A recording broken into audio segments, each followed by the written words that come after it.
The following programs were originally aired live, long before the advent of high fidelity, and they were recorded using a variety of means, from direct recording onto early audio tape and glass records, to simply placing the microphone of a wire recorder in front of the speakers of a radio playing the program. I hope, however, that any variance in audio quality will not take away from your pleasure in listening to these, some of the all-time favorite shows.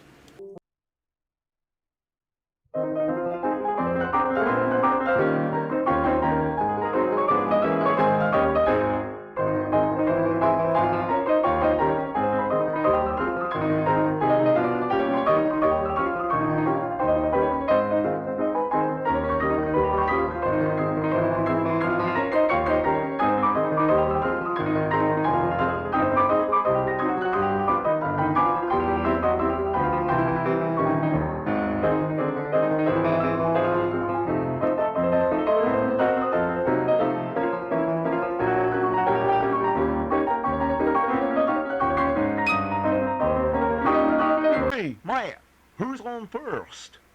Why, it's Bud Abbott and Lou Costello who are up next.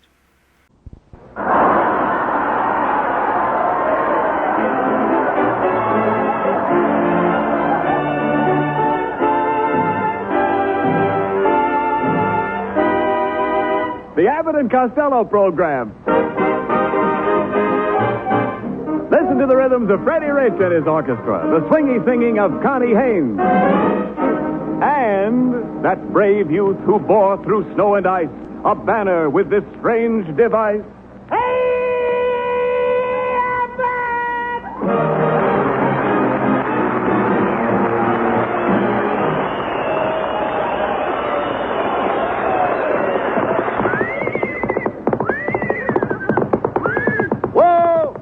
Peanut butter. Whoa, peanut butter. Costello, what in the world have you got there? Oh, what do you think it is? It's a horse, isn't it? Sonny, it's a horse. What does it look like? A hip-on-pop at the omnibus? No. Costello, tell me the truth now. Where did you get that horse? Oh, Abbott, I bought it for $1.50 from a fellow that was wearing a white suit. And another thing, this horse is a hero. What do you mean? He won the Distinguished Service Cross. Look, it says right on his blanket, DSC. Distinguished Service Cross? Yeah, he won it. That means Department of Street Cleaning. You mean that fellow in the white suit was a street cleaner? Certainly. No wonder when I first spoke to him, he gave me the brush. Well, Costello, you've got to cut out this nonsense. Now, last week you bought a dog, this week you bought a horse. Now, the next thing you know, you'll buy an elephant. I did buy an elephant. Huh? I bought an elephant, Abbott. What do you mean? I had to give him back. Why? They wouldn't let me bring him home on a streetcar. Oh, Costello, take that horse out of here right now and give him back to the man. Go ahead. No, Abbott. Come on. Please don't. Yes. Don't make me give him back. Abbott, I love animals. I want to keep him. Don't make me give Peanut Butter back. He's the sweetest, nicest horse I ever met. Come here, Peanut Butter. That's a nice girl. That's a pretty girl. Peanut Butter, give Abbott a great big kiss.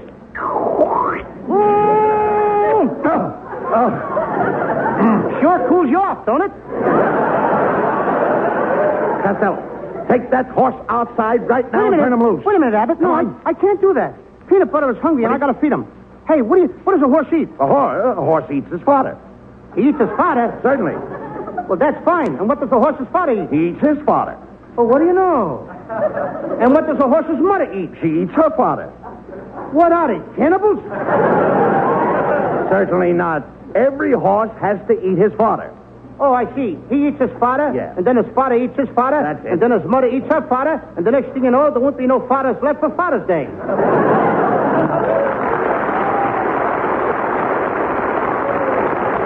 No. You dummy, to feed a horse, you take a bag and put his fodder in it. Does he stand for it? Certainly. You mean you put his fodder in a bag? That's right. And you hang his fodder on his nose. Now, ain't that a pretty picture? A horse walking around with his fodder hanging on his nose. When you talk sense, Costello. Now, if you intend to keep that horse around here, you have to take care of him yourself. You're going to be the horse's groom. I'm going to be the horse's what? His groom. You said you loved the horse, didn't you? Yeah, but I don't have to marry him. Look, Costello, when I say groom, I mean you have to curry the horse. I have to what? Curry. Curry the horse? That's right. He's big enough to walk himself. Abbott. I'm going to take Peanut Butter out to Hollywood Park, and I'm going to enter him in the races. The track is pretty muddy. Do you think he'll be able to race? What is he, a mutter? A what? I said, is he a mutter? How can he be a mutter?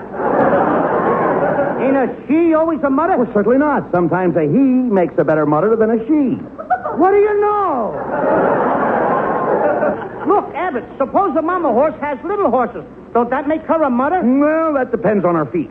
You learn something new every day, don't you? No, Costello, a mutter is a horse that likes to run in mud on account of having sore feet. Well, in that case, I guess Peanut Butter is a mutter because I saw him limping on his 2 front feet. Oh, I see. He's having trouble with his forelegs. Why, certainly, because when...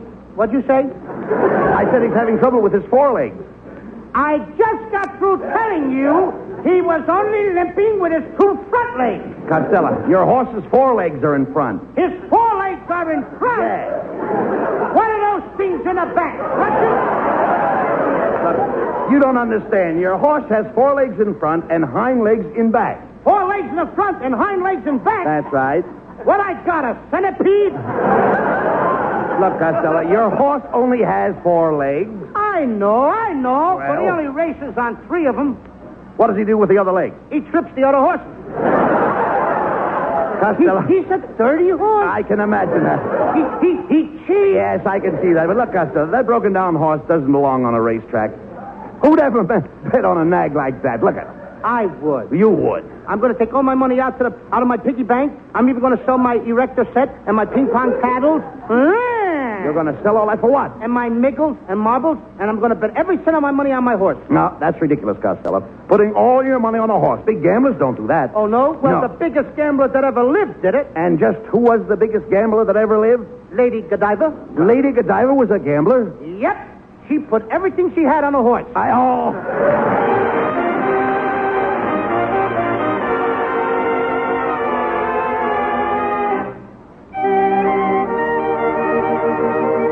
Freddie Rich now in a special treatment of a swell samba hit from Latin America, Tico Tico.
Whoa, Peanut Butter.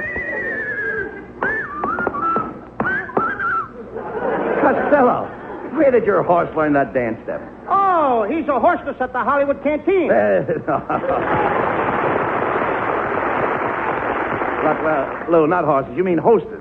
All right, Costello, come on. Here we are at the Hollywood racetrack. Now, we've got to see one of the officials and register your horse. Why register him now? The election's over. No. He don't want to vote anyway. You dummy. In order to enter your horse in the race, you've got to show his pedigree. For instance, who was your horse foaled by? I beg your pardon? Who was your horse foaled by? He wasn't fooled by anybody. He's a very smart horse, Abbott. No, Costello. My horse is no dummy. No, you don't understand. You've got to tell them all about your horse, his age, his weight, and your horse's height. Do you know your horse's height? Oh, sure, I know him very good. He's a very good friend of mine. Who's a friend of yours? Horse's height, the band leader. I know him very good because I run around with his brother, Gesundheit. Cut out the nonsense. Come on, let's see if we can find a jockey to ride your horse. As a jockey, I'm a dandy. Well, it's our old friend, Kitzel. Oh, my hello, Mr. Abbott, and you too, Mr. Costello. Ho, ho. My goodness, I haven't seen you in a long distance. I understand that you're looking for a jockey. Now, just a minute, Kitzel. Yes. Are you trying to tell us that you know how to ride a horse? Do I know how to ride a horse? I'm laughing. I see that. Why, for your information, I just got finished riding a horse across the whole country, from New York to Hollywood. I rode for days and days until the seat of my trousers were worn thin, and here I am. You finally came through. I finally came through. Could be. Listen, Kitzel. Just a minute, that's me. That's my line. That's you. Yeah, please, just a minute. Costello. Costello has just bought a horse, and he's looking for a good jockey. Well, look no further, because I'm just the man you're looking at. You know I lost only one race this year, and that was because my horse was scratched in the handicap. Well, that's a very tender spot. Anybody that gets scratched in the handicap... No, Costello. The handicap is like a derby. Kitzel, did you ever ride in a derby? No, I always wear a stocking cap. Look, Kitzel, you ain't going to ride my peanut butter. What? I'm going to get my kid brother Sebastian to ride him. Well, you're making a big mistake, because I'll have you to know I won the Dixie Handicap riding on that famous horse, Ocean Cracker. Ocean Cracker? Yes. I never heard of him. He's the father of Seabiscuit. Oh, my goodness, I can see that you know very little about horses. Oh, yeah? Well, let me tell you something, Kitzel. I hang out with all the famous cowboys. Last night I shot craps with Pink Rider. Pink Rider? Pink Rider. Costello, I thought it was Red Rider. It was, but I faded him.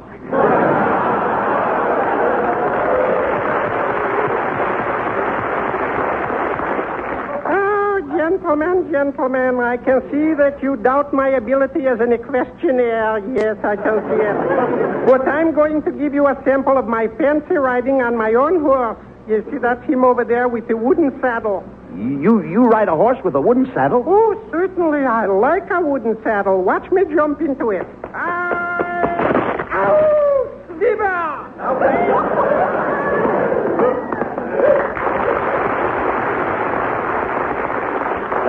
Hey, Costello, look. Here comes your little brother Sebastian. Hello, Louie. Hello, Uncle Bud. Hello. I'm all ready to ride Peanut Butter in the big race. I brought along a special saddle. Do you call that a saddle? Yeah. That looks like one of your mother's old girdles. It is. And if I see the horse is going to lose, I can let him out in the stretch. All right. Costello, you go over and register your horse while I teach Sebastian how to ride. You ain't going to teach me nothing. Sebastian, you listen to your Uncle Bud. I won't. You will. I won't. You will. I won't. I'm going crazy.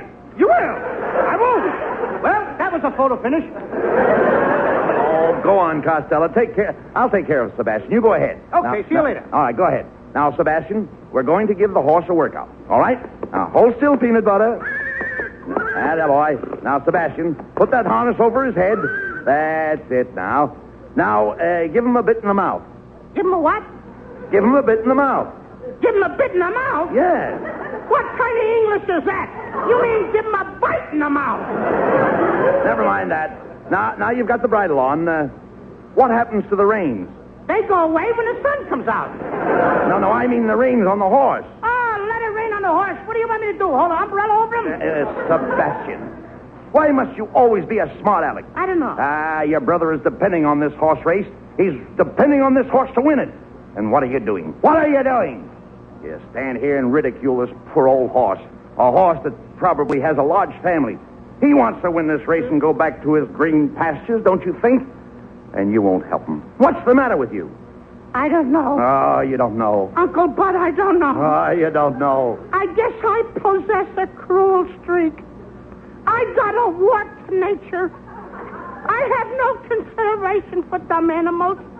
I should run the race and let the poor old horse sit in the saddle. I'll say you should. But why do you continually persist in doing these things? Oh, I'm a bad boy.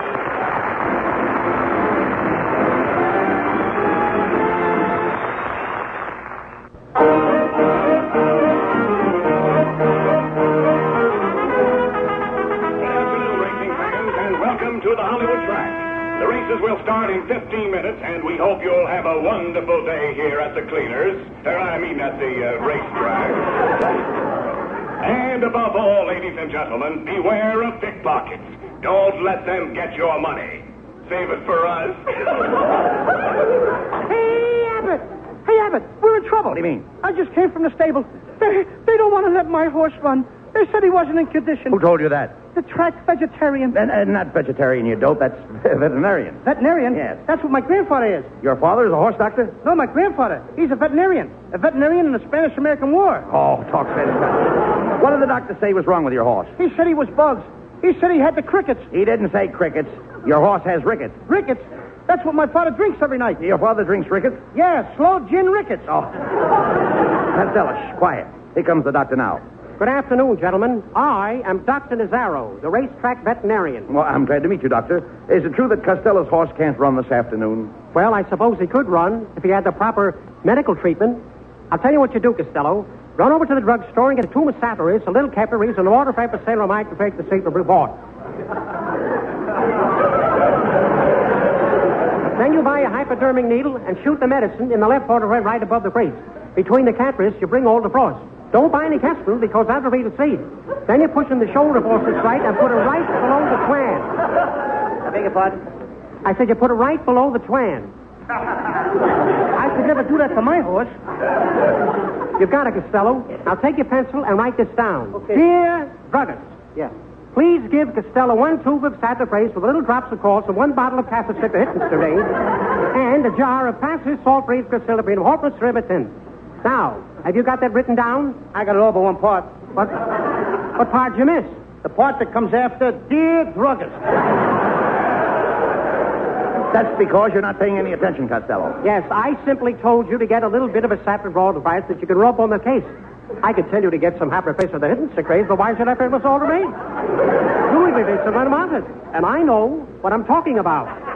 You and nobody else. Costello, how dare you insult the doctor? I can't understand you. You can't understand me. Listen to him. This is the most outrageous thing I've heard in all my life. I'm a graduate of the Veterinarian College at Francis Straw. You know where Mefford is? Well, it's 7 miles, turn to the right, go over to the pass, there's a great big celebrate, and you walk right up a steps. I took medicine for 8 years. Yeah, but you forgot to take the spoon out of your mouth. Costello, please. Don't give me any of that. Now, cut that out or the doctor won't treat your horse. That's right, young man. You realize that your horse is suffering from a very severe case of twiddle soft and flint live? Why, it could be worse. You might have Stavaries of the market, for instance, out with Falter with the hip. You know when he's in that condition, why, he's liable to walk out to the track and over steering. He wouldn't dare. Anything but to the button of hair. All right, never mind, Costello, doctor. Go ahead and get the horse ready for the race, please. Very well. Where shall I send the bill? Now it's my turn. Bring your bill to room 509 at Baldipong, Jupiter Court building at the corner of Piccadilly Show. It's right near Shakespeare Street. Okay, I'll be there. Where? You said it. What did I say? I mean, hey, Abbott, was that guy real or am I dreaming? I mean, I know it seems silly, but I'm pinching myself. Young man, you're pinching me. I'm not so silly after all. Attention, everybody. The horses are at the post for the first race. Come on, Costello. Your horse doesn't run till the last race. Let's make a few bets on the other races. Racing forms, get your racing forms. How about a racing form, young man? A what? I have the racing form. Well, keep your coat buttoned and nobody will notice it. Costello, this woman is a bookie. She's a bookie. Yeah. Oh, Abbott, What? let's get out of here before her husband comes. I'm afraid of him. You're afraid of her husband? Yeah, everybody's afraid of the bookie man. Oh, quiet. Quiet, Costello. Let's make a bet. Yes, how about placing a bet with me? What race are you running in? I'd have won the last race of my... Oh, what do you mean? Young man, would you like to buy one of my special dope sheets? Now, in this dope sheet, there's one horse that pays 200 to 1. Yeah. There's another horse that pays 500 to 1. Yeah. And my big dope sheet special pays 1,000 to 1. Yeah. And do you know what I think? I think you better quit eating the dope off those sheets. Look, come here. Costello. Look, the first race is about to start. I'll take your bet, Lou. You're going to take my bet? I'll take your bet. Okay, Abbott, I'll bet $2. Here's the money. They're off. The race is over. You lose. Wait a minute! What kind of a bet was that? They're off, the race is over, you lose. What kind of a race was that? What's wrong? A one-step? Come on, run that race over again. I want to see it. Pipe down. Now, in the next race, I want you to double up. Double up? I ain't even straightened up from the last one. I mean, I want you to bet $4. You want me to bet $4? Yeah. $4 my eye. My eye, that's a good horse. It's a bet. They're off. The race is over. You lose. Will you wait a minute? Stop squawking. Accidents will happen. Maybe the horse got dust in his eye. You don't know. You know what dust is. Yeah, dust is mud with the juice squeezed out. Yeah, right. Now, in the next race... There ain't going to be no next race. But listen, there's only 2 horses in the next race. Jelly Bean and Lollipop. You bet on each horse and you can't lose. Well, maybe that's right. Certainly it's right. Jelly Bean and Lollipop. 2 horses. I'm a sucker anyway. Yeah. 2 horses. Yeah. I bet on each horse. That's right. I can't lose. How can you lose? Okay, here's $20 on Jelly Bean. Yep. And here's $20 on Lollipop. Good. The horses are at the post. Right. They're off. Look, Lollipop first, Jelly Bean second. Come on, Jelly Pop. You mean Lollipop. I mean Jelly Pop. I'm betting on that soda. Wait a minute. They're rounding the turn. Lollipop first, Jelly Bean second. Come on, somebody. They're in the stretch. Lollipop first, Jelly Bean second. They're under the wire. And the winner, Hershey Bar. Hershey Bar. Now, ain't that the nuts? Now, just a minute. In the last race... That was my last race. But wait a minute, Costello. There's only 1 horse in this last race. Oh, 1 horse in the race. Certainly. Yeah. You sound like one of them racetrack trouts. Now. Trout. All right. But I wouldn't make another bet if there was no horses in the race. But, Costello, it's your own horse, Peanut Butter. Peanut Butter? Yeah, 1 horse. Hey, Abbott, you mean my own little horse, Peanut Butter? Yes. That's different. Come on. Put $10 on the nose. $10 on the nose. $10 on the tail. $10 on the tail. Here's another $10. Put it under the saddle. What for? In case he comes in sideways. Look, you can't lose. It's a 1 horse race. 1 horse race. Look, they're off in a bunch. Wait a minute. How can 1 horse be off in a bunch? Hey, wait a minute. At the half, it's Peanut Butter. Come on, Peanut Butter. At the 3/4, Peanut Butter. Come on, Peanut Butter. Red Peanut Butter. Red out, Peanut Butter. In the stretch. And the winner, Peanut Butter. Oh, hooray. I win. I heard a Peanut Butter win. Give me my money. Just a minute, folks. It's a photo finish. Photo finish? 1 horse in a race. How can it be a photo finish? Lollipop just came in from the last race. He must be one of Bing Crosby's horses. Look, Abbott. Look over there. What? No wonder I lost. What's the matter? Here comes my little brother Sebastian riding on Peanut Butter. What's the matter with that kid? Look at the way he's riding. He's riding underneath the horse. Sebastian, you should have won that race. What was the idea of riding underneath the horse instead of on top of him? Well, it was Dr. Nazaro's order. Dr. Nazaro told you to ride under the horse? Yeah. He said the horse was sick, and he told me to watch his stomach. Oh,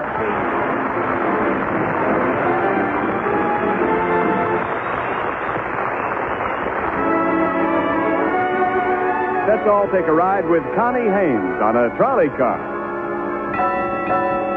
With my high starch collar and my high top shoes and my hair piled high upon my head, I went to lose a dolly out upon the trolley and lost my heart instead.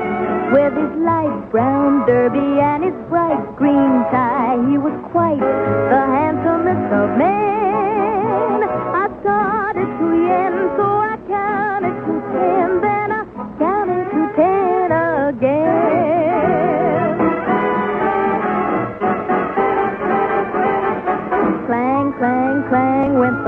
Dolly. Ding, ding, ding went the bell. Zing, zing, zing went my heartstrings. For the moment I saw him, I fell. Chug, chug, chug went the motor. Bump, bump, bump went the brake. Thump, thump, thump went my heartstrings. When he smiled, I could feel the car shake. He tipped his hat and took a seat. He said he hoped he hadn't stepped upon my feet.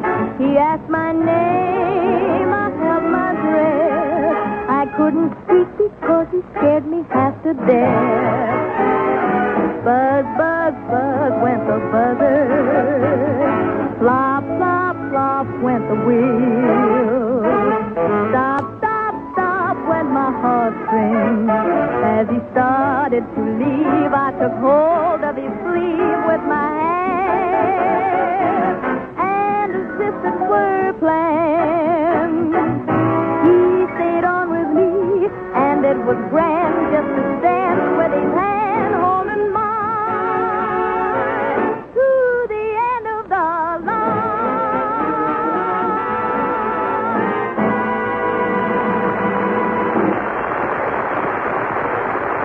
Connie, that was swell. A delightful demonstration of the loveliness that can come out of the human throat. And now, here's Bud and Lou back with the final word. Well, Ken, we've just got time to say good night, folks. Good night, and buy bonds, everybody. Buy bonds. And plenty of them. Plenty of bonds. Good night to everybody in Tavern.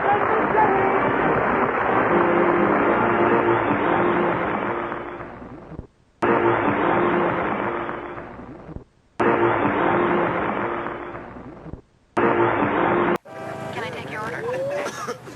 Give me 15 cheeseburgers. Can I take your order? Can I take your number? Can I take your order?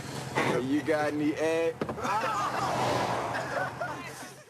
Can I take your order? Man, I don't have any money. All right, well, go. Man, watch out!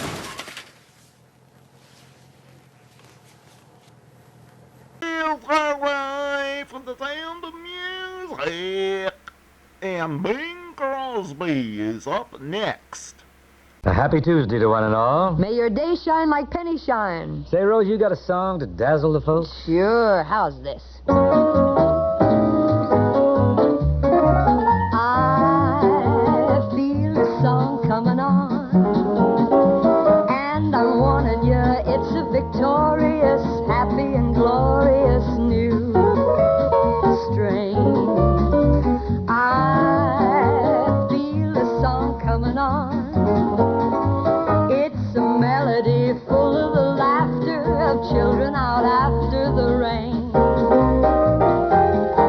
You'll hear a tuneful story ringing through ya, love and glory, hallelujah now.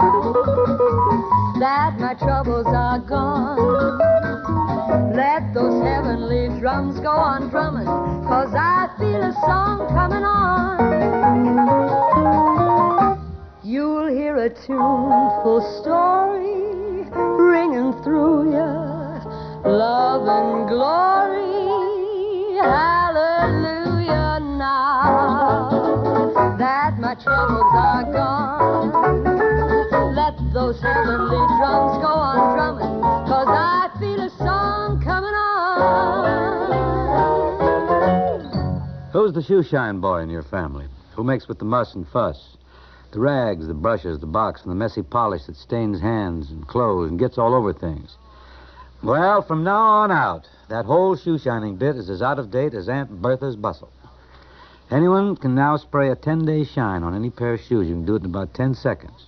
10 seconds, that's all it takes with the new Penny Shine, the instant self-polishing shoe shine. And how about this? You can use the same big can to spray a shine as bright as a brand new penny on black shoes, brown shoes, any color shoes. That's one of the reasons Turtle Wax folks have called their product Penny Shine. It sparkles just like that. And if the tin can kicking champ in your family has just scuffed his new shoes from here to Jericho, well, Penny Shine can fix that fast, too. A touch of the spray covers children's scuff marks and shines their shoes at the same time. The lanolin and the penny shine is good for their shoes, too, and on Sunday morning when it's time for church, the youngsters can shine their own shoes in seconds without even dirtying a fingertip. Neat? Oh, you bet. So why not toss out that messy old shoebox and everything in it right now? You can replace the whole works with one gleaming giant can of penny shine. The 10-day shine you spray on in just 10 seconds. Put it on your shopping list now. Penny Shine, another fine product by Turtle Wax. Only 98 cents. My story is much too sad to be told, but practically everything leaves me totally cold. The only exception I know is the case when I'm out on a quiet spree, fighting vainly the old ennui, and I suddenly turn and see your fabulous face.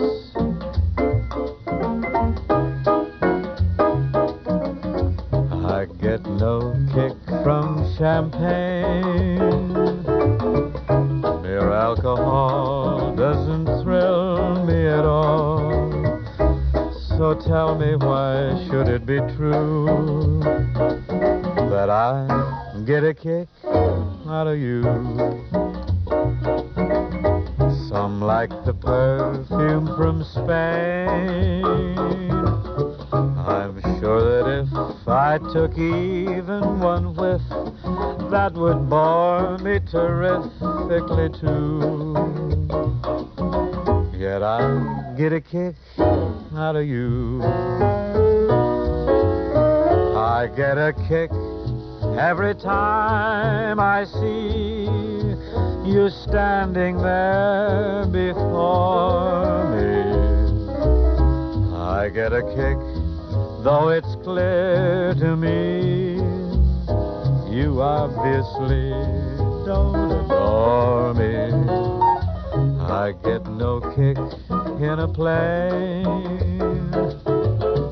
flying too high with some gal in the sky is my idea of nothing to do. Yet I get a kick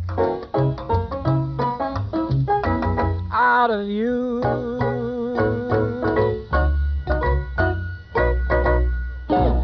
Any husbands listening? Please don't. I have a special message for your wives. Girls, if your husband leaves home each morning with a beard that scratches your chin, maybe he hasn't got a bright enough shaving light. A lot of bathroom fixtures, you know, won't take an ordinary 100-watt bulb. But now, General Electric has shrunk the 100-watt bulb down to the size of a 60 and made it brighter than two 60s. Get a 4-pack of these smaller, brighter, whiter GE soft white 100-watt bulbs today.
loved it, Bud, but don't leave now. Stay right where you are.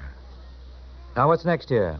Bing, I know you're always on the lookout for some items of interest to the ladies. Oh, I seek them avidly. Well, did you know the dean of students at Cornell University is a lady? I didn't know that. Yes, and she's an attractive brunette in her early 30s. Cornell is predominantly a male university, isn't it? It surely is. You mean to say a young lady is dean of students there? Yes, and her name, by the way, is Miss Patricia Cross. What's the count at Cornell? I mean, male or female? Well, according to my dope, there are 8,000 men and only 2,000 women students. How delightful to have a lovely lady as dean of students. Her job is to oversee a staff that copes with just about all the non-academic problems confronting students. Well, that's a lot of problems. Takes a woman to handle them. With a gentle but firm hand, no doubt. Miss Cross tussles with all difficulties involving student housing, including what to do with a dormitory roommate who keeps you awake all night. Yeah, what do you do with a dormitory roommate who keeps you awake all night? Well, I suppose one solution would be to take up insomnia. Say, if Miss Cross figures this one out, she ought to be president of Cornell, not just dean of students. Could you invoke a little hypnotism, you suppose? You could start a contest with that question, boy. Indeed, you could. By the way, there's an interesting old legend about Cornell. You know, about the time when the university opened, I guess it was way back in 1860 or something, a woman applied for admission to the all-male student body. Why not? Well, anyway, it seems that the will of the benefactor, Ezra Cornell, decreed that the institution should be a place where any person could find instruction and study. Oh, then the big problem was to decide whether a woman was a person, huh? Anyway, after some deliberation, the officials of the university ruled in the young lady's favor. Well, what do you know? They found out that women were people way back in the 1860s, huh? Oh, yeah. Gee. Maybe even before that. Thanks, Rosemary. Thank you for dragging that little item in. Would you care to drag out a song for us now? Oh, I could do that. It's perfectly all right for ladies to sing in public now, you know. Well, would you care to do Far Above Cayuga's Waters, for instance? It's too bad we don't have a big glee club here. That would be most fitting. What about the boys in the band? No, they're not glee club types. No, don't you think so? Not this group. They're for glee, but they're not very clubby, I don't think. They're not collegiate. Well, we'll have to pursue another course then. Yeah, let's.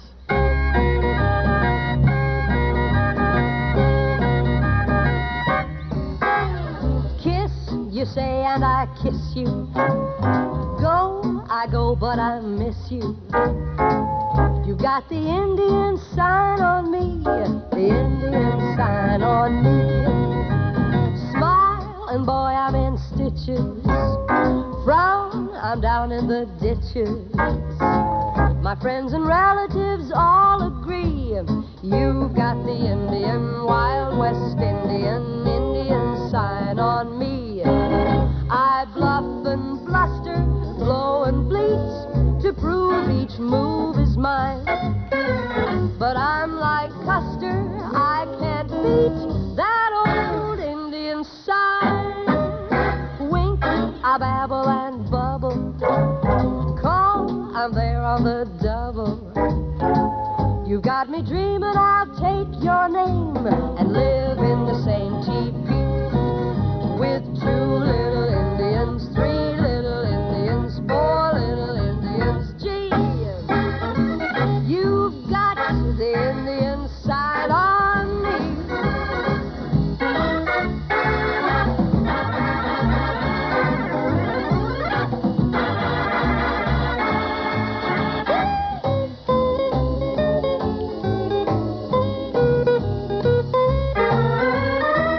Wink, I babble and bubble.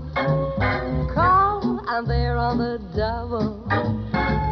You've got me dreaming I'll take your name and live in the same teepee with 2 little Indians, 3 little Indians, 4 little Indians. Gee, you've got the Indian sign on me.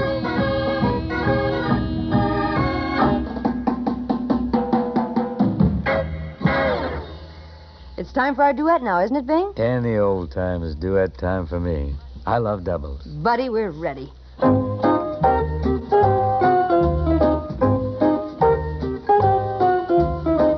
Don't throw bouquets at me. Don't please my folks too much. Don't laugh at my jokes too much. People will say we're in love. Don't sigh and gaze at me. Your sighs are so like mine. Your eyes mustn't glow like mine. People will say we're in love. Don't start collecting things. Give me my rose and my glove. Sweetheart, they're suspecting things. People will say we're in love.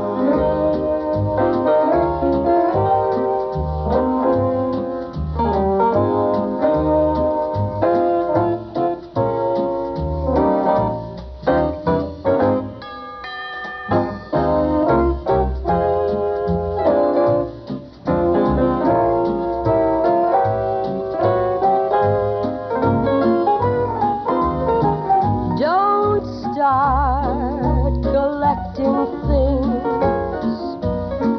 Give me my rose and my glove. Sweetheart, they're suspecting things. People will say we're in love, so in love. All the people will say we're in love.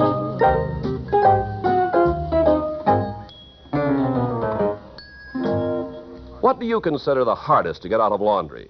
Grease, lipstick, food stains? Have you tried Instant Fells Naphtha? It cuts right through grease, dissolves and floats away the soil. Instant Fells Naphtha washes out every bit of dirt every single time. All you need for the cleanest laundry in the whole wide world is water, a washer, and Instant Fells Naphtha. For a spotless reputation, you can't beat the Fells family of fine cleaning products.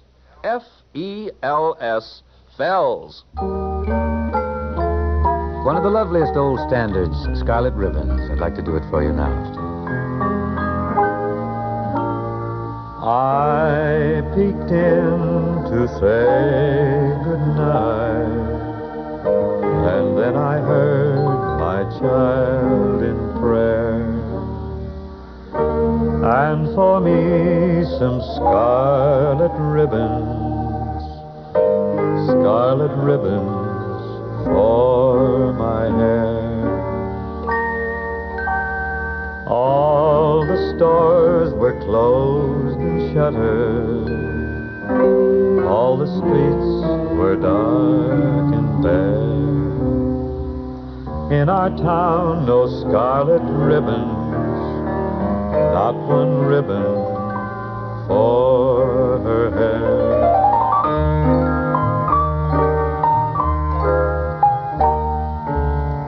Through the night, my heart was aching. Just before the dawn was breaking, I peeked in, and on her bed, in gay profusion, lying there, lovely ribbons,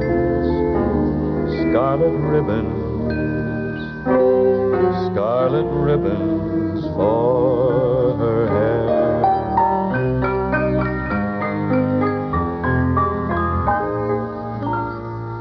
If I live to be 200, I will never know from where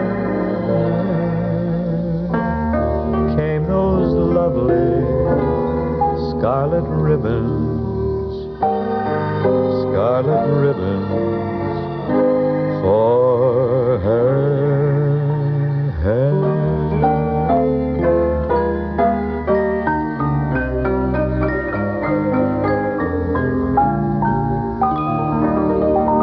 Well, Rosie, so concludes another session. It's been delightful. Thank you, Bing. And thanks also to our friends listening in. Oh, yes, by all means, thanks to them. Come on, Rosie, I'll give you a ride home, huh? I'm right with you.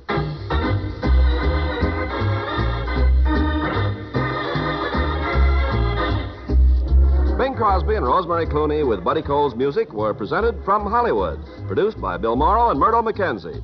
Join us again tomorrow, won't you?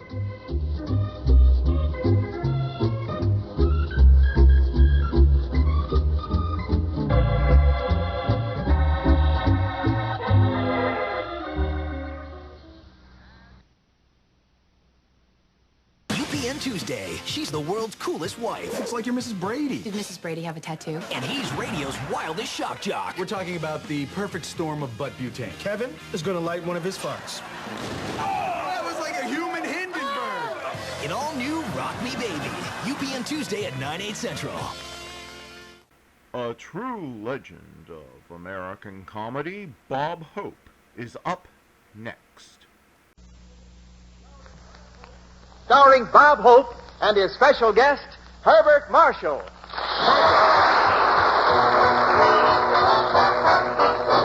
comes Kitty Dennis.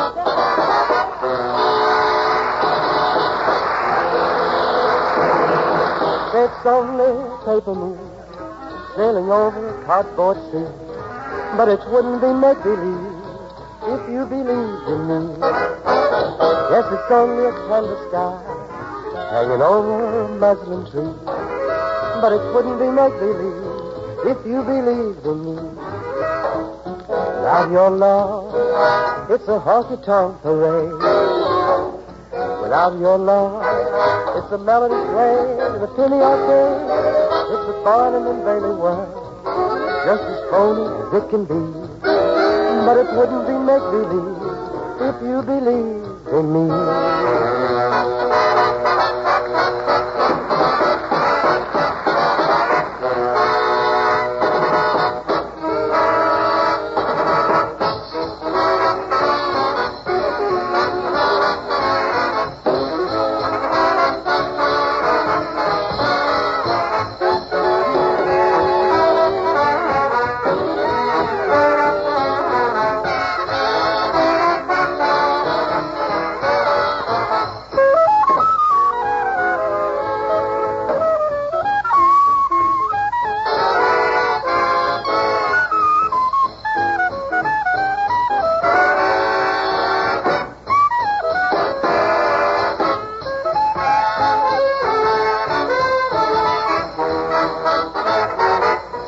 Without your love, it's a honky-tonk parade.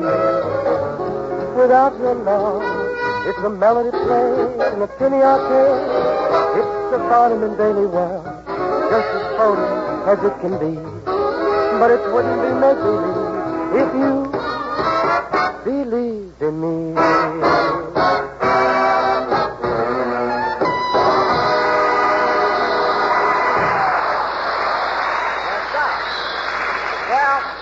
Here I am at Phoenix, Arizona. Phoenix is located in the southern part of the state, except on windy days. And this is a great city. You know, Crosby owns a string of filling stations in this state. You can always tell him the Flying Red Horse is leaning against a post.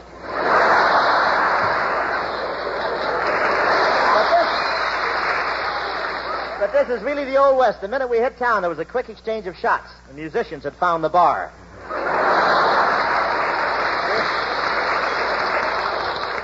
We had a nice trip to Arizona. We came up by bus. It's cheaper than surgery. It was a nice bus. You know those big Greyhounds? Well, this one looked like it had refused to eat its red heart. No use talking. I got to stop buying jokes from my butcher. I won't say the bus was old, but a few miles this side of the border it stopped, and General Custer got off and said, "Which way did they go?" And I won't say it's crowded on those buses, but it's the only time I ever rode in a bus where the driver had to steer it by running along outside and kicking the front wheel.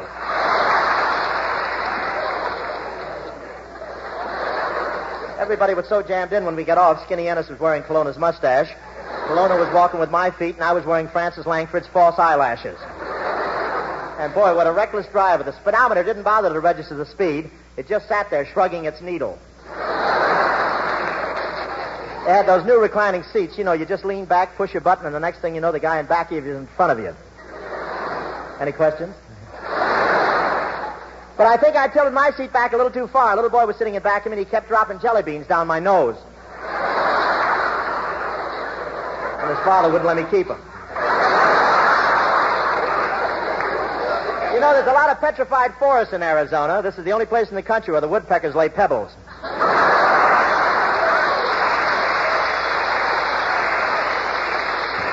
And they're really proud of their health record here. In fact, the last time Sinatra wanted to come down here, the Chamber of Commerce met up at the border and stamped his forehead tourist before they'd let him in.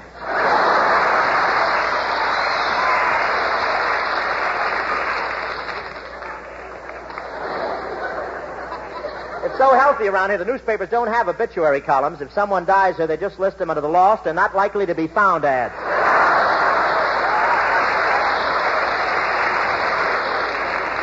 I don't know what they think of Skinny Ennis around here, but a couple of guys took a look at him today, and one said to the other, "Listen, Joe, we'll have to quit burying the bodies in that loose sand." Take it, Joe. Here comes Skinny Ennis.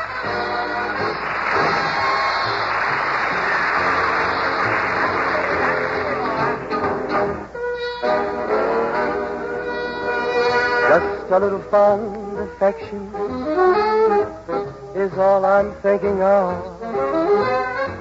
I've been in heaven since the day I found you. It's really heaven with my arms around you.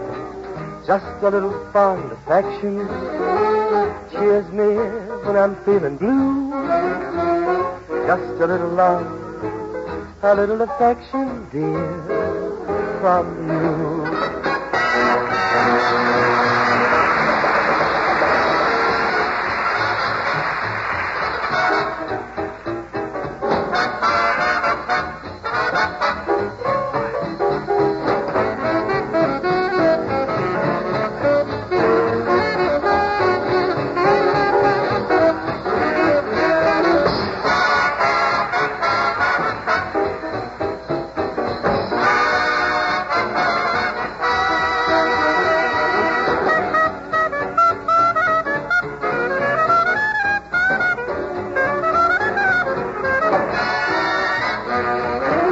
Just a little fond affection cheers me when I'm feeling blue. Just a little love, a little affection, dear, with you.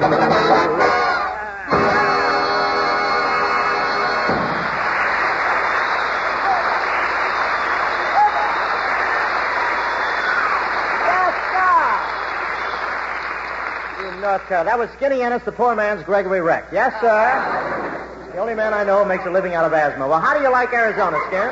Oh, it's swell, Bob, but they've sure got strict agricultural laws here. I almost didn't get across the border. What do you mean? Well, I was wearing a green sweater, and they thought I was an asparagus tip.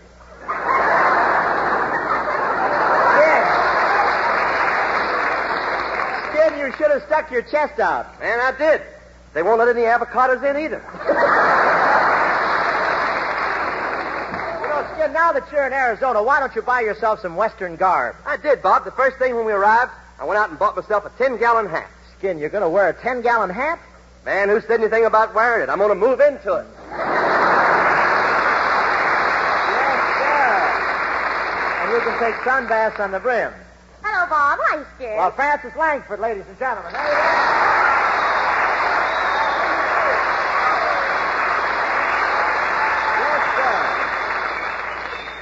This is really the West, isn't it, Bob? Yes, sir, Francis. This is the West where men are men and the women are women, and they haven't figured out a way to put a tax on it yet.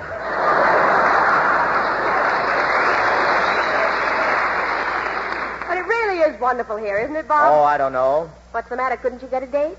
What do you mean? I had a date, but I gave her the brush. The papoose on her back kept picking my pocket. Bob, what happened to you after we left the station? You disappeared. Well, I went up to the Indian reservation. Really? How'd you make out? Did you sell all your blankets?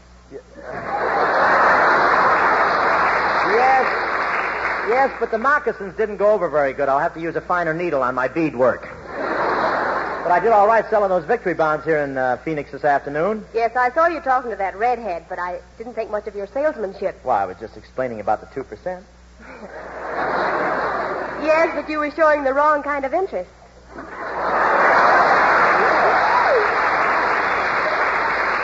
Well, why not? I haven't reached maturity yet.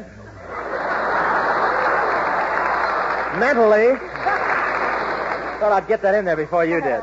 By the way, Bob, is Professor Colonna here with us in Arizona? Yes, Francis, I sent the professor out to take some snapshots of the Grand Canyon. The Grand Canyon? Yeah, that's where Superman forgot to replace a divot. I'll get it. Hello? Listen, when Bob Hope comes in, tell him Professor Colonna is sick in bed with a temperature of 120. A temperature of 120? No man in his right man would believe that. Well, let's not quibble about the obvious. This story is designed for Bob Hope.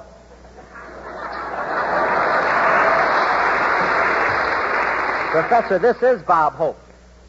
Well, I was getting tired of radio anyway. Well, Colonna, are you at the Grand Canyon? Yes, but I can't see it very well. Can't see the canyon. How come? Well, it's way down at the bottom of a big hole in the ground.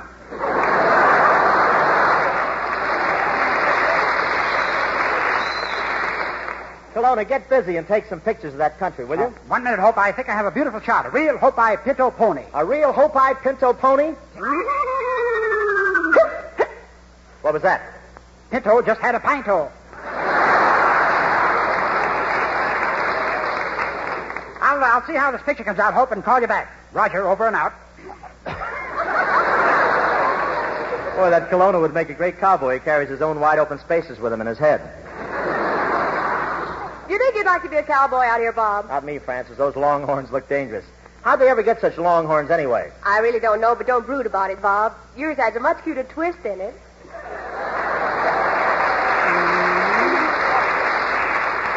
Well, it saves buying a shoehorn anyway. Hello? Hello, Hope. Say, tell me, Hope, do California slugs work in Arizona telephone? Yes, they do, Colonna. See, operator, there's your man.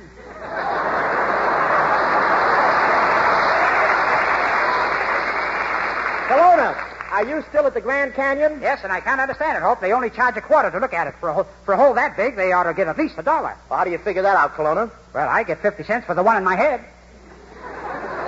You mean you actually charge people 50 cents to look in the hole in your head? Well, that's just a look. If they want to take a goldfish home with them, it costs them an extra quarter.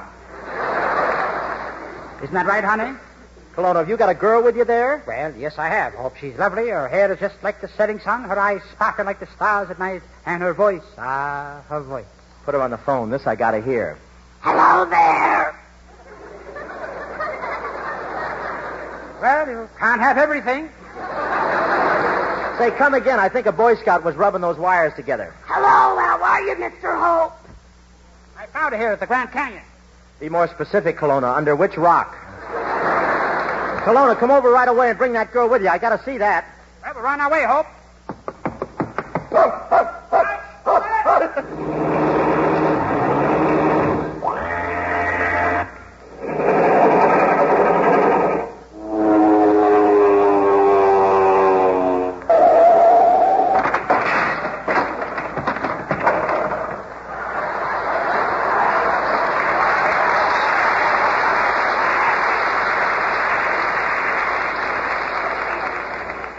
Took a shortcut.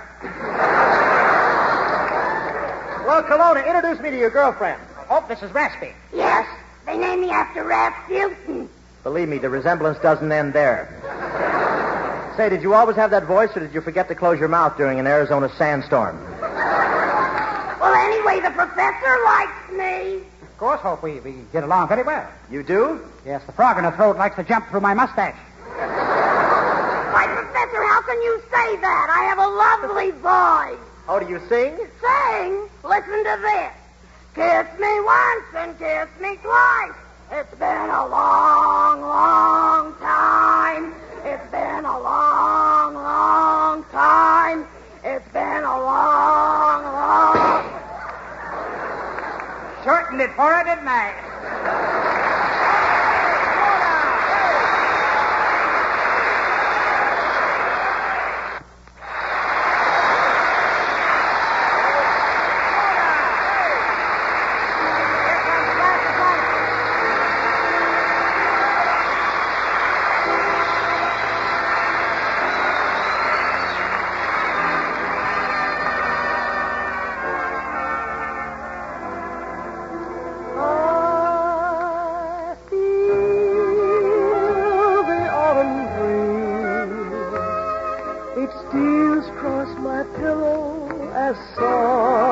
there's a will-o'-the-wisp.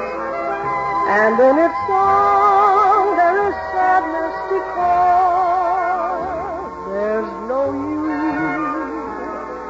The lonely autumn trees, how softly they're sighing, for summer is dying. They know that in my heart there's no gladness because there's no you. The park that we walked in, the garden we talked in, how lonesome they seem in the fall. The stormy clouds hover and falling leaves cover our favorite nook in the wall. In spring we'll meet again. We'll kiss and recapture the summertime rapture we knew. And from that day, nevermore will I say, there's no you. The park that we walked in, the garden we talked in, how lonesome they seem in the fall. The stormy clouds hover and falling leaves cover our favorite nook in the wall. In spring we'll meet again. We'll kiss and recapture the summertime rapture we knew. And from that day, nevermore will I say, there's no you.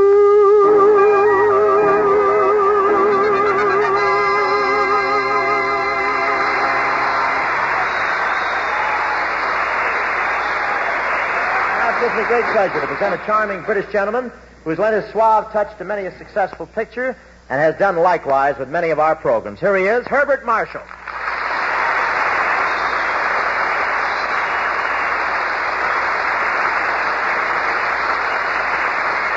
Thank you. Thank you very much. And there was quite a build-up you gave me there, Bob. Oh, I always do that. It gives the show class. Well, Bart, are you enjoying your stay here in Arizona as much as we are? Yes, and you should take advantage of it, Bob. You know, you're in pretty bad condition. What do you mean, bad condition? Well, just look at those circles under your eyes. Are they bad? Bad. Your nose looks like it's playing shuffleboard.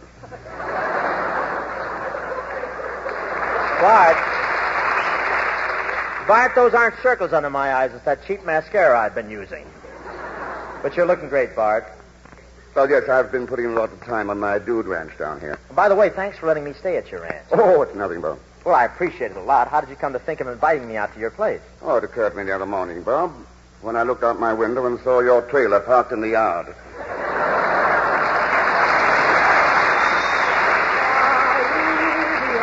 Well, I have to have some place to carry my sample cases. But, Bart, your ranch isn't really typical. I could tell it was owned by an Englishman. How, Bob? I milked one of the cows and got a bucket full of orange pico.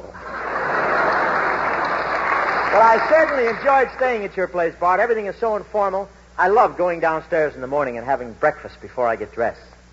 Yes, I meant to speak to you about that, Bob. Don't you think that's a little too informal? How do you mean too informal? I always have a bathrobe when I come downstairs. Yes, I know you do, Bob, but don't you think you should wear it?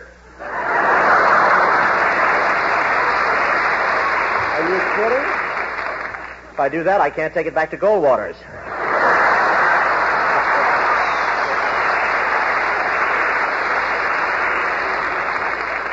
Bob will hit me with a mashie or something. Right. But that ranch life is wonderful. Every morning at 6 o'clock, I sat down at the breakfast table. Yes, and every morning at 10 o'clock you got up from the breakfast table. Well, I like to take a walk before lunch, you know what I mean. And incidentally, Bob, your table manners are awful. Oh, you shouldn't get mad, Bart. I was only eating cowboy style. Yes, but you still use cutlery. You don't take off your spur and use it as fork, you know?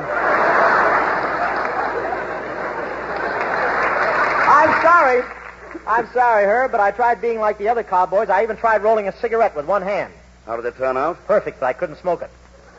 Why not? I couldn't get my finger out. Incidentally, Bart, I didn't get much sleep there at night with all that howling. Well, it's your own fault, Bob. You could have slept. What do you mean? Well, those are coyotes. You're not supposed to howl back.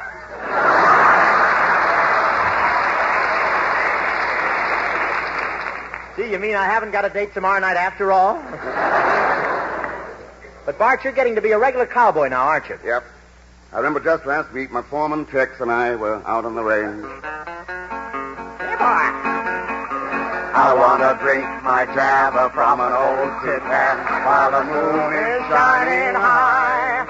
I want to hear the call of the whippoorwill. I want to hear those coyotes cry. All this city life and these city ways are driving me insane. Oh, won't you take me back? I want to go back on the Texas plains. We mean Arizona. Ha ha ha ha ha. Those Arizona plains.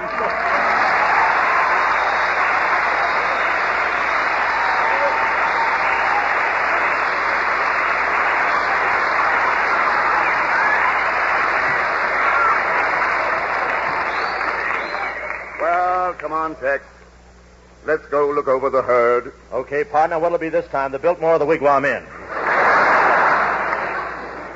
No, on second thought, let's knock off a cactus sandwich. I need the roughage.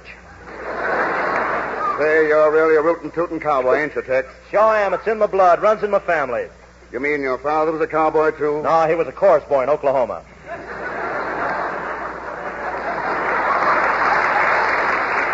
He was a chorus boy in Oklahoma. Might as well let the balcony hear, too, huh? It's a shame you ain't as tough as I am. I hear you got thrown out of the saloon last night. What was you doing? Chewing tobacco. They threw you out for chewing tobacco? Yeah. I tried to blow a smoke ring.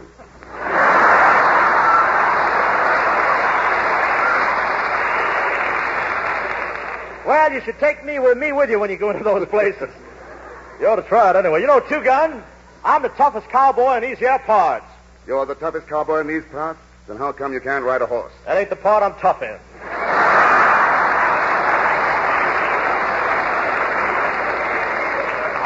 I'm tall in the saddle till my calluses break. Yes, I. Come on, Tex. Let's go check on the herd. I'm right with you. Wait a minute. There's some rustling going on around here. Rustling? Can't understand that, Two Gun. I ain't...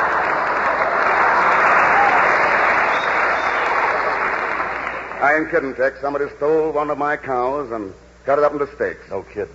The fellow who did this is a bold, desperate rustler. How do you know he's a bold, desperate rustler? Well, look at the message he left. Nuts to you, spelled out in filet mignons. Yeah. What are we waiting for, Tex? Which way did the rustlers go? I don't know, but never mind. We'll just follow my nose. I couldn't. The altitude would kill me.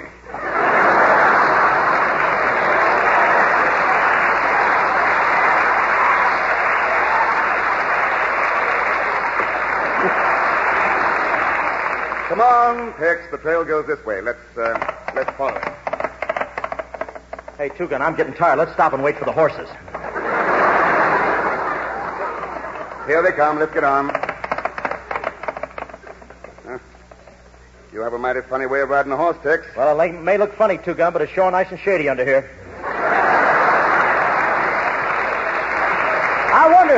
I wonder which way them rustlers went. Look, Tex, them rustle cattle is smart. They left a trail of milk. Yeah, bright little squirts, weren't they? Say, Two Gun, we must be pretty close to the rustler now. Too close. Put up your hands. Reach. Okay. I got my hands up. Reach higher. Higher. I can't reach any higher. My feet are off the ground now. It's a gal, Tex. Gee, I wish my hair was combed. Thanks.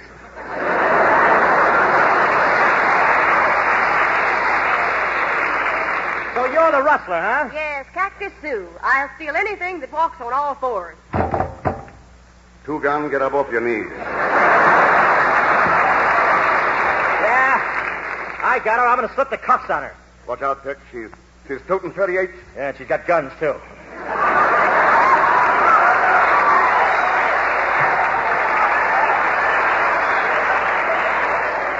You boys boys don't look like rough, tough cowboys to me. We don't, huh? Well, gal, you've heard of the James brothers, haven't you? Yes? Well, meet the Dolly sisters. Come on, we're taking you in, sister. Now, don't make any false moves, boys. I'm a pistol-packing mama. Watch that pistol. Yeah, and I'm watching that packing, too. But I ain't afraid of no rustler. I'll shoot it out with you. Tex, you don't know what you're doing. This is Texas Sue, the best shot in the West. I ain't afraid of her. I'm a pretty good shot myself. See that bird in that tree?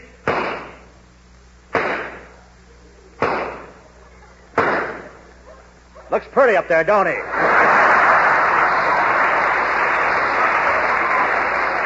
Tell you what, ma'am. Tell you what, I'm a sport.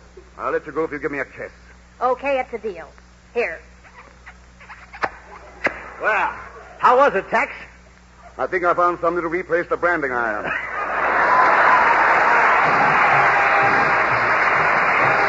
Wonderful. Thank you very much, Herbert Marshall, for another fine job. Here comes Francis Langford right here.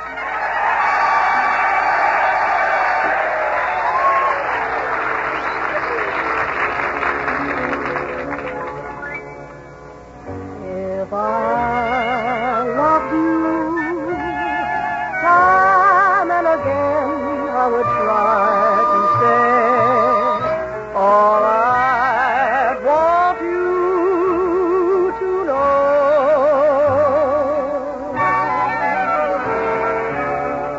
If I loved you, words wouldn't come in an easy way. Round in circles I'd go,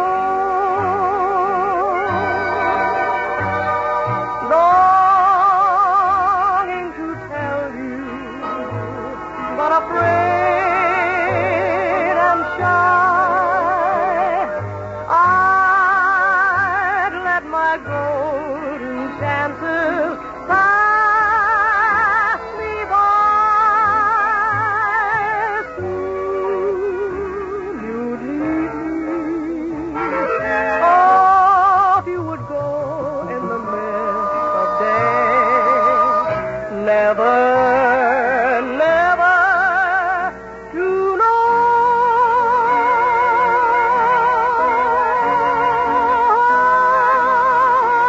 I'd love you if I love you.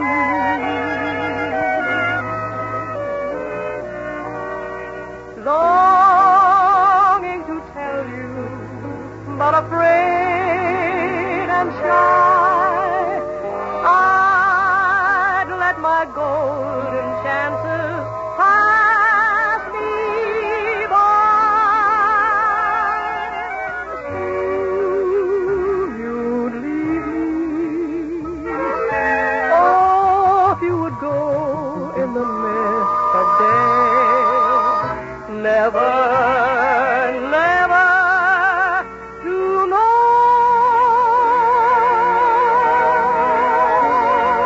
I'd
The Mullets are into fine living. How are we going to get cigars from Cuba? I don't have time to drive all the way down there. But they'll need a party to raise cash. Girls in bikinis, a keg. Talking about a fundraiser Bill Clinton style. And the profits could be over the top. What's this? She only had $5. The Mullets, all new UPN Tuesday, 9:30, 8:30 Central. True crime stories of the LAPD are up next with Jack Webb's Dragnet. The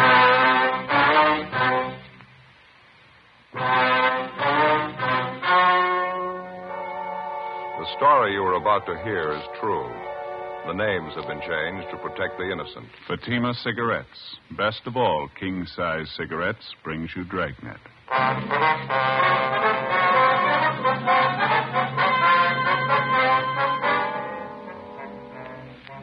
You're a detective sergeant. You're assigned to homicide detail. A 40-year-old mother is found murdered in the bedroom of her home. The body bears the marks of a savage attack with a knife. The killer showed no mercy. Your job? Get him. See the difference.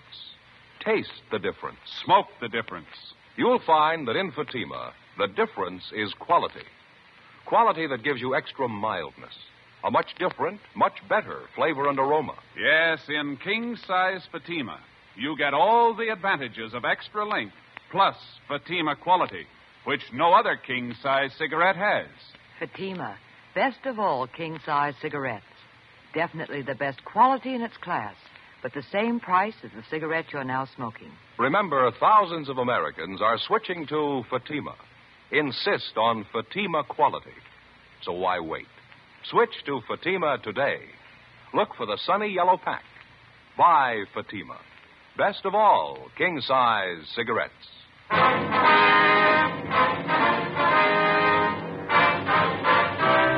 Dragnet, the documented drama of an actual crime. For the next 30 minutes, in cooperation with the Los Angeles Police Department, you will travel step by step on the side of the law through an actual case transcribed from official police files. From beginning to end, from crime to punishment, Dragnet is the story of your police force in action.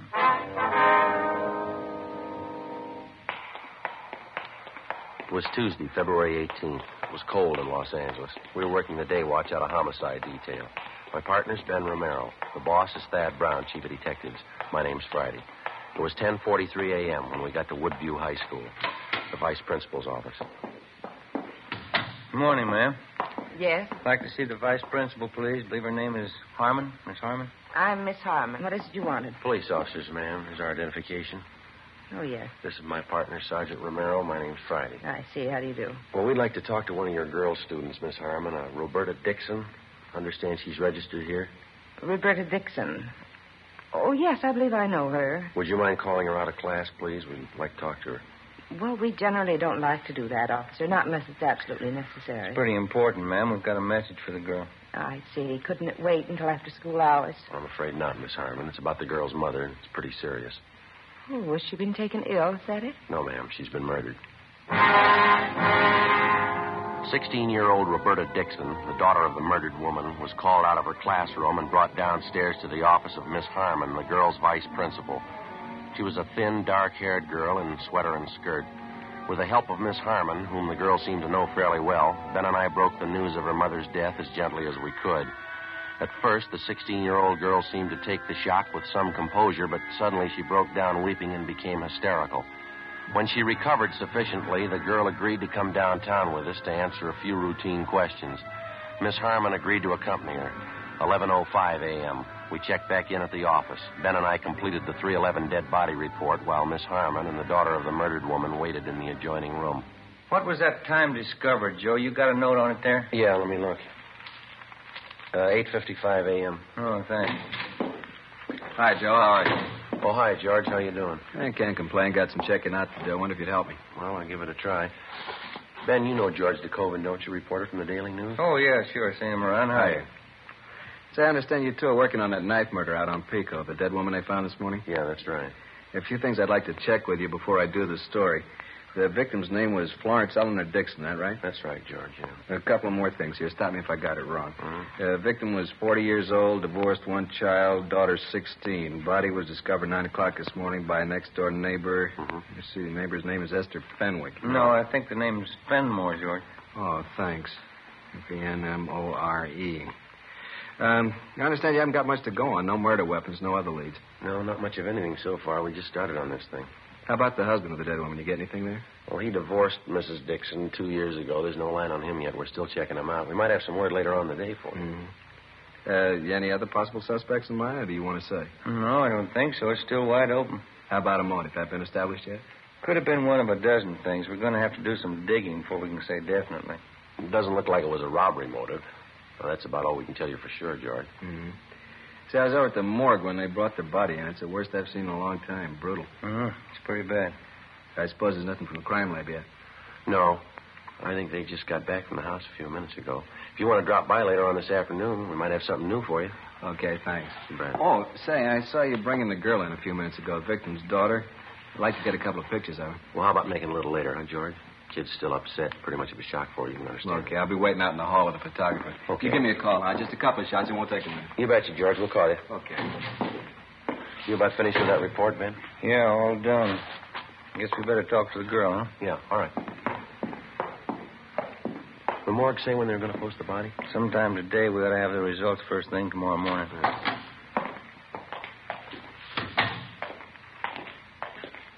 Miss Harmon? I think she's a lot better now, Sergeant. Roberta, the officers would like to talk to you a few minutes if you feel up to it. All right. Who killed my mother? Have you found out? Not yet, Roberta, and we think you might be able to help us, so. It's so hard to believe. I just saw her this morning. She was all right then. Well, you try to take it easy, Roberta. We'll make it as brief as possible. Now, you and your mother are the only people living at your house, no one else? No, me and my mother, that's all.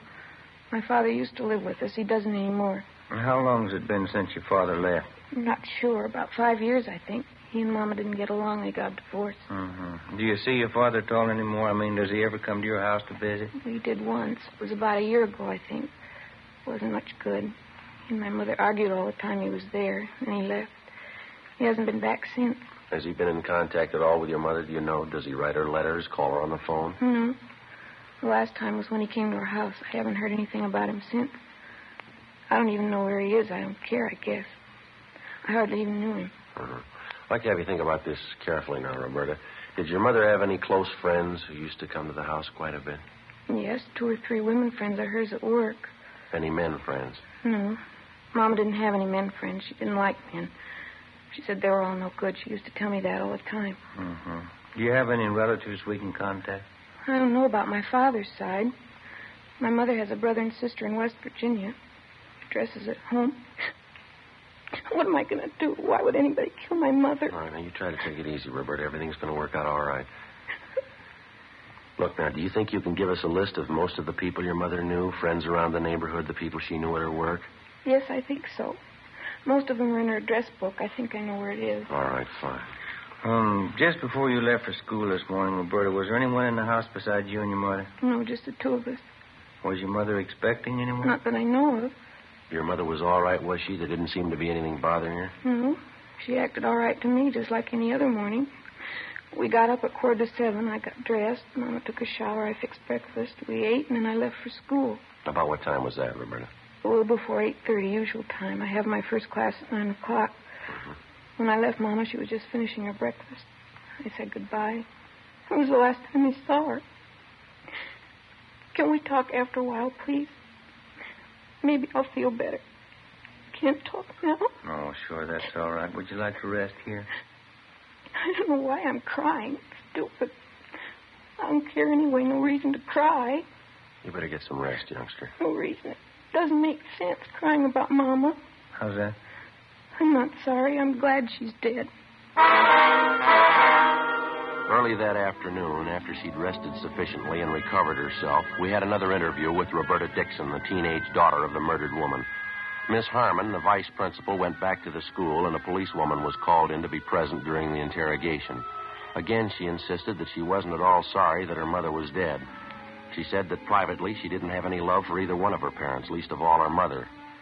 She told the usual story of a broken home, a father who showed little interest in his daughter or providing a good home for her, a strict, overbearing mother who apparently made no effort to understand the girl. We continued to interview Roberta Dixon, but outside of what she'd already told us, she showed no further knowledge of the murder. Pending action by the court, we had the girl placed in the custody of the juvenile authorities. 3:10 p.m., Ben and I drove back to the murder house on South Pico Boulevard, where we met police reporter George DeKoven. Together with Brian and Ortiz, we continued our preliminary investigation. We rechecked the immediate area of the Dixon home and talked again with the neighbors. We failed to come up with anything new. 4:25 p.m., along with the reporter, George DeKoven, Ben and I went back to the murder house. Well, I don't know. It doesn't seem to jive that time of morning. It's possible, though. What's that, Joey? Prowler. Might have been it. You think so? No, we've already run that down. Yeah? We checked communications. There's no recent complaints about anybody prowling the neighborhood. We talked to the neighbors, too. No indication of it. No sign anybody tried to break in here, either. Got me. I can't figure it. And Dixon woman sure kept to herself. Lived here 11 years, and we can't dig up more than half a dozen neighbors who really knew her. Yeah, business with her daughter, too. It sure stacks up pretty strange. Didn't the crime lab crew find anything this morning, Joe? No, nothing great. A jacket, a pair of shoes with a few stains on them. Took them in to run a benzodine test. That's about the size of it. Sure a slow start. Yeah. I expected a little more from the neighbors. So did I. You know, it'd be different if the thing happened in the middle of the night. According to the daughter, it must have happened at least after 8:30 this morning. Now, if the killer got in the house after that, you'd think somebody on the block would have noticed it. Neighbors close by on either side. How about checking out in the yard and back? I didn't get too good a look around this morning. Well, there's nothing more to cover in here. Crime lab's been all over.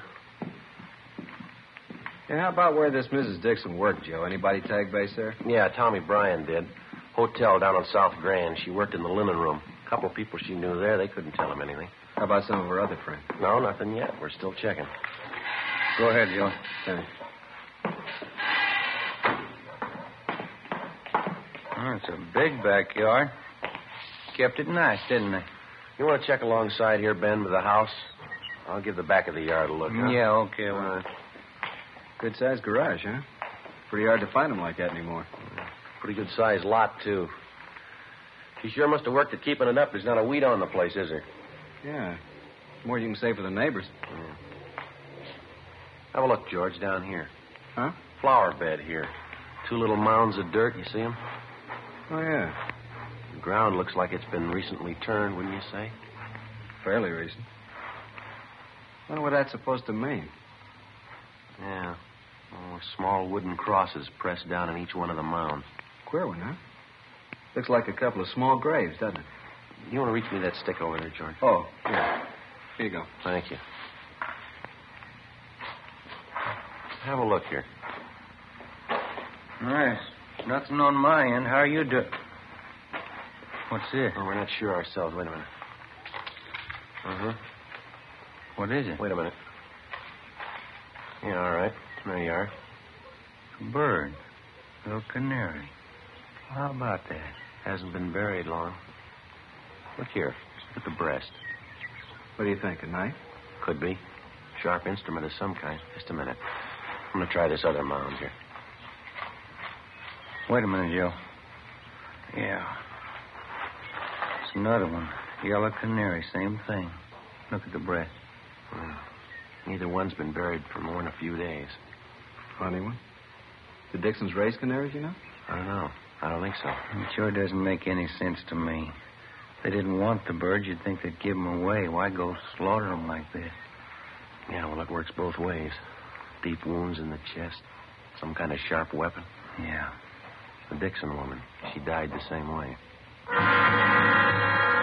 4:35 p.m. We took the 2 canaries, wrapped them in paper, and brought them downtown to Lieutenant Lee Jones at the crime lab to be processed. He was still running tests on the stained jacket and pair of shoes which had been found in the house among the dead woman's personal effects. 5:15 p.m. We checked with the office, and then we drove over to Juvenile Hall to see Roberta Dixon.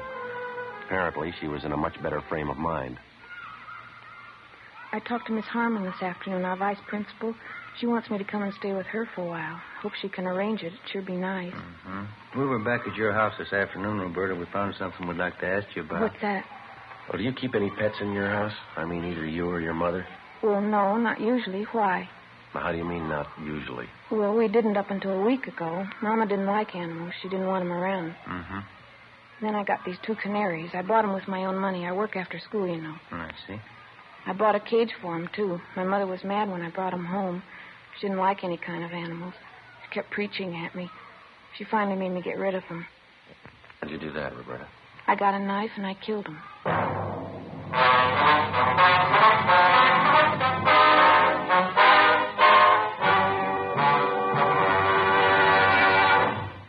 See the difference. Taste the difference. Smoke the difference. You'll find that in Fatima, the difference is quality. Quality that gives you extra mildness. A much different, much better flavor and aroma. Yes, in king-size Fatima, you get all the advantages of extra length, plus Fatima quality, which no other king-size cigarette has. Fatima, best of all king-size cigarettes. Definitely the best quality in its class, but the same price as the cigarette you're now smoking. Remember, thousands of Americans are switching to Fatima. Insist on Fatima quality. So why wait? Switch to Fatima today. Look for the sunny yellow pack. Buy Fatima. Best of all king-size cigarettes. Remember, thousands and thousands of Americans are switching to king-size Fatima, insisting on Fatima quality. So compare Fatima yourself. When you see the difference, taste the difference, smoke that difference, you'll switch to Fatima. Because in Fatima, the difference is quality. Look for the sunny yellow pack. Buy Fatima. Best of all, king-size cigarettes.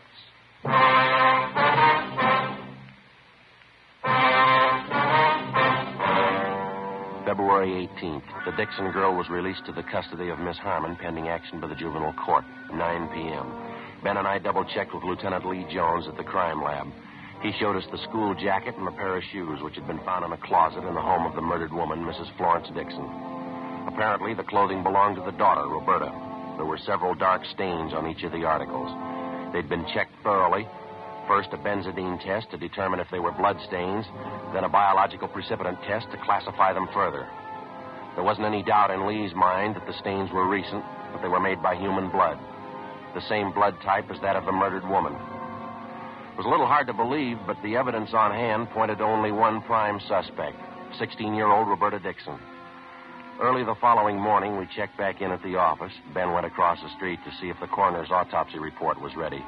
8:05 a.m., I checked by communications. They had a report on the tracer we'd gotten out on the murder victim's husband, a Charles Dixon. I picked it up and headed back to the office. Morning, Joe. Oh, hi, George. You get the message I left for you? I put it on your desk over in the press room. Yeah, I got it, thanks. How's it look this morning? Anything new? Well, this here is an answer on that tracer we got out on Mrs. Dixon's husband. He's been living up north for the past year, San Francisco. That's so? He's still up there? No, not according to this. He died 6 months ago, heart attack. What do you figure? Well, there's not much choice. Joe. Oh, hi, Joe. Hi. Autopsy report. Coroner just got it out. What's the word? It doesn't jibe with the story we got. The coroner places the time of death close to 7:30 a.m. yesterday. Cause of death, what we figured, chest wound. Some kind of a sharp weapon. There's something else. According to the girl, she had breakfast with her mother before she left for school. Coroner says Miss Dixon hadn't eaten for at least 12 hours before she died. What was that time of death, Ben? 7:30 a.m., no later. Well, I guess we better move on it, huh? Yeah. What's the angle? Well, the daughter. She says she didn't leave the house until 8:30. Along with the policewoman, Ben and I drove out to the home of the high school vice principal, Miss Harmon, where the suspect, Roberta Dixon, was staying. There was no one there. We checked at the high school. Miss Harmon told us that she'd brought Roberta to school that morning. She thought that if the girl attended classes, it'd help keep her mind off her troubles. Miss Harmon checked the classroom the Dixon girl was supposed to be in, but she wasn't there. Her teachers were contacted. None of them had seen her that morning. 9:40 a.m., we drove over to the Dixon home. We found Roberta in the back bedroom. She was sitting calmly at a sewing machine, stitching ruffles on a dress. In one corner of the room, there was an empty bird cage. I'm pretty busy right now. I've got this sewing to do. What do you want to talk to me about? We got a few more questions for you, Roberta. It's about your mother. She's dead, isn't she? Do we have to talk about it? Yeah, I'm afraid we do. Why do we? just told me she was dead. There's no sense in talking about dead people. Anyway, I've got this sewing to do. I have to get it finished. There. Isn't that pretty? These ruffles go all the way around the bottom of the skirt. Here, like this. Beautiful color, brown. You like it? You want to tell us what happened, Roberta, yesterday morning? Yesterday, I already told you, didn't I? We don't think you were telling the truth. You want to go over it again for us? Well, I've got this sewing to do. You can see that, can't you? 3 more rows of ruffles go on. Right here. I have to get it finished. It takes time, you know. I think you better let the sewing go, Roberta. Oh, no, I couldn't do that. I have to get it finished. Well, I'm afraid this is a little more important. I think you realize that. I went over the whole thing for you already. I told you everything. Wasn't the truth. You know that, Roberta. Why do you say that? Was it the truth? What do you expect me to say? That's up to you. You think I lied, don't you? That's stupid. I haven't got any reason to lie. Did you kill her, Roberta? What? Did you kill your mother? I told you everything already. That's just the way it was. Mama and I got up and had breakfast, and I went to school, that's all. I don't have any reason to lie. Oh, excuse me. Hello? Oh, hi, Fran. Yeah, I'm working on it now. It's going to be beautiful. What? Oh, no, that's all right, sure. Oh, thanks. Yeah, I'm all right. Look, can you call me back later?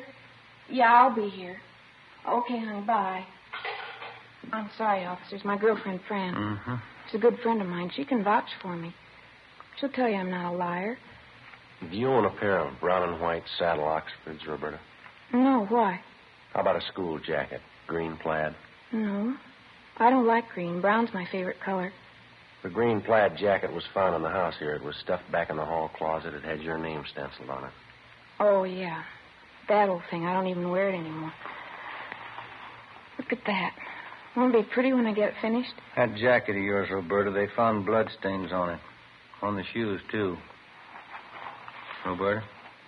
I already told you the shoes aren't mine. The jacket is. Why do you keep calling me a liar? Can't you believe me for once? Isn't it bad enough the way things are? Now, the last time we talked to you, you said you left the house at 8:30 yesterday morning. Is that right? Yes, it was around 8:30. Well, we got the report on your mother this morning, Roberta. The coroner says she died at 7:30, no later. That's stupid. How could he tell anyway? He can tell. He's a liar. Something else, Roberta. You told us you and your mother got up and you had breakfast together. Yeah, we had breakfast together. Why are you picking on me? You couldn't have had breakfast together. The time she died, your mother hadn't eaten anything for 12 hours. I guess you're going to say they can tell that, too. That's right. You want to tell us what really happened now? Now, tell us the truth, Roberta. It's going to work out a lot easier.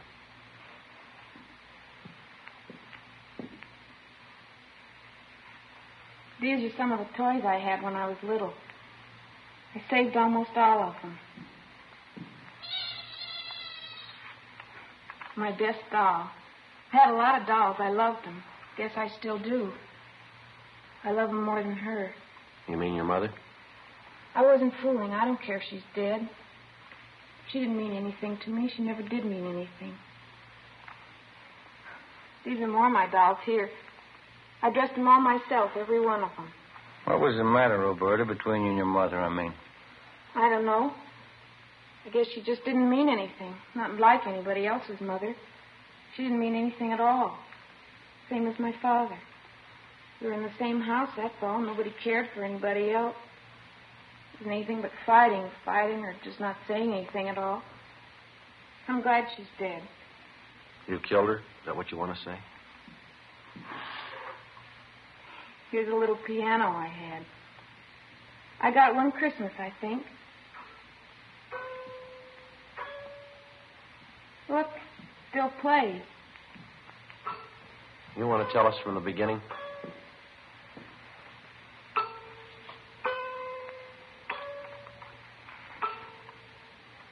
It took a long time. I thought about it a lot. A week ago, I made up my mind. It's time to kill her. She was getting worse. I couldn't do anything. I was always wrong. Couldn't go out, couldn't do this, I couldn't do that. She started the same way yesterday morning. I got the knife from the kitchen. I went in and she was sitting on the bed putting her stockings on. I don't think she knew what happened. It didn't take long. Were you having an argument with her? Is that what started it? We argued every morning. I got so tired of it. She had an awful voice. Finally made up my mind. Planned it all out. I even practiced it. You know the 2 canaries I had? Yeah. I didn't buy them because I wanted them. They got to be cute, though. I felt bad about killing them. Why'd you kill him, Roberta? Practice. Decided to use a knife. I wasn't sure I knew how to do it, though, so I got the canaries. One day after school, I killed them. It gave me more confidence. I knew I could do it after that. Poor little things. I guess I shouldn't have killed them. That knife you killed your mother with, Roberta, you want to show us where it is? All right, I'll show you. I don't think you ever could have found it. It's up in the attic. Special place I hide things. Say, would you like some coffee or Coke or something? No, thanks. There's one more thing. Why'd you leave school this morning? I mean, going off without telling anybody. I wanted to come back here. I felt like it. I wanted to come back to my room.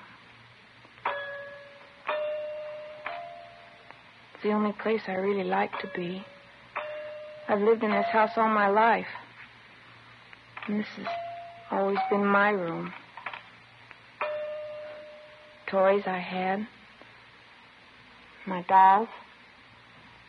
Everything's here. Everything I have.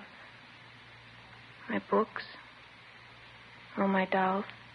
Yeah. I think we better be going, Roberta. We'll have to take you downtown. Yes, all right.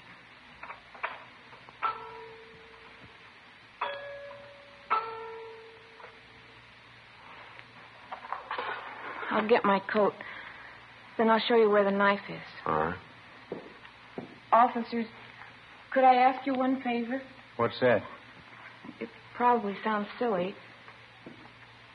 It'll help a lot, though. This doll here. Yeah. Could I take it with me? Just this one. Make me feel a lot better. Please, do you think I could? Yeah, sure. Bring it along if you like. Thank you. You probably think I don't care for anything but my dolls. There's one thing, though, I want to tell you. What's that? I'm sorry now. I really am. I shouldn't have done it. I know it was wrong. You do? Yes, I'm sorry I killed the canaries.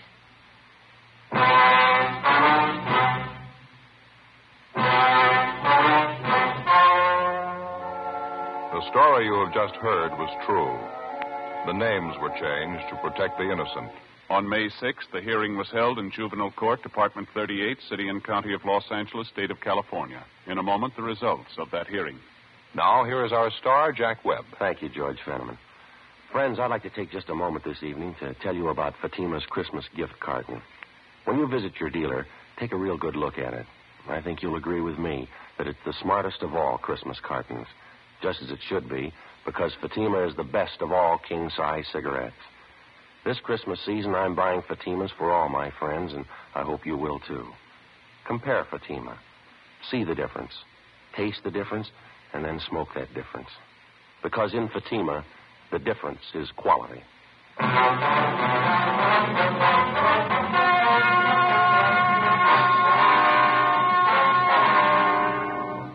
At the hearing in juvenile court, Roberta Evelyn Dixon was found unfit to be handled as a juvenile and was certified to Superior Court as an adult. There, she was found to be criminally insane by 3 psychiatrists appointed by the state. She is now confined to a state mental institution where she is undergoing treatment.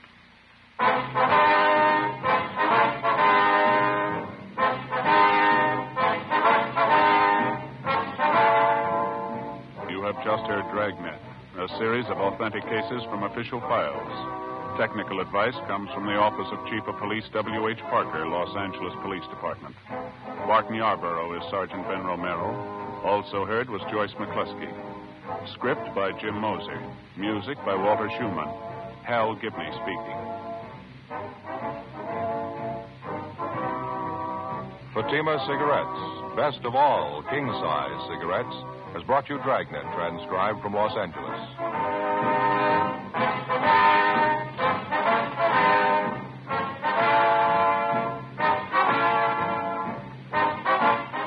Counter Spy fights international intrigue next on NBC.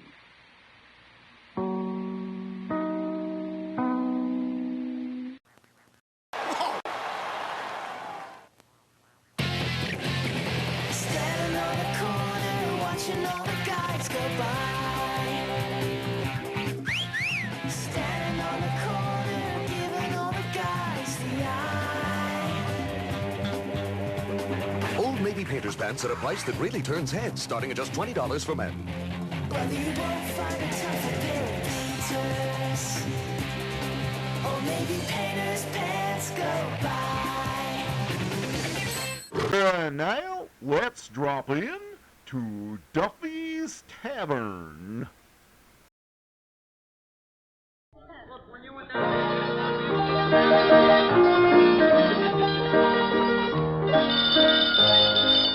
Trouche, the hand lotion with the beforehand extra, and Vitalis for well-groomed hair bring you Duffy's Tavern with our guest tonight, Mickey Rooney, and starring Archie himself, Ed Gardner.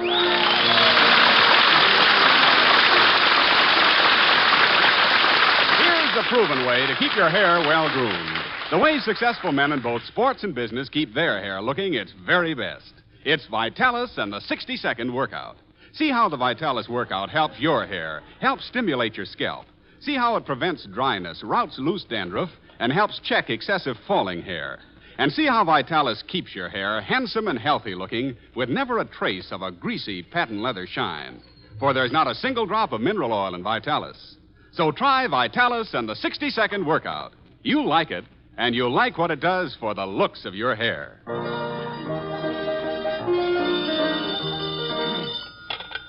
Hello, Duffy's Tavern, where the elite meet to eat. Archie the manager speaking. Duffy ain't here. Oh, hello, Duffy. Tonight, Mickey Rooney. Yeah, that's the guy. Short, freckled, blonde hair, pug nose. Sort of a Van Johnson at half-mast. Yeah, a little bit of a guy. And in fact, they tell me when two grasshoppers meet, one says to the other, I ain't seen you since you was knee-high to Mickey Rooney. That's right. His size is a bit of a problem, too, you know, especially in Hollywood. Well, you know, he's too short to be a lover and too tall to be a producer.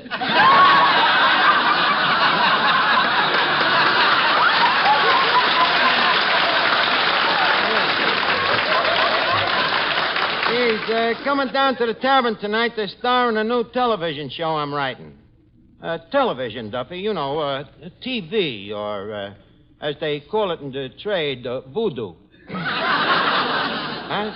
Well, Duffy, let me put it this way. You know the saying, vaudeville is dead? Well, television is where you watch the funeral. Yeah. Well, I think, Duffy, I think Rooney should be great for television. Well, sure, you know, they got them little 7-inch screens. He's a natural. Well, look, Duffy, I'm busy now. I'll call you back. Hey, Archie, what's this about you writing a television program? That's right, Miss Duffy. I'm going to get into television while it's still in its infancy. What are you trying to do, stun its growth? Besides, what do you know about writing television? What's to know? I wrote radio plays. Television is exactly the same, except you dub in the faces. Well, if you take my advice, you'll forget television and stay right here where you got a steady job and the security of $15 every week.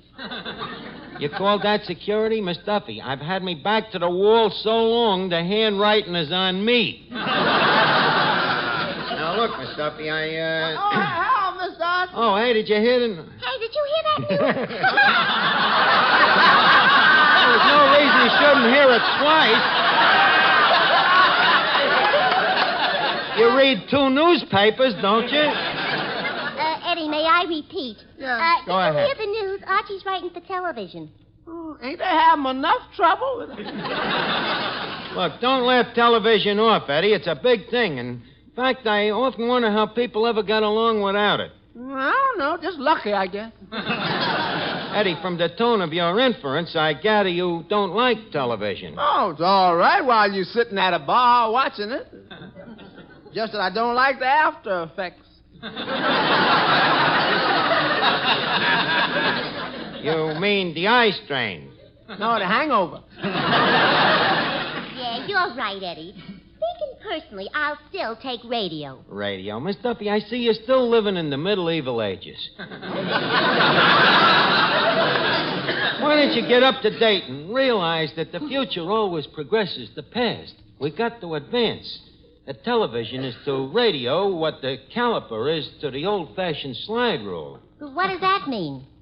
With a thought that deep, one does not stop to analyze. Well, tell me, deep one. Who's going to act in this show of yours? Only Mickey Rooney. Mickey Rooney! Now, look, play off. I need him for the show, and there ain't enough of them to go around. If you'll both put out of here, I'd like to finish the script. Now, let's see. Act 2. Our hero enters. He is a man of the world. Handsome, dashing, debonair. An amused smile plays about his intelligent face. He speaks.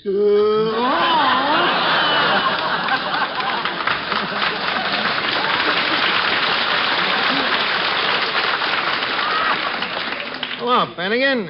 What you doing? I'm writing a play for TV. That's nice. TV who? It ain't a who, Finnegan. TV is slang for the idiom. In other words, well, what is it that people go into the living room for every night and turn out the lights and watch for hours? The dame next door.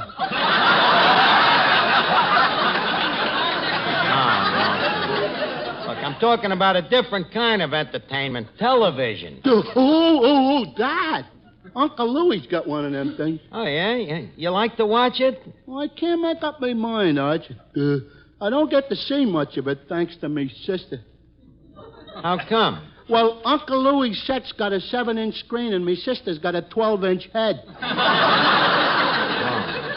Well, in that case, why don't you sit in front of your sister? That's where me Uncle Horace sits. Well, if he's sitting in front of her, how can she see? Well, she can see. You know Uncle Horace. Oh, yeah, the one with the hole in his head.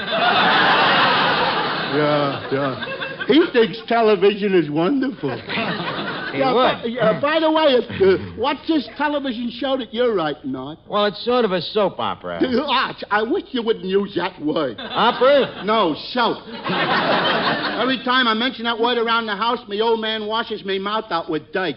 Well, I'll tell you what. To make your old man happy, I'll change it. I'll write a dirt opera, Finnegan.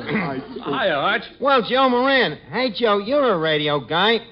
What do you think of television? I don't know. I don't drink. I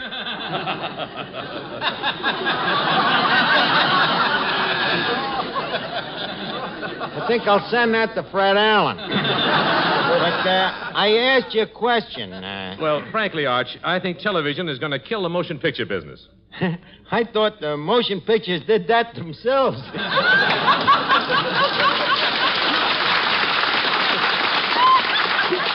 That's very, very funny.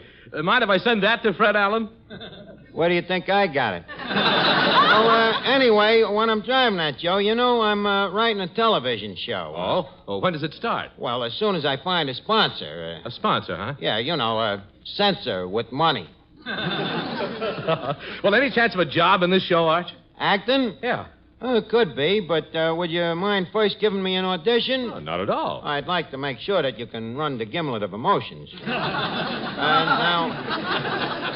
Now, leave me see you register, for instance, love. You know, like Charles Boyer. Okay. Toujours l'amour, Truchet. Hetty, come with me to the drugstore. I will shower you with Trouchet, the creamy, fragrant hand lotion that keeps hands feeling smoother, looking lovelier. This is the hottest lover since Lanny Ross. Look, Joe, try another one. See what you can do with sorrow. Okay, get a load of this. Oh, please, don't take away my bottle of Trouchet. What would I do without it? It's different from other hand lotions because it has a unique beforehand extra that protects hands from chapping. Well, how's that for sorrow, Arch? Pretty sorry performance. Would you like to try for fright? Okay. Don't be afraid.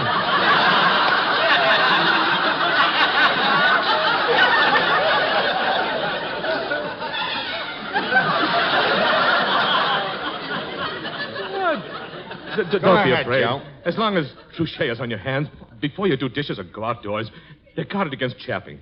Water chapping as well as weather chapping. Well, Arch, how was that for fright?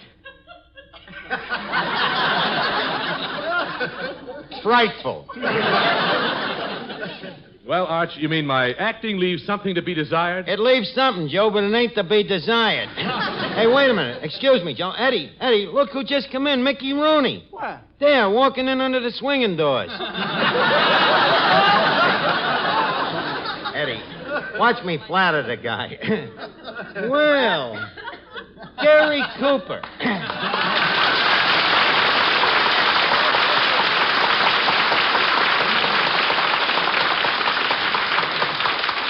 Well, how are you, tall in the saddle? Wait a minute, just a minute, Arch. I'm Mickey Rooney. Mickey Rooney. That's well, how time flies upwards. Tell me, Mick, what's new with you? I don't know. I haven't read the gossip columns today. Gotta send that to Fred Allen.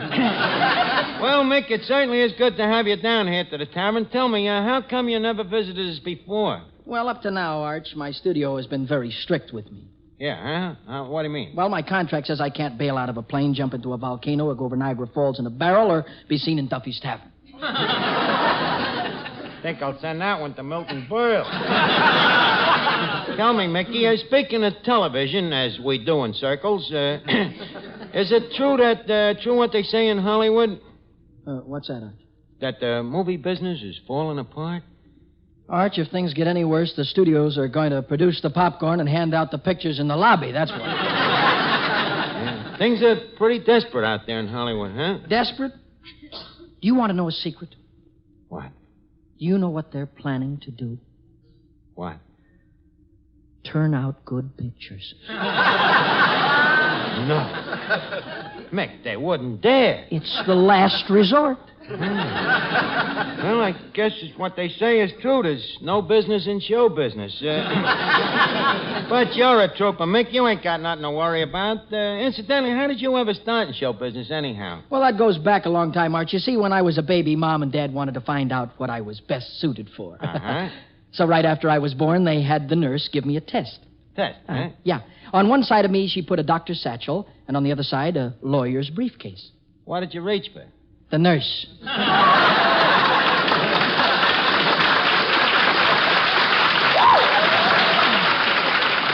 see. So, they decided to make you an actor then, huh? Yeah, that's right. I went into vaudeville with my mom and dad.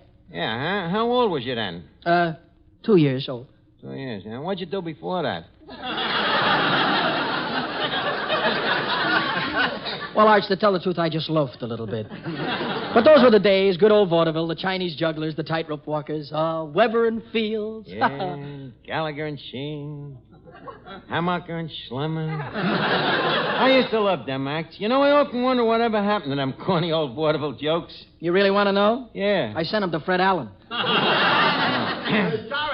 I was just... Well, Edward G. Robinson. And again, it's Mickey Rooney. It's Edward G. Robinson. I'm telling you, it's Mickey Rooney. Okay, we'll ask him. Hey, bud, who are you?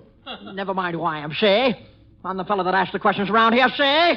This is my territory, see?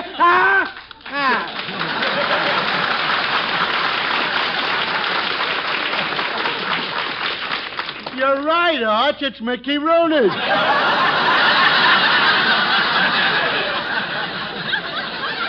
Hey, Mickey, there's an idea. Them dialects of yours, they're perfect for television. Me, Arch, on television? Why, certainly. You see, the way I figure it, them television audiences tired of wrestling and hockey. They're crying for something else to get tired of. Well, tell me, what are you going to give them? You. Now, how would you like to play the lead in a daytime soap opera? How would you like a poke in the eye with a sharp stick? Now, look, don't make no hasty decisions. There's room for good acting in television, you know. It's a medium where if anything is well done, it's rare. You can send that one back to Pick and Pat, too, kid. Look, Mick, please, don't be jovial about this. You got your future to think of. You know, you've been around a long time now, and you ain't getting no taller, kid. Now, please, don't pass this up. Don't be a schmo, you know. There's a lot of room in television for tall, handsome, good-looking types like yourself. That did it. The schmo must go on.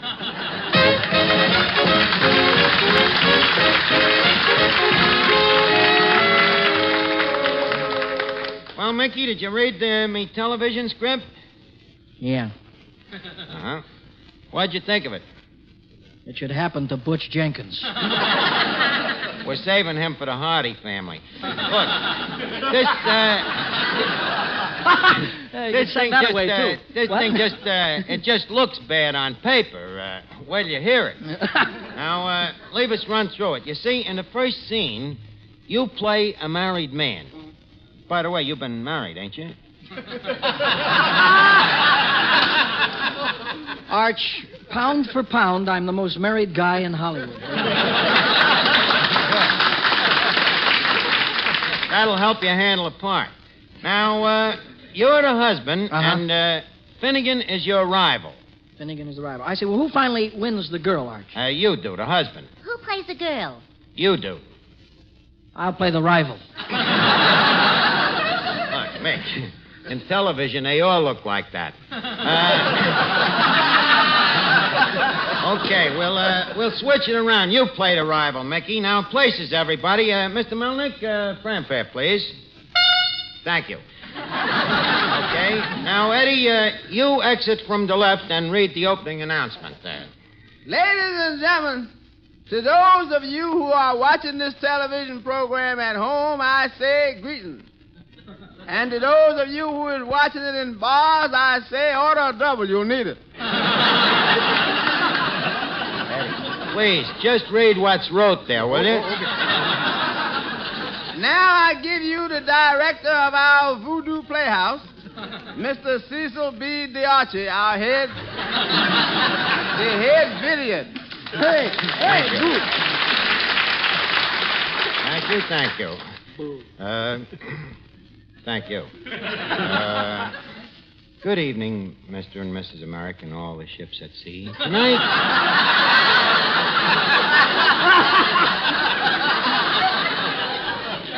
Tonight we bring you another episode in the true life story of lovable old John and his pretty young wife, lovable old Mary. A story that asks the question, can two people in love find happiness? As our scene opens, John, a brilliant young banker, unexpectedly returns home from his office to find his wife, Mary, making love to the Iceman. A typical American family. As our story begins, we find lovable old Mary speaking to lovable old John. What's the idea coming home so early, you jerk? Good evening, Mary. Mary, don't think me suspicious, but why is that derby hat hanging in the hallway? I'm taking trombone lessons.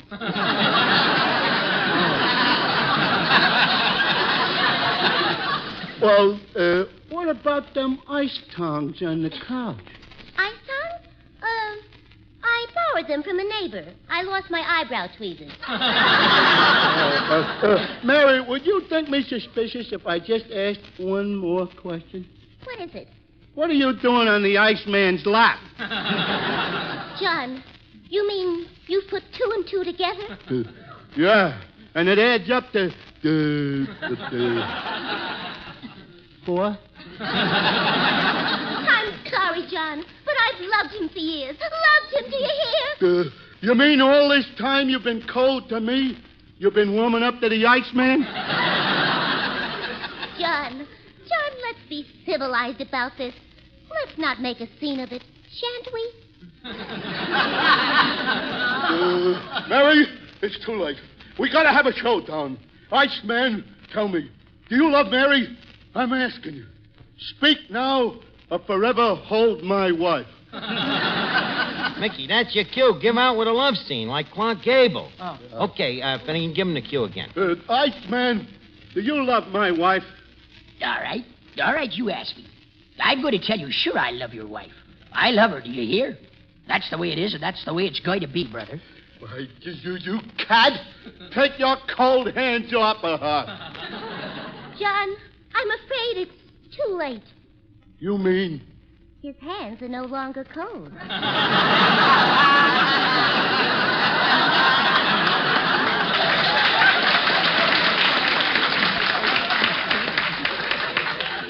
I'm leaving you. Do you hear?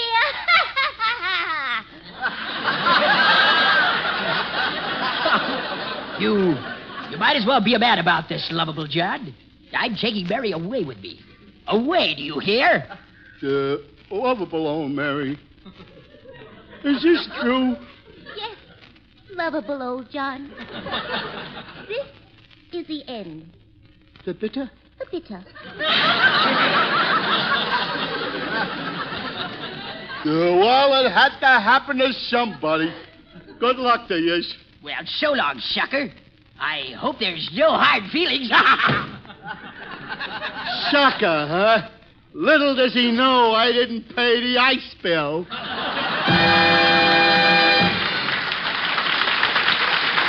Thank you. And now that Mary has run away with the Iceman, what will happen to John? Will he find new happiness with the refrigerator? Only time will tell. But first, a word from one of our sponsors. Folks, as you know, we're celebrating National Eat a Plate of Rutabagas Week. For robust and vigorous health, try Colucci's Rutabagas, the rutabaga with the pedigree. One single helping of Colucci's Rutabagas contains more iron than the double bed spring. And it's twice as delicious. So remember, if it's iron that your system lacks, fill your stomach with rutabagas and listen to the clink. And above all, remember our sponsor's jingle. A. Avocado. B. Boiled potatoes. C. Succotaceous. NBC.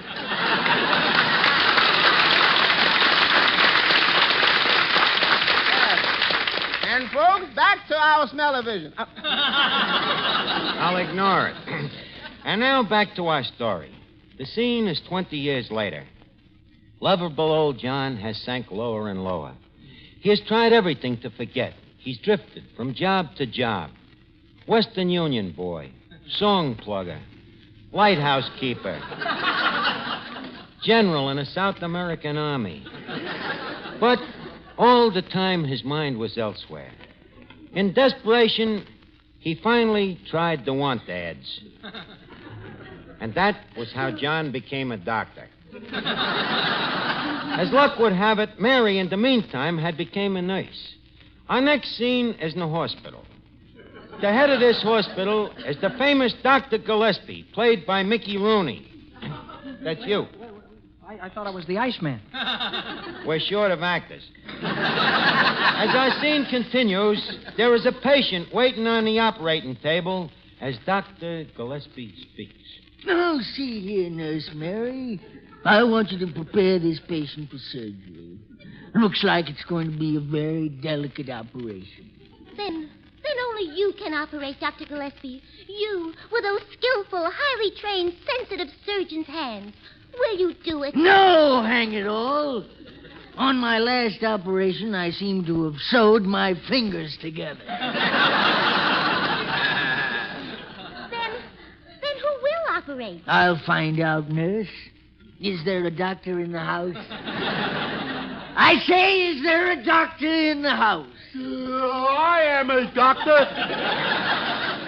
You are a doctor? Yes. I am lovable old Dr. John. Nurse, have you got the scalpel? Yes, doctor. What does it read?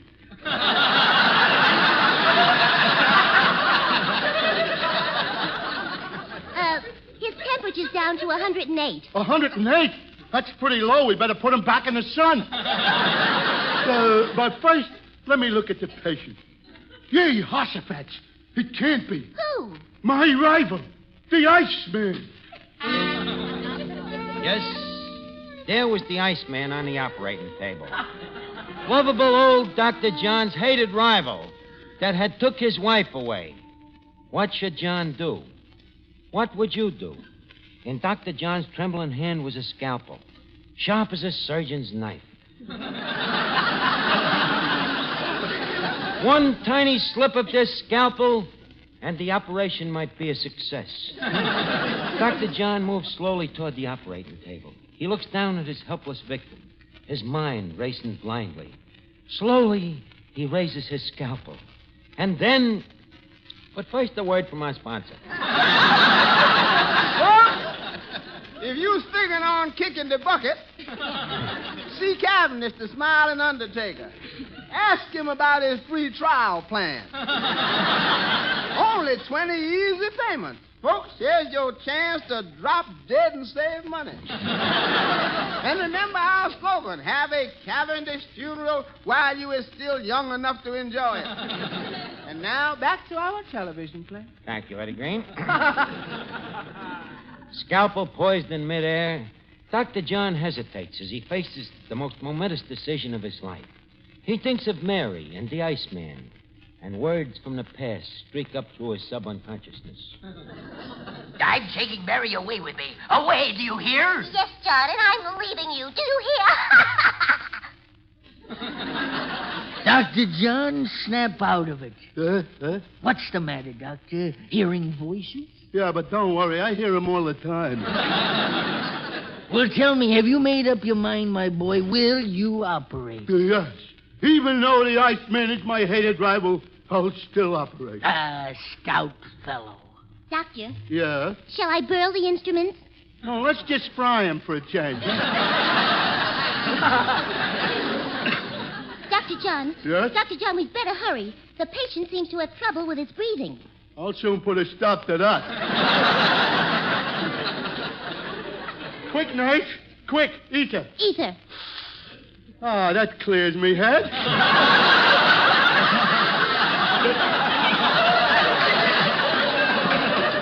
Now, give some to the patient. Dr. Gillespie? Yes. Sponge. Cotton. Scissors. Ouch. Sorry. Bandage. It's a tense moment.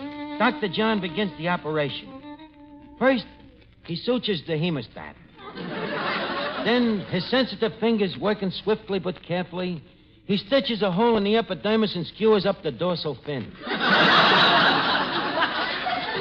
Finally, Dr. John speaks. Gentlemen, the patient will walk again. You mean the operation was a success, my boy? Yep, but I never seen a worse case of tonsils. Oh, Dr. John, you're wonderful. Well, I did. Wait. That voice. Nice. Take off that mask. But I'm not wearing a mask. Mary, it's you.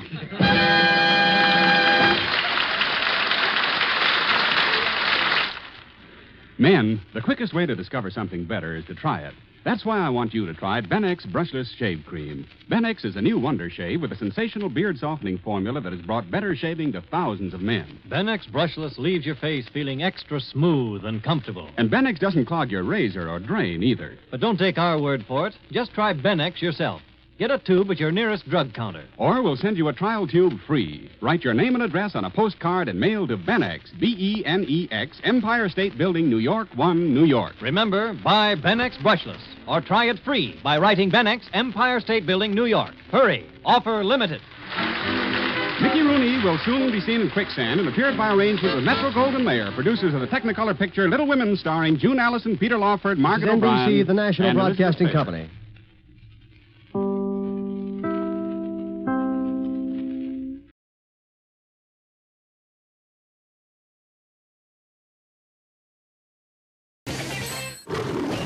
Chief, you okay? They set me up. Critics and audiences have discovered the movie Jeffrey Lyons calls a first-rate thriller. You got something you want to tell me? I'm not running. Denzel Washington, Out of Time, rated PG-13, now playing. Get ready for an overexciting tale of escape coming up next. Tired of the everyday grind? Ever dream of a life of romantic adventure? Want to get away from it all? We offer you Escape. Escape, designed to free you from the four walls of today for a half hour of high adventure.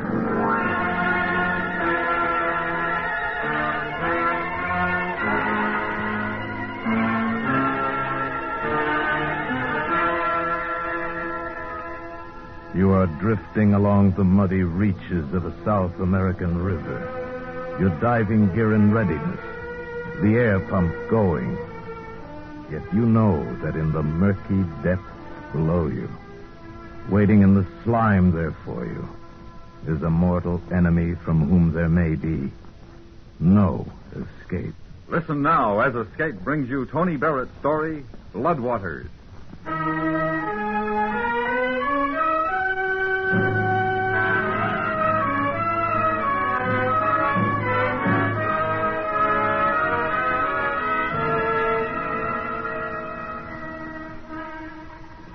They take you up slowly, always slowly, even in a nothing job like this one. A harbor bottom dive that a beginner would laugh at. I kicked away from the heavy pilings harder than I had to, and I knew I was trying to dull my mind again, not to think about it. Trying to sell myself the same old story. That a diver shouldn't care where he works because the job's always the same. There's something down there. They want it. You get it, period. But it didn't work too well. The story was wearing thin. There you are, Senor. You want the suit off, or you want to rest first, huh? Rest from what? A 50-foot dive? Get me out of the suit. See. Perhaps the man knows best, Trent. Murdoch. A 50-foot dive can be dangerous. But then danger never bothered you, did it? What are you doing here, Murdoch? What do you want? Does an old friend have to want something? I'm not interested in any of your deals. Really? With this job finished and nothing else in sight? I'm busy, Murdoch. Beat it. No curiosity, Trent? Not so much as a... What are you doing in a forsaken hole in Argentina? You never were much at small talk, were you? Goodbye, Murdoch. Wait a minute. Take your hand off me. Why the rush? Where are you going? You know it all. You tell me.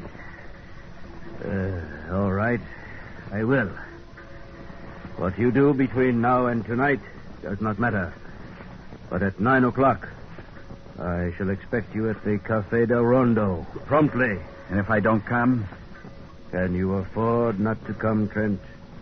It still takes money to live, even down here. I'll see you at 9 o'clock.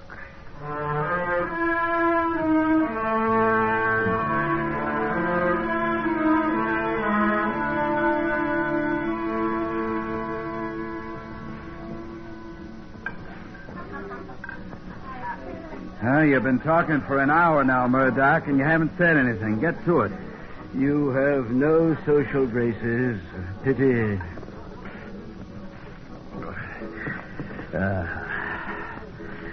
Trent, how would you like never to have to get into diving gear again?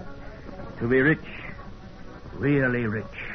To have everything you ever wanted. I had everything I wanted once. You remember that, don't you, Murdoch?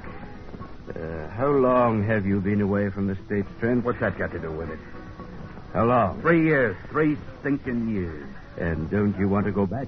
No, I like working jungle holes like this. I like 50-foot dockside dives with native boys that fall asleep on the pumps while you're down there. What are you building? Fortune for both of us. What do you want this time? My right eye? Can't you forget what happened? Can you?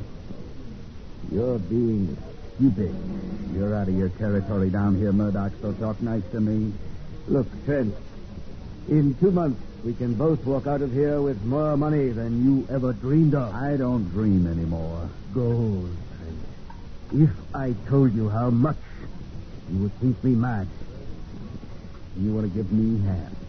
You will earn it. By diving? Yes. Did I say something humorous? So you fell for the national industry.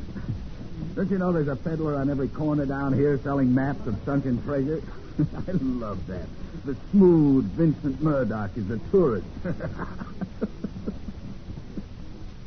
And now, do you want to hear what I have to say? Say your piece. Did you ever hear of the Grand Chacos Rebellion? Ah, Maria, my dear.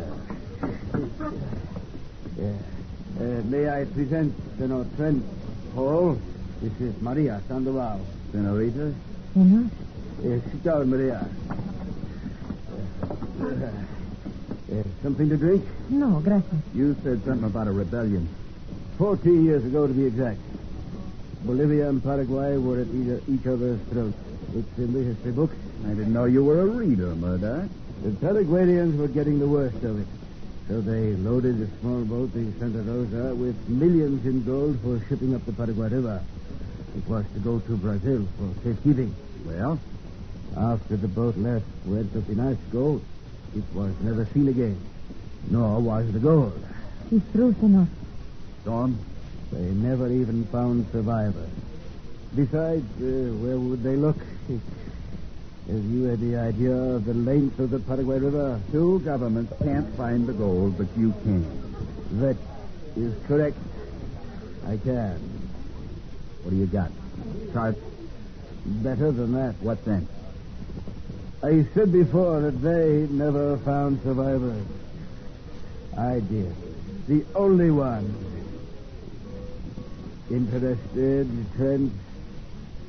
I don't want any part of you, Murdoch. Now or any time, so get off my back. Don't you realize what I'm offering you? I understand this. It's over. I'm through with you and your schemes, and I'm not running anymore. Get that through your head, you fat slut. Now, you listen to me. 3 years ago, I listened to you. 3 years down in this sinkhole is what I got for it. 3 years, you foul, filthy pig.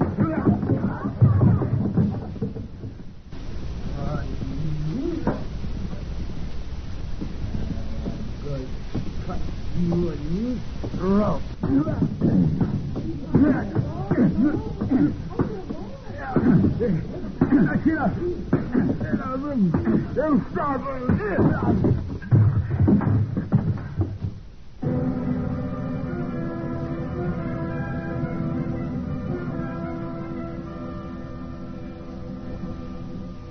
don't know how long it lasted. How many times I hit him trying to pay him back for the lonely years. But finally it was over. Finished. And I was back at the waterfront again, facing the soft breeze coming in from the sea. Hello? Hello, friend. What do you want? Oh. Maria, isn't it? Si.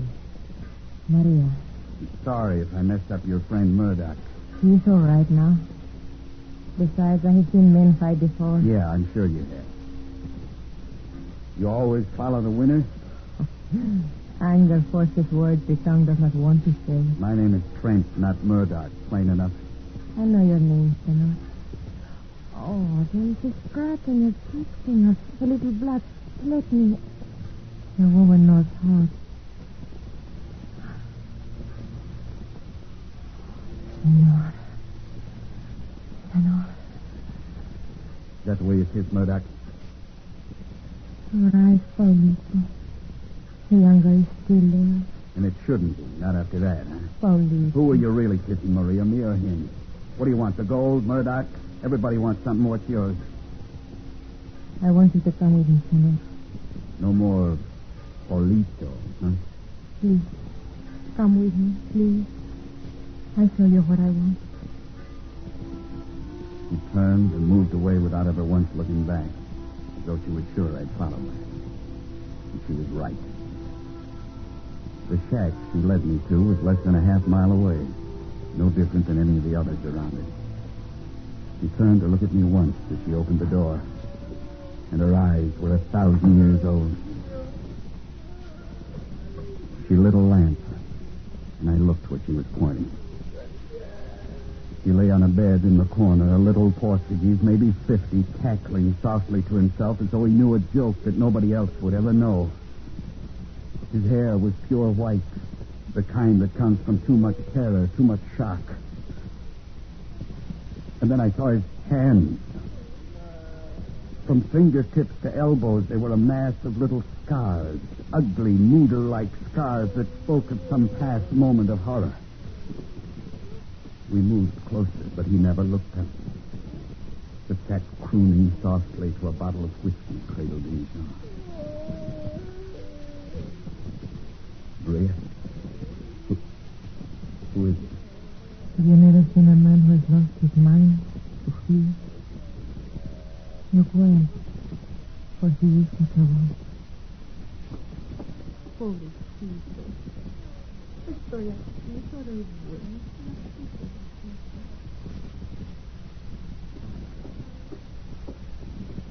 Have you seen enough, Senor? Is he My father. What is left of him? How did it happen, Maria? You have already been told. What? Murdoch spoke truth tonight when he told of his survival from the Santa Rosa. Yes, he did.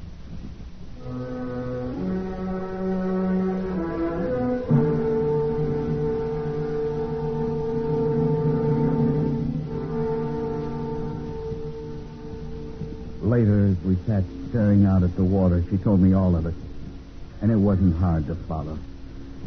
An old man, driven insane by terror, who clung to Murdoch because Murdoch kept him in whiskey, the one thing that pushed the terror away for a while. Very neat and tidy, the Murdoch touch. You understand now, Paulito? Yeah.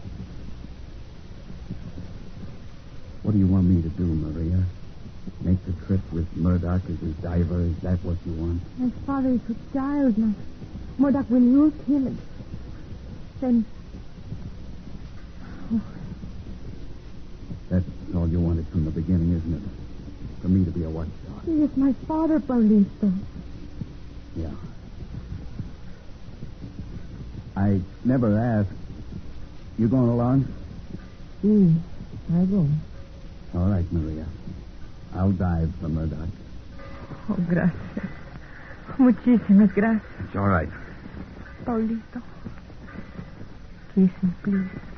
Gratitude for your father? No, not this time, querido. This time, for me.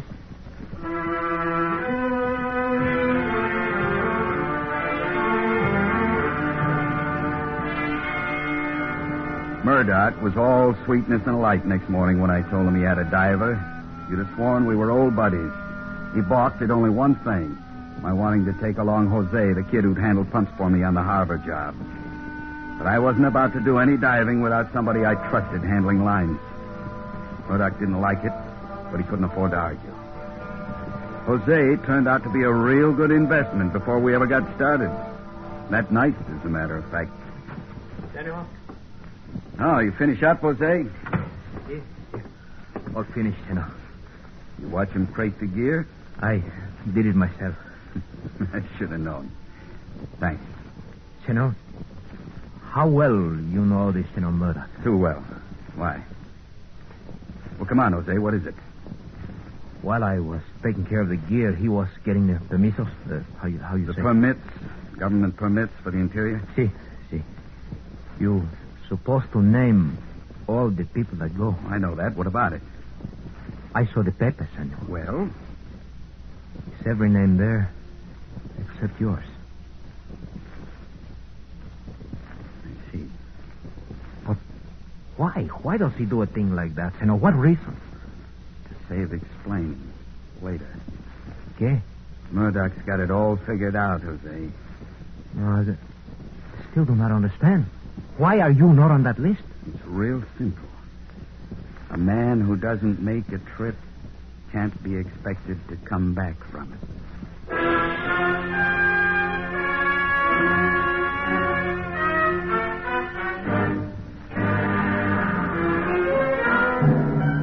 You are listening to Bloodwaters, tonight's presentation of Escape.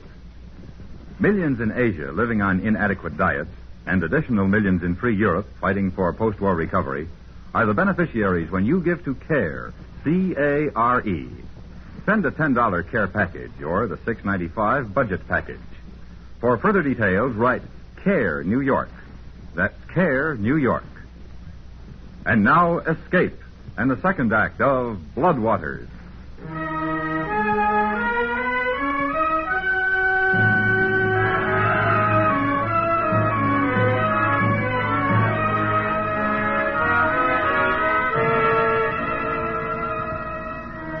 It's a thing you gotta see to believe. A thing that exists every foot of the length of Argentina. Get a couple of hours inland from the coast and you've gone back 1,000 years. Nothing but jungle. Jungle so thick and green you can travel a full day without ever once getting a glimpse of sunlight. It's bad enough any way you try it, but doing it Murdoch's way was the worst. Murdoch, a gold-hungry, penny-pinching man who hadn't hired enough bearers, who skimped on food, and who hated every minute wasted on rest. Maria took it well, quiet for the most part, her eyes never far from Sandoval. The old man was pathetic, shambling along, falling often, uncaring and never hearing. There was only one sound that mattered in his world, the cork coming out of the bottle. And Murdoch was master of the bottle. 4 days of it, 4 stinking, crawling days. And on the morning of the 5th, we came out of it. Stood there, looking out at the Paraguay River. The gold was showing in Murdoch's eyes again. Look at it, Trent. Beautiful, isn't it? It's a river. That's all it is. It's been a long walk. Where to now? 3 days upriver. Do you have any objections? You're footing the bill. And you should remember that. Check our supplies while I make arrangements for the boat. Don't you want me to take a look at the boat before you make a deal? Make sure you get a good winch? You have a short memory, Trent. I'd say I'm fairly capable of making deals, wouldn't you? You just make sure the bearers don't steal anything when they leave. I take care of that for you, Senor. Well, thanks, Jose. Oh, and keep an eye on the old man, eh? Sí, Senor, sí. Ole, hombre. Ven aquí.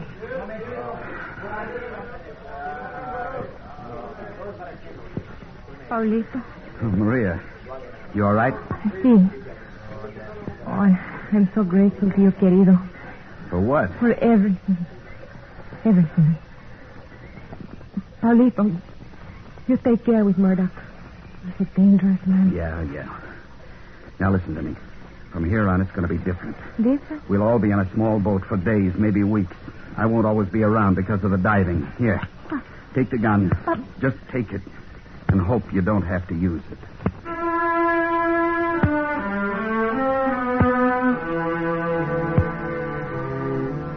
A couple of hours later, Murdoch came back and waved us down to the river.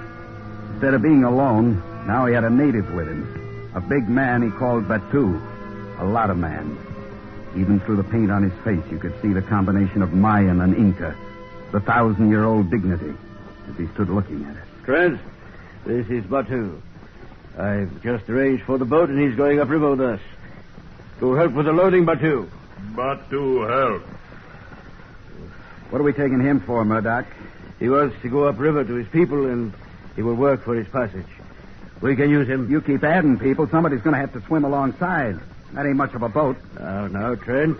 This is no time to be at each other's throats. I know we are on the right track. Sandoval started getting excited the moment he saw this part of the river. For a guy in his condition, you're doing a lot of depending on him. You let me worry about that. All you have to do is handle your end of things, and that won't begin until we start diving. You're wrong, Murdoch. I started worrying 3 years ago, remember?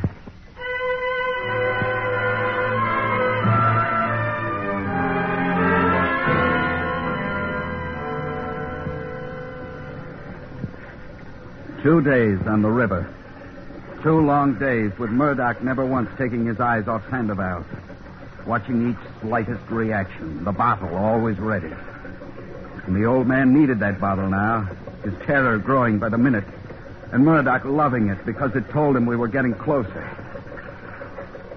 That night, I was laying out my gear back in the stern when Batu, the big native, came toward me. He wasn't the calm giant anymore, just a man, a terrified man with words tumbling out of his mouth. You tell Batu. You tell. Tell you what? About crazy man. Crazy? Sandoval? Well, what about him? Hands. The scars? You mean how did he get them? Yes. I don't know what happened to his hands, but what about him? Why you come here? To dive.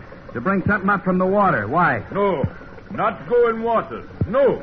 Why not? What's wrong? Not go. Devil water. Devil water. You not go in devil water. And that's all I could get out of him. Just that. It was a long time before I got to sleep that night. Late on the 3rd day, we dropped anchor just outside a small cove. Murdoch was out of his mind with excitement. But it was too dark for diving. We'd start in the morning. Batu wanted to go ashore to see his people. Swore he'd be back before sunup. Murdoch didn't like it, but he had no choice. We needed the big man on pumps. In the morning, we were up at dawn, and Batu was back aboard. He didn't say much, but he was never more than a couple of feet away from me, and his eyes never left me. But I didn't have time to think about it. I had my own troubles. What's taking you so long, Trent? Oh, you and your penny pinching. You've been had, Murdoch. Well, what's wrong? Well, not a thing, except this winch is on its last leg. Well, let's not argue. Repair it the best you can. Talk cheap, but I'm the guy who goes down there. Listen to me, Trent. We're close, really close. Sandoval swears it's right beneath us. He has to be right. He's pointed out landmarks all the way. Wait a minute. What's that? It's native drums, Probably a welcome. Get that chute closed, Trent. We're losing time. You remember what I say about clear lines down there, Senor, huh? I'll remember. And don't you forget. Look, Senor. Look on the shore. Natives, 6 or 7 of them. He's part of Batu's tribe. What's that they're carrying? It looks like a pig or a goat. And their throat is cut. What is it, Batu? What are they doing? Make sacrifice to river god. But why now? Save you. From what? What's down there? A native superstition, Trent. Where's your intelligence? Are you ready? Batu. You not stay in water long. Kaptaya! On the beach, they heard his command, and the pig was thrown into the river. A moment later, Jose had bolted my helmet in place, and I was being lowered over the side of the boat. Everything was forgotten now, but the work is staying alive. That's how it is with diving. You can do it 1,000 times, but it's always new. Jose knew it. Through the phone, I could hear him worrying with me. You all right, Senor? Yeah. Read me. See, 11 fathoms. Stay with me. I'm going to have a look around. I checked my lines and started toward a large mass of shadow. Distances underwater fool you. I was on it almost before I started. It was a ship, or what was left of one. Her back had been broken in two, and her stern was right in front of me. I read it aloud. Santa Rosa. What's that, Senor? I found it. Start a line down. He's found it. You're here. He's found it. I went in carefully, slowly, making sure of my lines. It didn't take me 20 minutes to find it. A tremendous iron-bound chest. I scratched the slime off with my knife, and there it was. The official seal of Paraguay. There wasn't any doubt now what was inside. I got a line around it, told them which way to swing the winch, and managed to get it out in the clear for the trip up. I just about finished when I felt a signal on my line. What is it? Batu says to get up here quick. You've been down too long. Why? Friends, this is Murdoch. Let's get the gold up first. Another moment won't hurt you. Let's not take chances on a fouled line. Let's not take chances on me. Tell Jose to take me up. If he tries it, I shall shoot him. The gold comes up first. Stand clear, Trent. Murdoch, listen. My knife is across the line.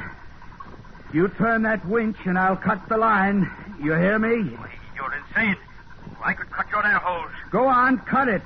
I'm tired of living with you on my back anyway. Oh, all right, Trent, all right. Now, don't get excited. We're taking you up. Slowly, they began taking me up. And then I realized why. Murdoch knew once I started up, I couldn't possibly cut the line that held the chest. He took me up just far enough to get my hands on the bottom rung of the Jacob's ladder and hang there helplessly. Then, through the phones, I could hear the creak of the winch as he started hauling up the chest. Looking up through the water, I could see Murdoch leaning over the rail as he waited for the chest to break water. And then it happened. A sudden sharp sting on my hand. And when I looked, I saw blood. Blood and a 6-inch fish racing in for another bite. In a second, there were more of them. Little needle-toothed devils plunging at the canvas suit, even trying to bite through the steel of the helmet to get at the flesh inside. And at last I understood everything. Why Batu called it devil water. Why Sandoval had gone insane. And what happened to the crew of the Santa Rosa. That 6-inch fish was the South American piranha. A cannibal so deadly it strips a man to the bone in 30 seconds. Then I heard something else. The winch. Murdoch had been driving it too fast, even for a good winch. It started to crumple just as the chest broke water. Murdoch saw the chest, inches from his hands, start slipping back. And the thought of losing the gold drove him crazy. He grabbed for it.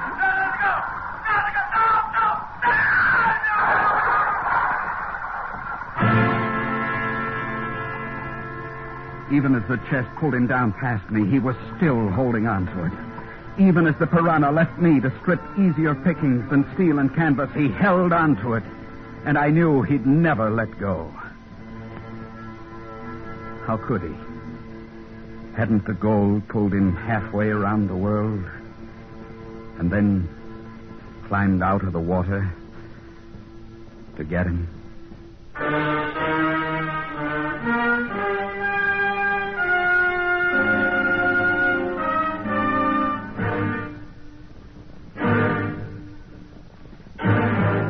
Under the direction of Norman MacDonald, Escape has brought you Bloodwaters by Tony Barrett, starring Vic Perrin. Featured in the cast were Jack Trucian, Lillian Bayef, Tony Barrett, and Barney Phillips. Your announcer, George Walsh. The special music for Escape is composed and conducted by Leith Stevens. Next week. You are one of 4 people trapped in an isolated trading post somewhere in the Yukon Territory. The blizzard outside making escape impossible. And you know that before the spring thaws release you, before you can leave this cabin behind you, one of your companions, by consent of the others, will be killed. So listen next week when Escape brings you Les Crutchfield's story, Judgment Day at Crippled Deer.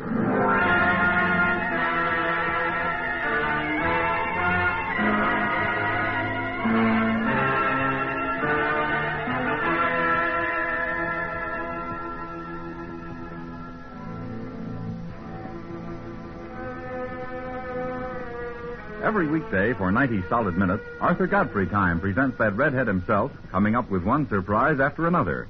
And every Friday night on most of these same CBS radio stations, we take the top surprises, the best songs, the biggest laughs out of the daytime shows, and brew them together into a big once-a-week treat. Tomorrow night, don't miss the Arthur Godfrey Digest at the Star's address. Daytime is a gay time with Arthur Godfrey Time on the CBS Radio Network.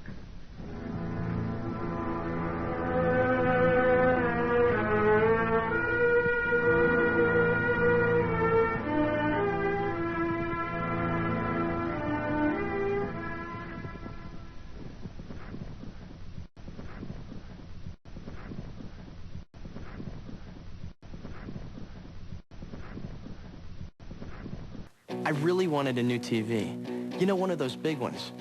So I turned to my Rent-A-Center again. I love their flexible payment options. That way, I get to pay them when I get paid. And I'll be owning this Philips widescreen in no time. My friends, my stuff, my Rent-A-Center. Mention this ad and get 1 week free at Rent-A-Center. Call 1-800-205-2005 to connect with the store near you and ask for 1 week free.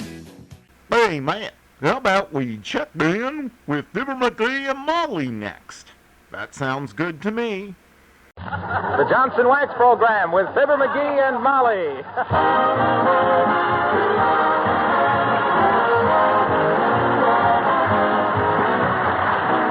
The makers of Johnson's Wax and Johnson's Self-Polishing Glow Coat present Fibber, Magee, and Molly, written by Don Quinn, with songs by the King's Men and music by Billy Mills. The show opens with Be Young Again.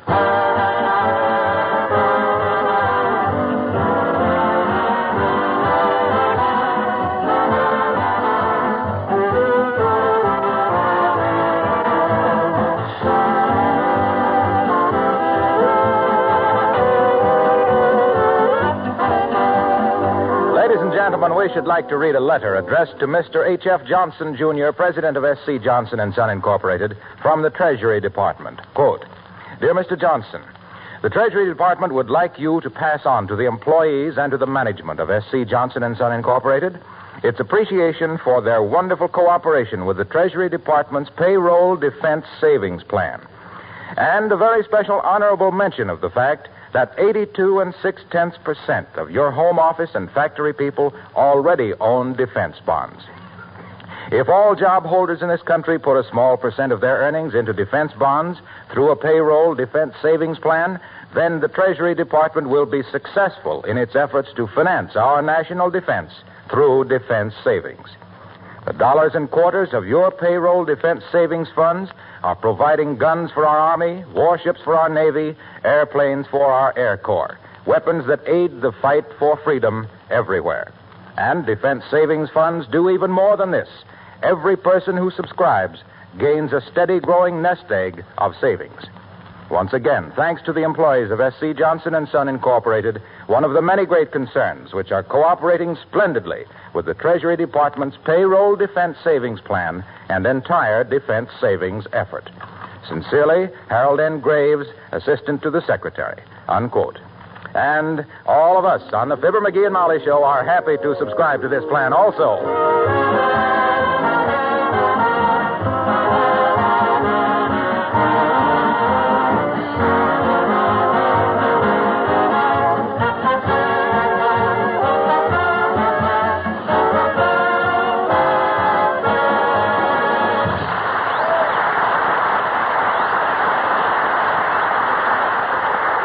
Who threw the rock through Mrs. Uppington's window?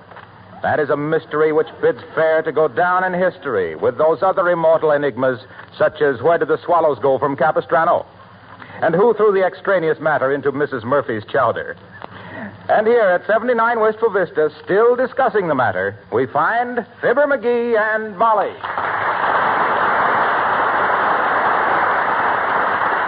No, Molly, I'm not sure whether I threw that rock through Uppy's window or whether I just dreamed it. Well, how are you ever going to find out? Oh, I finally figured out a way.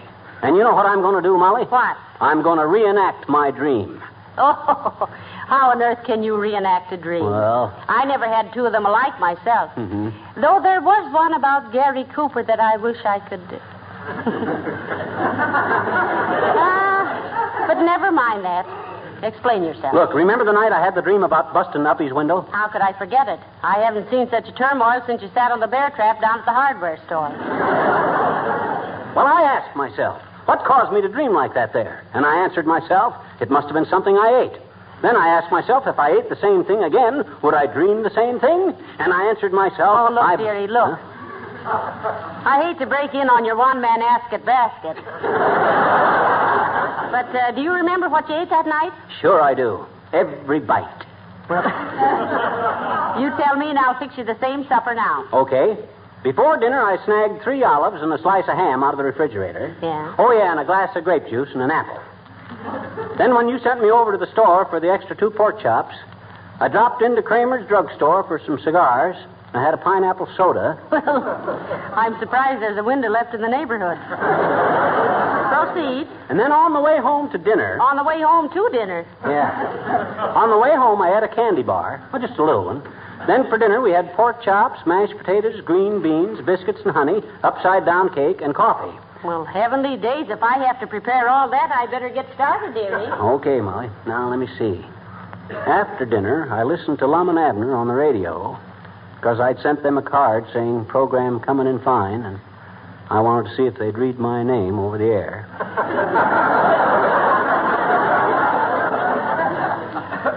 Then I lit a cigar, and I sat here... Come in. Hi, mister. Oh, hi, sis. Don't bother me now. I'm reconstructing a dream. What? I says I'm busy. Don't bother me. What you want? Hey, somebody threw a rock through Mrs. Uppington's window. Did you know that? Did you have some sly purpose in asking me that, sis? Well, gee, no. I was just wondering who could have done it is all, mister. No. Mrs. Uppington told my daddy if she ever found out who did it, she was going to arrest him for delicious mischief. For what? Delicious mischief. You mean malicious? It's malicious, not delicious. Why? Well, because it was an act of malice. You know what malice is? Sure I do, I bet you. Well. I got a Christmas present from her.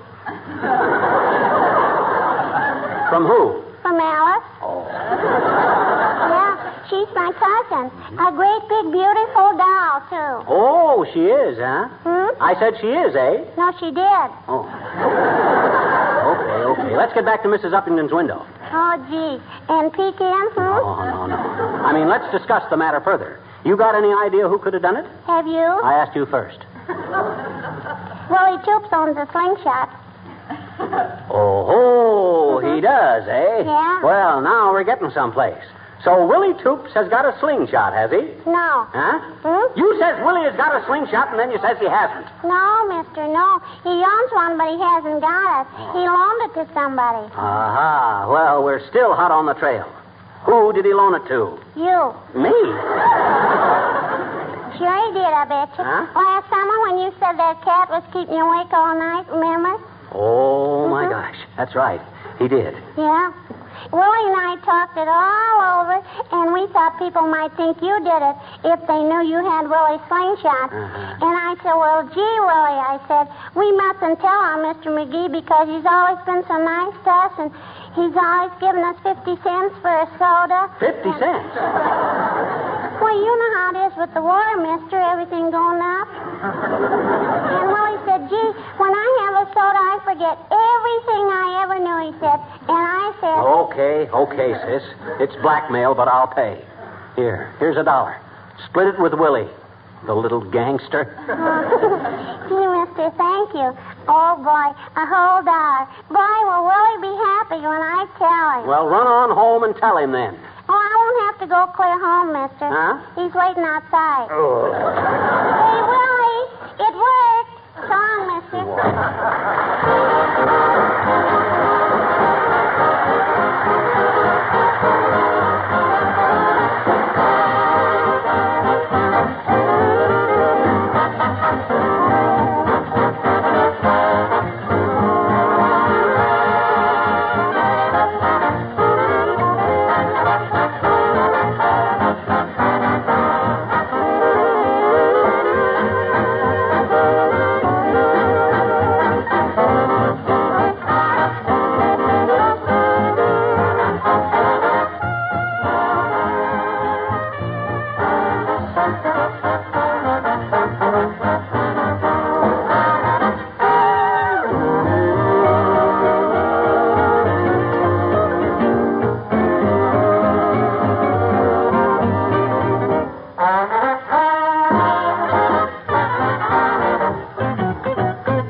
eye full. That was a good dinner. I'm now, glad before I go to bed, Molly, I want the same pajamas I wore that other time. I think I wore my purple ones, didn't I? Yes, I believe so. I remember that because you lost the string out of the pants and were using a piece of rope for a belt. Oh, the string wasn't lost exactly. I was using it to patch the clothesline in the backyard. It was 3 feet too short. And why? Yeah, I know. It was my fault. I cut a little hunk of the clothesline to tie around that old trunk in the attic. Yeah, what became the strap off the trunk? Well, I was using that in the dining room window because the cord was missing off the sashway. Well, what happened to the cord off the sashway? I don't know what happened. It must have... Oh, my gosh. That's the cord I was wearing to use to hold up my pajamas. Oh, say, McGee, I almost forgot to tell you. The first thing tomorrow, I've got to run downtown and do some shopping for Mrs. Uppington. Uh-oh. She's so upset over this window-breaking affair, she hasn't had any time to shop at all. Okay, I'll stay here and keep an eye on things. What do you got to get her? A turtle. A turtle? A turtle. What does she want a turtle for? Well, search me. Maybe it's a playmate for her Pekingese. But anyway, it's none of our business why she wants it. Imagine a woman her age wanting a turtle for a pet. I can't. Why, that old fossil is old. Oh, dear. Come in. Oh, Mrs. Uppington. Come in, Abigail. Oh, thank you, my dear. Good day, Mr. McGee. Hi, Uppy. Got a new pane in your bay window?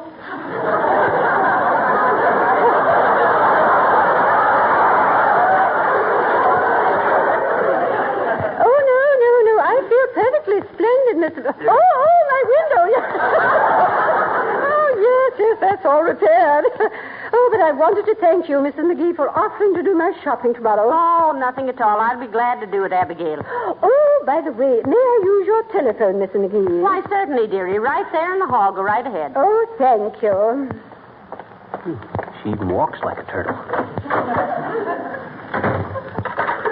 Hello, operator. The Bantam department store, please. Bantam? Miss Magee in the lingerie, please. Hello, Miss Magee? Mrs. Uppington speaking. Yes, the Mrs. Uppington. Mrs. McGee is coming in tomorrow to pick up a girdle for me. You know my size. Yes. No. Just a girdle. Thank you. Goodbye.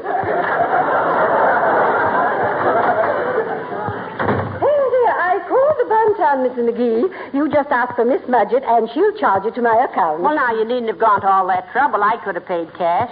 You know, they only cost about 35 cents for the little ones. You flatterer. But I do want to get a new one, my dear, because I hear they're going to be difficult to get. Ah, that's a lot of malarkey, Uppy. I could go out in the country tomorrow and get you a dozen, all shapes and sizes.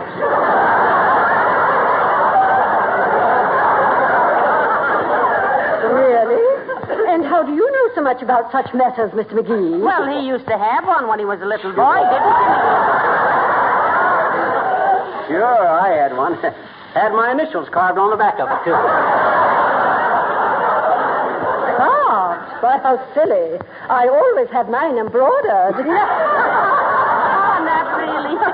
Well, doesn't it hurt them, Abigail? On the contrary, my dear. I believe it reinforces them. It does, eh? None of them I ever saw needed much reinforcement. They're tough little devils. Yes, they are quite durable with proper treatment. Oh, do you understand the type I want, Mrs. McGee? Well, I think so. You want one that snaps, Uppy?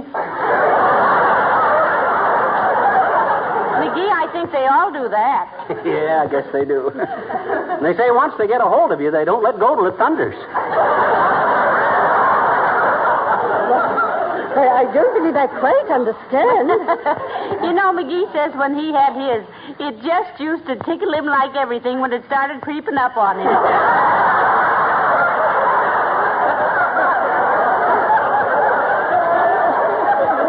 Yeah, they're persistent little cusses. Really, Mr. McGee, wasn't that sort of a strange thing for a boy to own? Oh, no, all us kids had them, Uppy. Used to race with them. How shocking. Yeah. I finally had to get rid of mine, though, Uppy. Got too big. Besides, it bit his grandmother. He bit his grandmother. Yeah. Oh, but it was self-defense, Uppy. She pulled his leg. Yes, and I think you are pulling mine. Never mind, Mrs. McGee. I shall get it myself. Goodbye.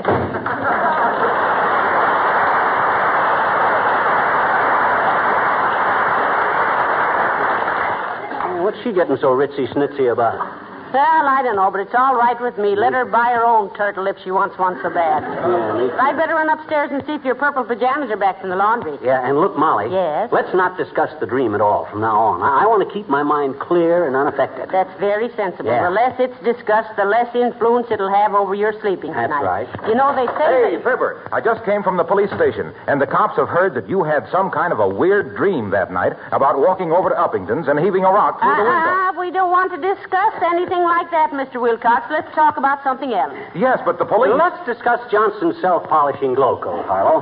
The product that goes on the shelf of every self-respecting household. The genuine... Wait a minute, Fibber. The police... Now, getting back to glow coat, Harlow, think of how it protects linoleum against wear and dirt, and how it saves hours and hours of housekeeping. Keep the neighbors from making cracks about the cracks in your linoleum by using Johnson's self-polishing glow coat. The no rubbing, no buff. Darn it, let me talk, will you? The police think that in view of the dream you had, that Don't forget that it dries to a lovely glistening finish in 20 minutes or less, dearie. I'll say it does. Just pour a little out, spread it around, go knit a shelter blanket for 20 minutes or less, and what have you got? The kind of a kitchen floor you dream about. Why, say, what is this? Quit changing the subject, will you? Who's changing the subject? We want to talk about glow coat. Why, certainly. We love glow coat. Yeah. In addition to its other wonderful properties, it keeps us off the streets on Tuesday nights. It's a marvelous product. Why do you suppose millions of housewives all over the world... Oh, all right. Nice going, McGee. Yeah, I sure got him off the subject, didn't I? Yes, you did. So the police think I did it, eh? Well, let them try and prove it. By George, I just wanted to tell you, Fibber, the police are convinced you didn't have anything to do with it. Huh? What? They remember you played first base against the police softball team last summer, and they know you couldn't hit a 6-foot window from 30 feet away even if you were awake.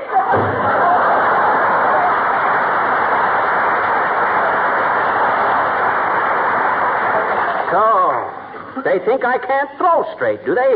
Get your hat, Molly. Why, where are you going? I'm going down to the police station, stand across the street, and heave a brick through their window. I'll show them. No. Control yourself. Take it easy, McGee. Don't you see what they're doing? What you mean? They want you to prove you can do it. Then they'll have you. It's a trap. Oh, my gosh. And I nearly fell for it. Gee, thanks, Molly. That's all right, dearie. That's what a wife is for. Oh, dear. Come in.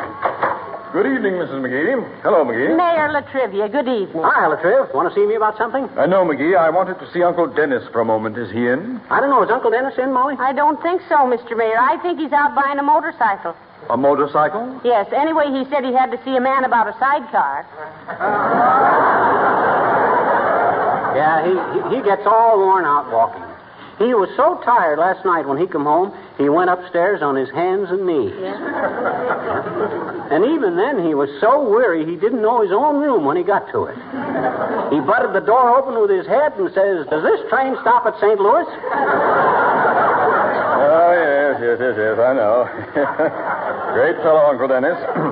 I saw him the other day walking down the street waving a pair of tweezers. Tweezers? Yes, he said he was going to get a hair of the dog that bit him. But if he isn't at home, I shall have to see him some other time. Hey, Latriv, they know yet who threw the rock through Uppington's window? The police are still working on it, McGee. That's one thing I wish to see Uncle Dennis about. Heavenly days, you don't suspect him. My men are working on a clue. It seems that late that night he went into a... Yeah, we know. Yeah, he always does. Exactly. And he asked the proprietor for a rock and rye. They didn't have rock and rye, so he just took a rye. We're checking up to see if he found a rock anywhere. But don't tell him I'm inquiring. Good night.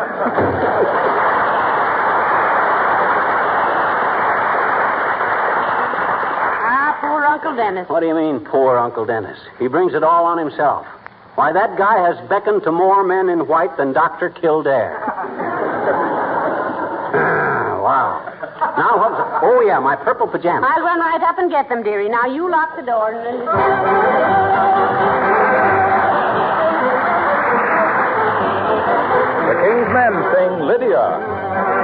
Lydia, oh Lydia, oh have you seen Lydia? Oh Lydia, the tattooed lady.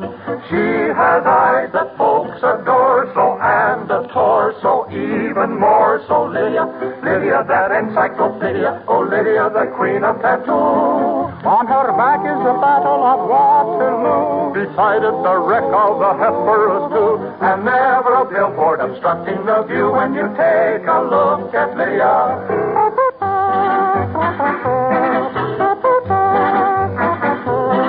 She will show you a view of the world of tattoo if you'll step up and tell her. For a dime you can see Kankakee or Paris or Washington crossing the Delaware. La la la, la la la, la la la, la la la. Here is Buffalo Bill with his lasso. Here's a little classic by Mendel Picasso. Here's the Jim Skeeter in the rumba. Here's her social security number. La la la, la la la, la la la, la la.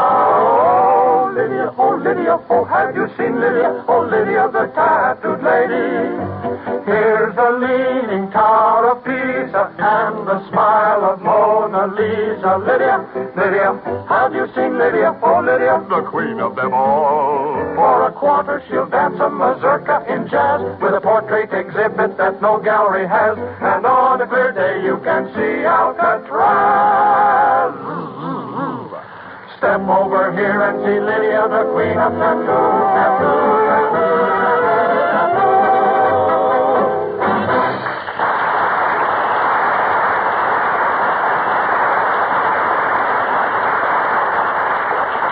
Molly, are you sure these are the same purple pajamas I wore that other night? Certainly. They are.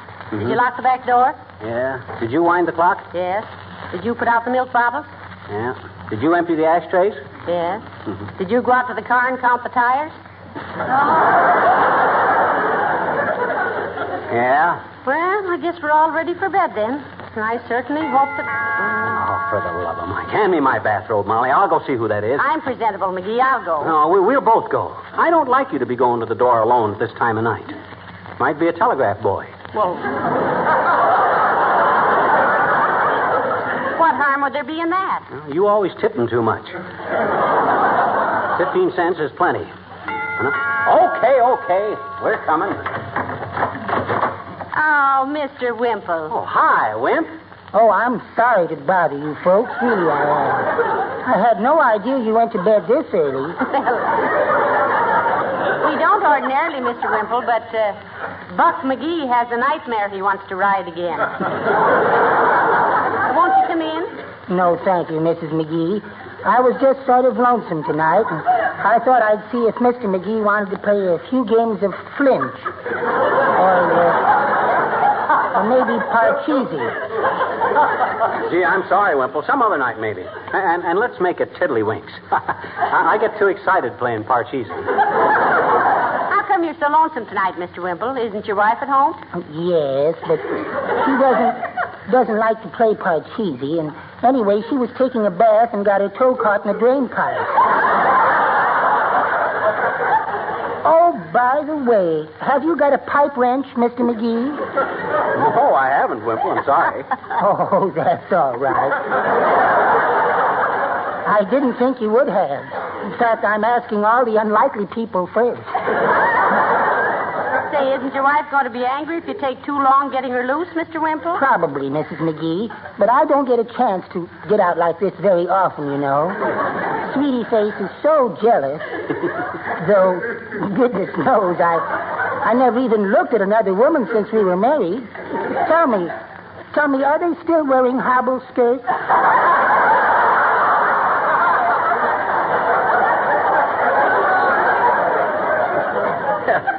You're a card, Wimp. Hey, is your wife still teaching wrestling and jiu-jitsu to the police force? Oh, yes. She takes her police work very seriously, Mr. McGee. Too seriously, I sometimes think. Too seriously, Mr. Wimple? Yes. I told her it was ridiculous to have a siren on the front of her vacuum cleaner. And what did she say? Oh, she just gave me one of those mischievous little smiles and kicked my feet out from under me.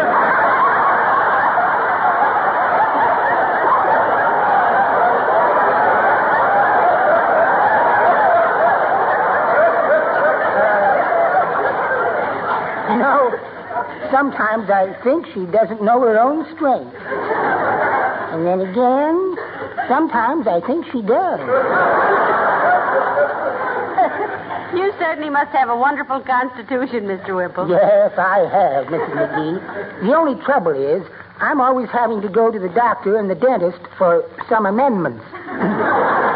Say, do you think Mrs. Uppington might have a pipe wrench? Oh, I doubt it, Wimple. Oh, fine. I think I'll go over there next. Good night.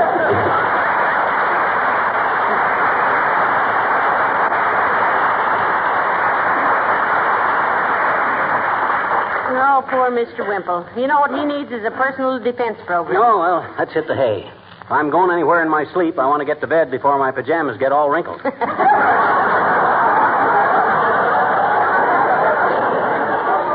wait till I lock the door again, dearie. Okay, come on. You know, I'm kind of sleepy myself, McGee. I hope I don't have your nightmare. Won't do you any good. You can't throw straight. McGee, what on earth are you going to do with that rope? I'm going to tie one end to the bedpost and the other end to my ankle. But what on And if I do start walking in my sleep, I won't get far. Hey, wouldn't it be awful if I dragged this bed clear over in front of Uppington's? Don't worry, it wouldn't go through the door. Now get in bed. Okay. Well, shall I wish you sweet dreams, dearie, or not? No, I'm on my own now. Good night. Good night. Is that rope all right before I turn the light off? It's okay. Gives me a nice feeling of security. Good night. Good night.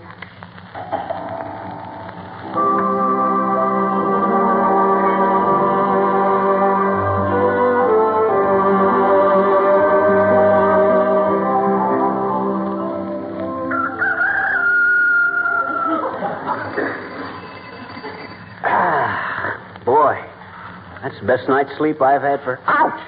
Oh, my gosh, that rope. Hey, I'm still tied to the bed. I haven't been anywhere. Hey, Molly. Molly. Oh, it's probably just a burglar, dearie. Go back to sleep. Hey. Molly, wake up. It's morning. I got great news. What on earth are you shouting about at this hour of the morning? Look, the rope. I'm still tied up. I didn't walk in my sleep. I'm innocent. I'm in the clear. Oh, well, aren't you happy about it? Aren't you glad? What's the matter? I was just wondering, dearie. Huh? You weren't wearing that hat when you went to bed.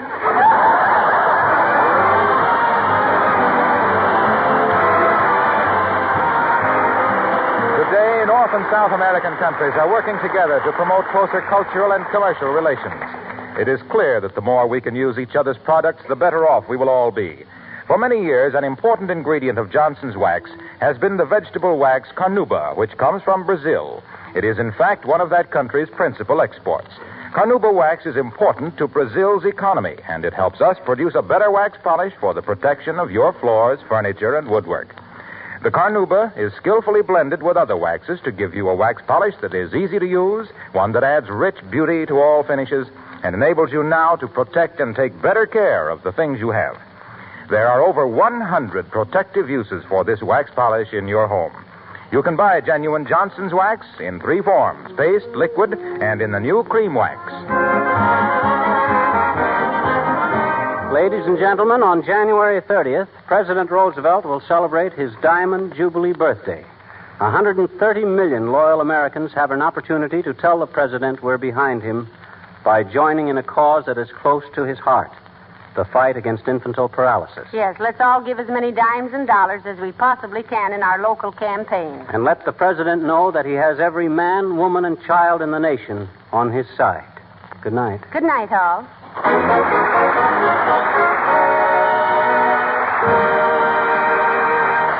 This is Harlow Wilcox, speaking for the makers of Johnson's Wax Finishes for Home and Industry, inviting you all to be with us again next Tuesday night. Good night. I can't tell you how you can get new tires for your car, but I can tell you the easy way to take care of the paint job and keep it new looking.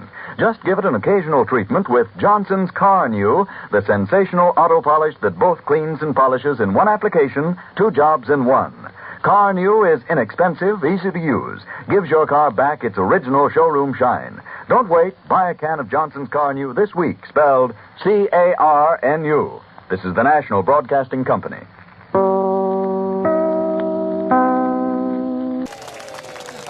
folks, and welcome to The Ingredient Game. Is everybody ready? Let's start digging! Soup, cereals, salsas, and soda pop. Even bottled water companies list ingredients, but one of these products does not. Find that product and you'll win The Ingredient Game. We got a winner, yes indeed. Cigarettes kill 1/3 of the people who use them. But unlike other products, they don't need to list ingredients on the label. Welcome to Crazy World. I sure hope Jack Benny doesn't mind that Fred Allen is our next show. Fred Allen Show. If within the next 30 minutes you, any listener in the continental United States, answer a telephone call from any giveaway radio program, and because you are listening to this show, you miss an opportunity to win any gift then being offered, Fred Allen guarantees to make good by furnishing an equivalent gift or its value up to $5,000. National Surety Corporation guarantees that Fred Allen will perform his agreement up to a total of $50,000. Notice of any claim under these guarantees must be mailed to Mr. Fred Allen by registered mail, care of the National Broadcasting Company, Radio City, New York, and postmarked not later than midnight, November 8, 1948. Relax. Enjoy the Fred Allen Show.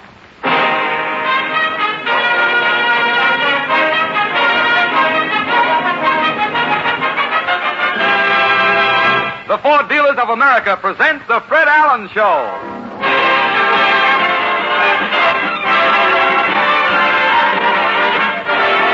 The Fred Allen Show with Fred's guest, Arthur Treacher, Portland Hoffa, Minerva Pius, Peter Donald, Parker Fenley, the DeMarco sisters, and Al Goodman and his orchestra.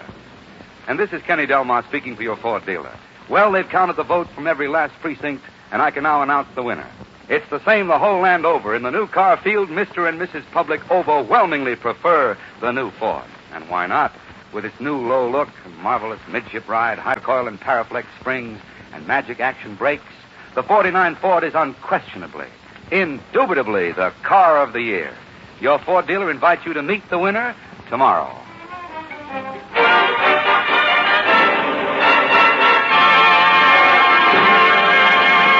Well, it's Sunday night again, and as is his weekly custom, Fred Allen has a date at the corner of Main Street. Tonight, as Fred steps out of his new Ford, he hears a voice say, Mr. Allen! Hey, Portland, gee whiz. Say, I'm a little late, Portland. Have you been waiting long? Oh, no, I was in that French cafe across the street. French cafe? Les Naseaux d'Anguille. Les Naseaux d'Anguille? Mm-hmm. What is that in English? The nostril of the eel. The nostril. You know, all those French cafes have crazy names like that. There's one down in Greenwich Village called Coup d'eau Couchon. What is that? The swine sinus. It's a French cafe. The fellow who runs it doesn't know what it means. He bought it from a fellow without an interpreter, and he started. But French cafes are always so dark, Portland. That's right. French chefs use so much garlic. In the dark? You can locate the food. Oh, I often wondered why that was. The place you just ate in over there looks awfully small. It is. The pads on the lamb chops are knickers. Oh, they are really? They split the peas 60-20, do they? Say, I know a French restaurant. The ceiling is so low, they serve the frog's legs squatting. Say, what's that crowd over there across the street? Well, that new picture just opened, Snake Pit. Well, how do you know it's Snake Pit? The line outside is coiling around the theater.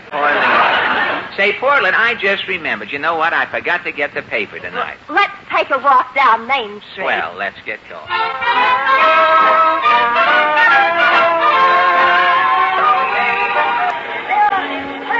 What does the paper say? Say, here's an item. Medical Economics, National Physicians Business Magazine, says that there is only one doctor for each 1,082 persons in the United States.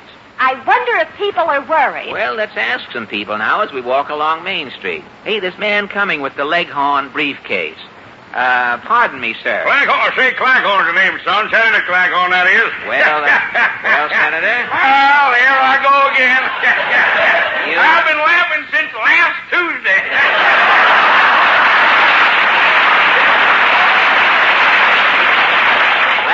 Laughing at what, Senator? The election. Yeah, son, that's the biggest upset this country has seen since the Normandy tipped over. Maine is seceding from the Union. The Republicans are giving their bandwagon back to Fitch. This is one thing the elephant will never forget. Tell me, what about Dr. Gallup and Mr. Roper with their poll? Well, this is the first time in the history of statistics that the polls have gone to the dogs.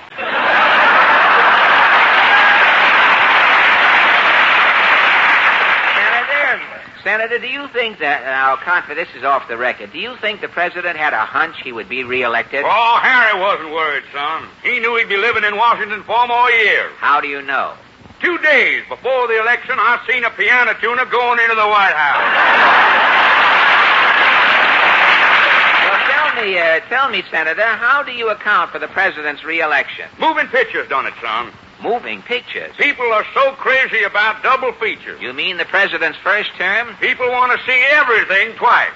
I hate to change the subject, Senator, but a Physicians magazine says that in this country today, there's only one doctor for each 1,082 persons. Well, the country don't have to worry about doctors for the next 4 years, son. No? The Democrats are the best doctors. Doctors? Them Democrats made the Republicans take their medicine. So long, sir. So long.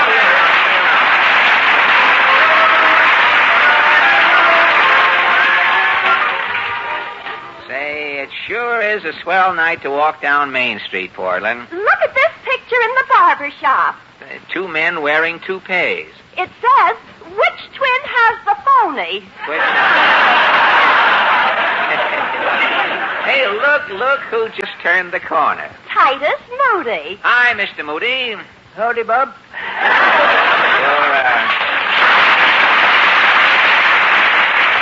You're out, aren't you out late, Mr. Moody? Yes, I am. I had to go to a Alf Landon testimonial dinner. A big do, was it? Oh, they had some fella speaking. He was a Republican. A Republican, eh? He was appearing incognito. His talk was, America, is it utopia?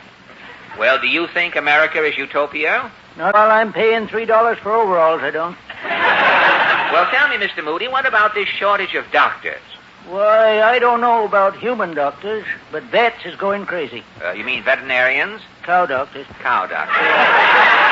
I had a cow that had an ulcer. And you called a vet to operate on the cow's ulcer, did you? He drove up with his trailer clinic. The vet was busy, I imagine. On the floor, he had a horse laying down, waiting to get his tonsils out. 2 goats was leaning in the corner underneath her. Yes. And swinging in a hammock, he had a pig in traction. Pig in traction, eh? That vet must have been confused. He didn't know what he was doing. Did he operate? He took the whole insides out of my cow. Yeah? And he put in the insides of a hen.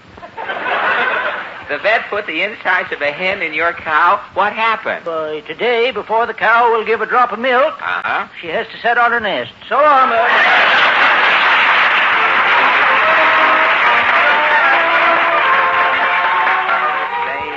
That Titus Moody is a character, Portland. This little woman coming looks familiar. Well, I should say so, Mrs. Nussbaum. So who is paying me? Oh, it's you. Yes, out walking your dog, eh? Yes, it is a Seltzer Spaniel. You mean a water spaniel, don't you? I'm buying it in the Bronx. Oh, a Seltzer.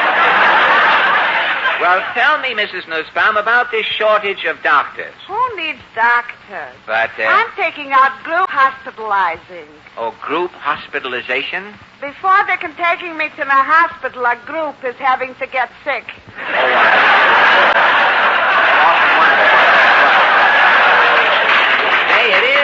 It is good to be healthy, huh? Good. It's also making trouble. Trouble? How do you mean? Well, my friend, Mrs. Bambi Rappaport, is crazy for health. Uh-huh. To getting iron, she's eating spinach. Uh-huh.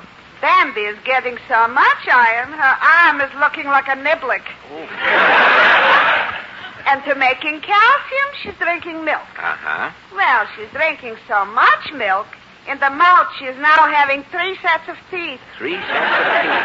Then, to improving the eyesight, Bambi is eating carrots. Is she eating too many carrots, too? Like a cat, she can now seeing only at night. Well, look, eating all of these health foods, Bambi must be enjoying life. Enjoying? Her husband is getting a divorce. Why?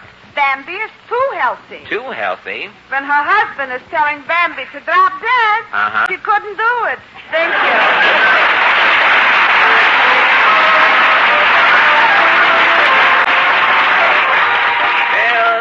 sure meet some confused people on Main Street, Portland. You haven't found out much about the shortage of doctors, have you? No, I haven't. Say, let's try this man coming along playing with the barbed wire yo-yo. Pardon me, sir. Rejoice, brother. My name is Humphrey Titter. Humphrey Titter? I'm the joy boy. Stand back, brother. I'm letting go of Bluebird. I just left the Republican headquarters. I yelled, rejoice, brothers. What happened? They threw me out. See, I remember you, Titter. You write unusual greeting cards and jingles. Yes, everybody waits for a special day to send out cards. And you? I send out greeting cards any day. Any day? Greetings, pal, and wishes good. I send you on this one day. I don't know when your birthday is, so I wish you a rousing Monday. Very good, very good. Rejoice, brother. Don't be like the man whose cat was run over by the steamroller, standing there with a long puss.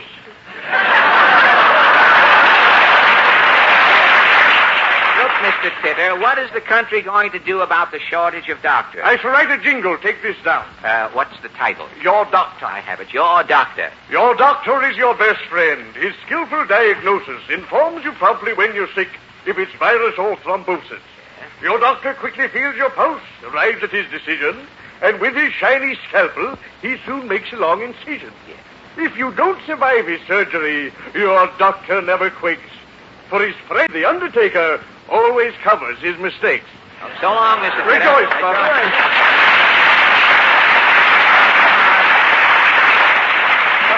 Come on, Portland, let's go. Wait till I look in the music store. Yeah, what is that bust? That fellow, the bust of that fellow in the window there. It's Jack Eigen. Oh, God. And he picks the song of the week. What is Jack's selection this week? Al Goodman and his orchestra playing, and the five DeMarco sisters singing the Money Song. Yeah, I wonder how that sounds, the Money Song.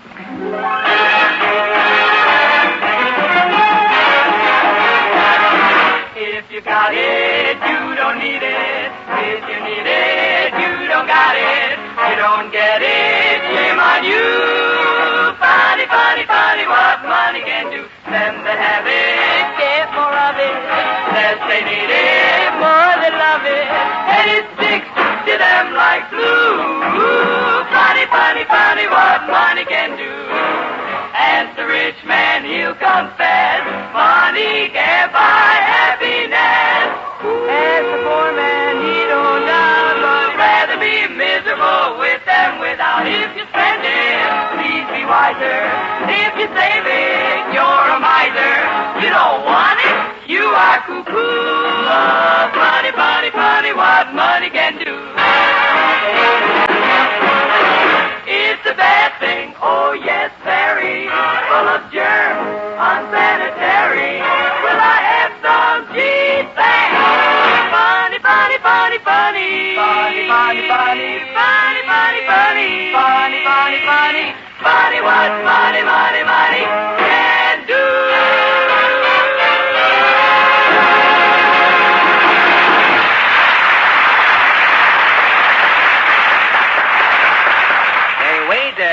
Wait a minute, Portland, will you? Here's the Ford dealer's showroom. I think I'll stop in here for just a minute.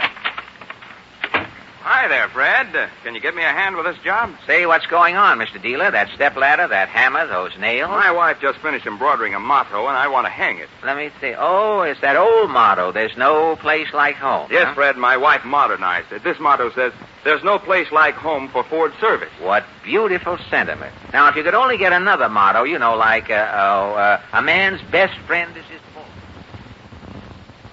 Let's drop in here at this bookshop, the Chaucer Head. Let's drop in and browse around. Well, I have to meet Mama to help her pick out a new fur coat. Oh, what kind of a fur coat is your mother getting?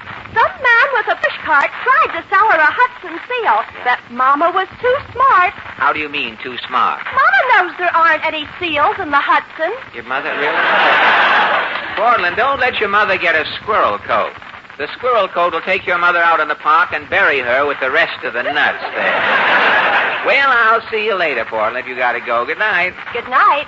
Say, this window is full of new books. Yeah, I'll go in and look around. I think I'll stop here at this mystery counter. I guess this gentleman is ahead of me. I say, miss, do you have that new mystery, the man with the neon nose? Arthur Treacher.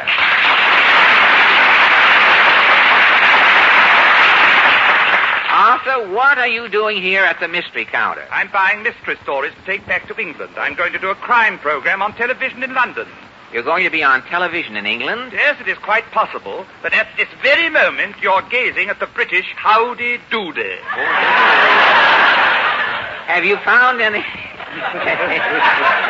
Have you found any good mystery stories here? There's some fascinating crimes in this anthology. Oh, in the anthology, really? No, anthology. Anthology, is Here's it? one. I thought you dropped your H's over there. Anthology. Here's one. Murder in the aquarium. What is that? Well, a woman's body is found floating in a tank at the aquarium. There are no clues whatsoever. No clues, eh? An inkfish in the next tank writes out one word in the water. And the word is? Bundle. Bundle, hey? The police noticed a small hole in a bundle the woman was carrying. Yes? The police find that the woman's husband took a swordfish out of one of the tanks and stabbed his wife. The husband stabbed his wife with a swordfish? Right through the bundle. Hey, this sounds pretty involved. How did the police solve the crime? Luckily, the murderer confessed. Oh, well, that saved the whole... That is, that is some mystery. This next one is fantastic. It's called The Fatal Hamburger. The Fatal Hamburger? Arthur, mysteries like these will start television doing giveaway programs. Now, if you really want a ripping mystery, I happen to have a thriller. Well, it's got to be good, Fred. I start next week. Oh, in London? Yes. My television program is called The Pips Piccalilli Mystery Playhouse. The Pips Piccalilli Mystery Playhouse? Yes. Pips Piccalilli is my sponsor. Oh. The program opens with 20 Piccalilli pickers peeking out of a brine barrel singing a rousing commercial. Well, how does it go? Piccalilli, Piccalilli, made by Pips. Smack your lips. Pips is Piccalilli, Pips is Piccalilli. Try some Pips on your fish and chips.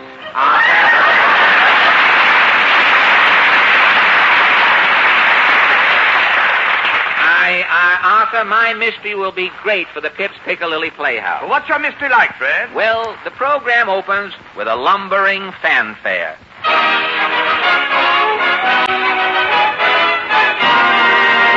The Pips Piccalilli Mystery Playhouse presents another exciting adventure in the life of Sam Shovel, Private Eye.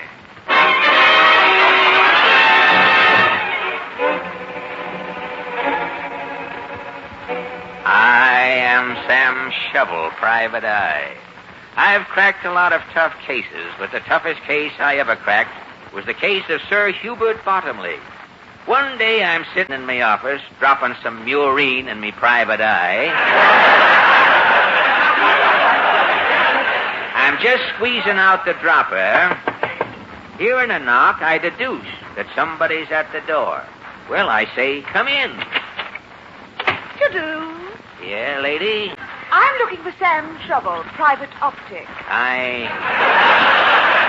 I'm Sam Shovel. I'm Lady Bottomley.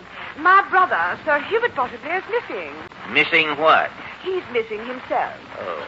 Has he looked around in his coat? I don't know. Sir Hubert's been here in America. Yes? Every month I've been sending him his allowance, £20. 20 pounds of what, lady? Money. Oh, money. For 15 years I haven't heard from Sir Hubert, so I decided to come to America. Yeah? Mr. Shovel, you must find my brother. Lady Bottomley, I'll find Sir Hubert Bottomley, or my name ain't Sam Shovel, Private Eye.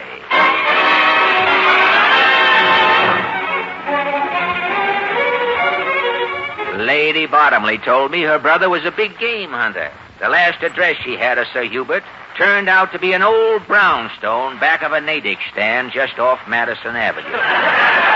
Lady Bottomley was trembling as I pulled the old-fashioned bell. Yes? Are you Sir Hubert Bottomley? I'm Bellwether, Sir Hubert's butler.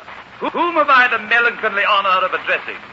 I'm Sam Shovel, Private Eye. Stand back, Bellwether. Me and Lady Bottomley's coming in. Get your hands off my lapel. You're rumpling my dicky.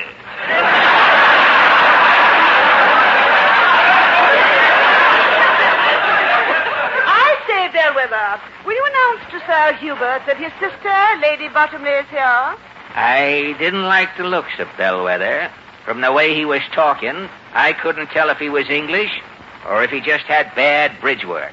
I was just putting the magnifying glass on Bellwether when he said, "If you two damp intruders will excuse me, I shall pip along to the trophy room. I have to shampoo a moose head." Not so fast, Bellwether. What's this trophy room? Oh, my brother, Sir Hubert, is a big game hunter. Oh, rather. On his last trip, the master bagged an enormous giraffe. Oh, yeah? Where is the giraffe? Well, the body is in the basement. Yeah. The neck goes through the second, third, and fourth floors. And the head is looking out of the penthouse window. Sounds like a tall story, Bellwether. Bellwether and gentlemen, if you don't mind, would you announce me to my brother, Sir Hubert? Yeah, Lady Bottomley here thinks Sir Hubert's met with foul play. Oh, preposterous. Obviously, eating meat has unhinged Lady Bottomley's reason. At this precise moment, Sir Hubert is in the game room playing chess with Lord Beaverball. Bellwether, you hoy Lady Bottomley. She wants to be announced. As soon as Sir Hubert finishes his chess game, I shall announce Lady Bottomley. And now I must be off and shampoo that moose head, or Duz will have done it before I get there. I say, Mr. Shovel, I'm terribly sorry to have troubled you. My brother seems to be quite all right. I don't like it, Lady Bottomley. Do you think there's something wrong? I don't trust that Bellwether. Oh, I say, what was that? It wasn't me snapping me bubble gum. That was a shot. Those were 5 shots, I know it. And they were, you're very quick on the trigger counting them shots, Lady Bottomley. And they was coming through that keyhole. And they were coming directly at us. There's something suspicious going on here, Lady Bottomley, or my name ain't Sam Shovel, Private Eye.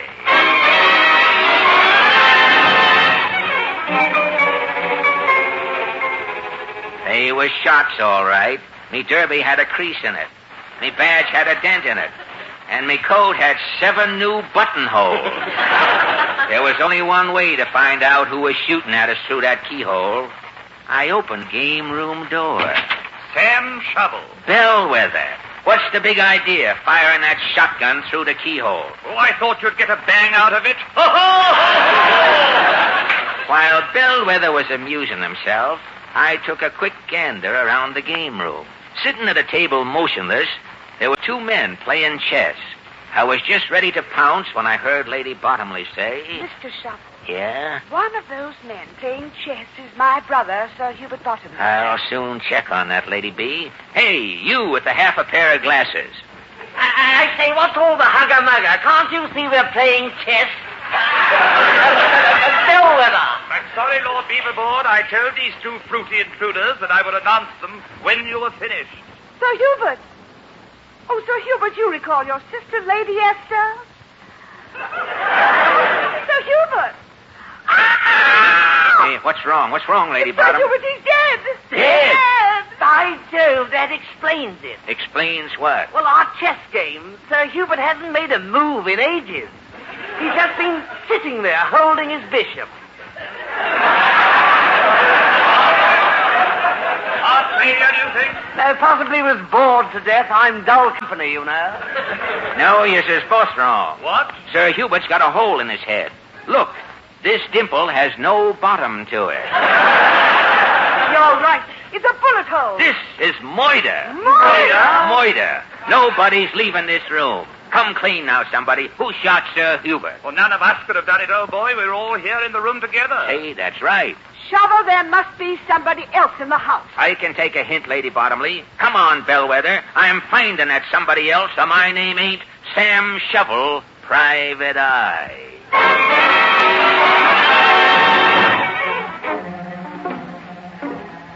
Bellwether and me started searching the room. There was 2 closets. I says to Bellwether, Bellwether, open the first door. Very well, sir. Gad! An elephant in the closet. Sir Hubert bagged it in India. Shot the blighter right out from under Cebu. Say, there's mohair sticking out of the elephant's trunk. And what's this label on the trunk? Taxidermy by Aubrey Tuttle. Who's Aubrey Tuttle? Aubrey Tuttle was Sir Hubert's favorite taxidermist. What's in this next closet? I'll open the door. Jeepers, 4 dead bodies. There's something here that ain't kosher, Bellwether. I'm taking another gander at Sir Hubert's body. Mr. Shovel, what's this Sir Hubert is sitting on? Oh, it's a newspaper. Sir Hubert is only 4 feet 8 inches tall. He has to sit on the Sunday Times to look over the chess table. Yes, but the date on this paper, November 7th, 1933. This paper's 15 years old. Sir Hubert has been dead for 15 years. I say, this is going to be a blow to our club, you know. We elected him president 2 years ago.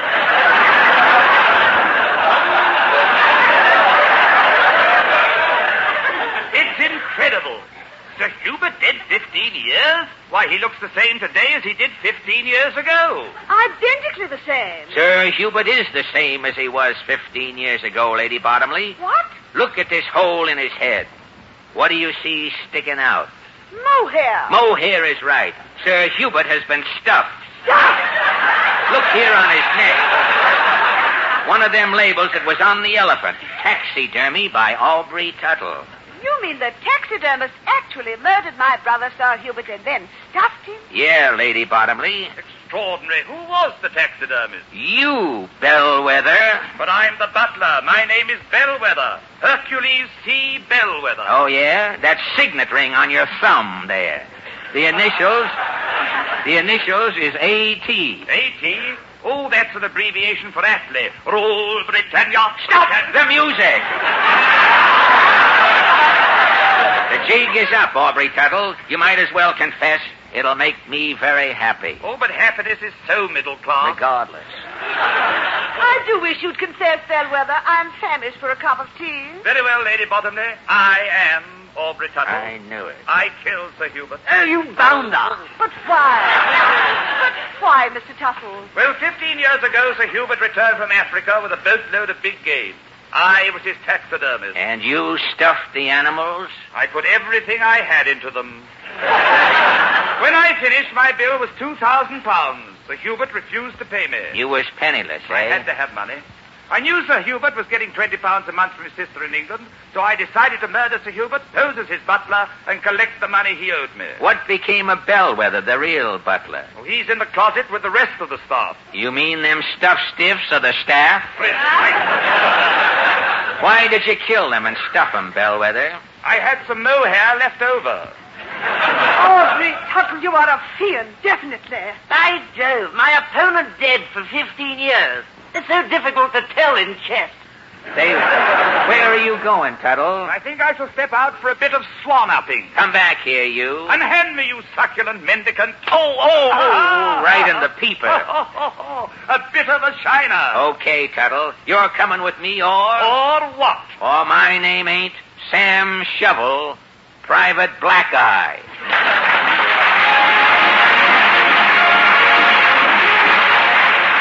As we take a final look around the Ford dealer's showroom at the shiny new Fords, here's an invitation. Your Ford dealer wants to show you the 49 Ford. You owe it to yourself to see it. So come on over. With its new low look and midship ride, magic action brakes, and new springs, the 49 Ford is the car of the year. Next week, our guest will be Miss Helen Traubel. Thank you and good night. Don't forget, next Sunday night, tune in Fred Allen and relax.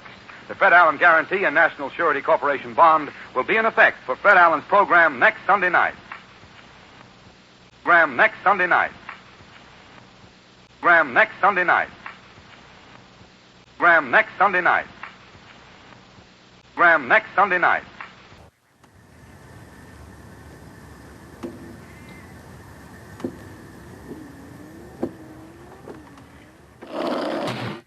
Tony Hawk, now on Engage. Now it is time to go back to Dodge City with Gunsmoke.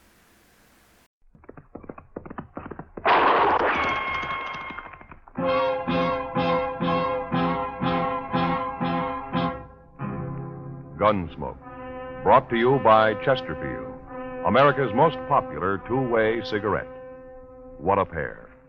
Chesterfield King Size at the new low price. Chesterfield Regular. Around Dodge City and in the territory on West, there's just one way to handle the killers and the spoilers, and that's with a U.S. Marshal and the smell of gun smoke.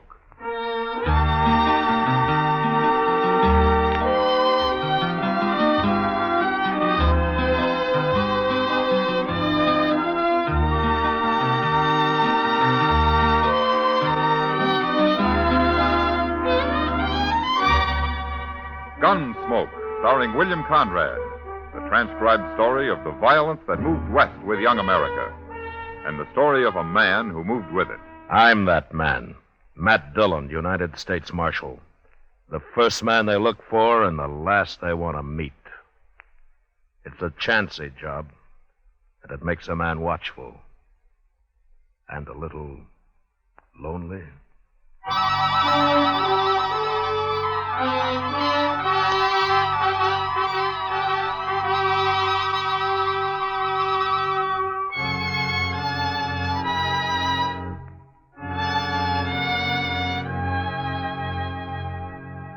It was a long ride from Dodge up to Ponca Creek in the Dakota Territory, and I killed a good horse getting there. But I caught Lee Trumbull. He was asleep in a clump of willow, and I took him without a fight. We rode his horse double into Sioux Falls, but we came the rest of the way back to Dodge in style, by stagecoach. At least I thought we were traveling in style. Lee didn't seem to care much for it. In fact, he wouldn't even talk until the stage pulled into Dodge and drove up Front Street toward the plaza. You're making a bad mistake, Marshal. Is that so? I didn't kill anybody. There are 2 witnesses say you did, Lee. They're lying. Then why did you run? My brother Dolph, he said you was after me. That's why I run. You'll get a trial. You can talk about it then. I ain't gonna stand trial, Marshal. Dolph will get me out of jail before that. Is that so? I never figured Dolph is a man to do much of anything. You've been against us Trumbos ever since we come to Dodge, ain't you, Marshal? Yeah, I have. Neither one of you is any good. See what I mean?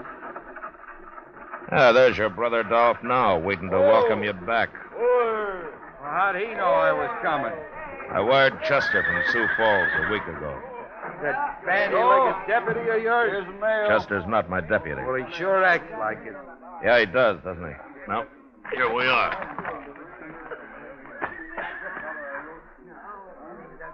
You got my brother in there, Marshal? Come on out, Lee.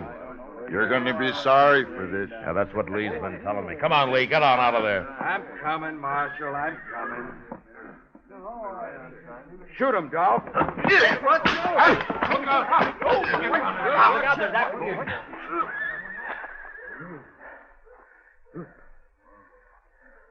Don't look at me, Marshal. I didn't even draw. No. No, you didn't, did you, Dolph? You didn't have to kick him like that. You hurt him. He'll get his wind back. I got him covered, Mr. Dillon. Hello, Chester.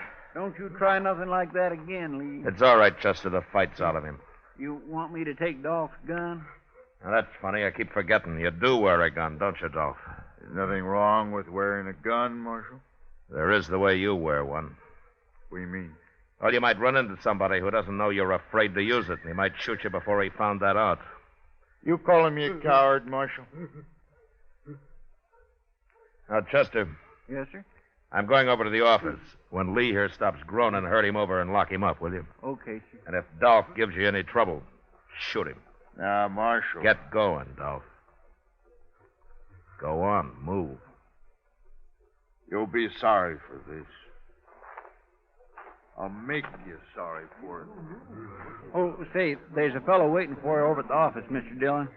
He's a stranger to me, but he wanted to see you. All right, Chester. Oh, by the way, welcome back. Thanks. It's been most a month you've been gone. We sure did miss you here. Now, there were times when I missed being here, Chester. Don't let Lee get away from you now, huh? I'd hate to make that ride all over again. No, sir, I won't. Oh, I sure won't. Oh, stop breathing like that, Lee, and get on your feet. You ain't hurt. Come on. Get up here. Let me alone. Well. Hello, Matt. Hack Brine, how are you? Good to see you, Matt. You're surprised to see me alive, huh, Matt? Why, Hack, it's been at least 10 years, hasn't it? Man ain't born that could kill me. Leastways, I ain't run into him yet. Well, maybe you're just lucky. Luckier than you, anyways. A lot luckier sometimes, the way I recall it. Now, you're thinking about Santa Fe. Yeah. You wasn't very lucky that day, Matt. Hey, remember how it was?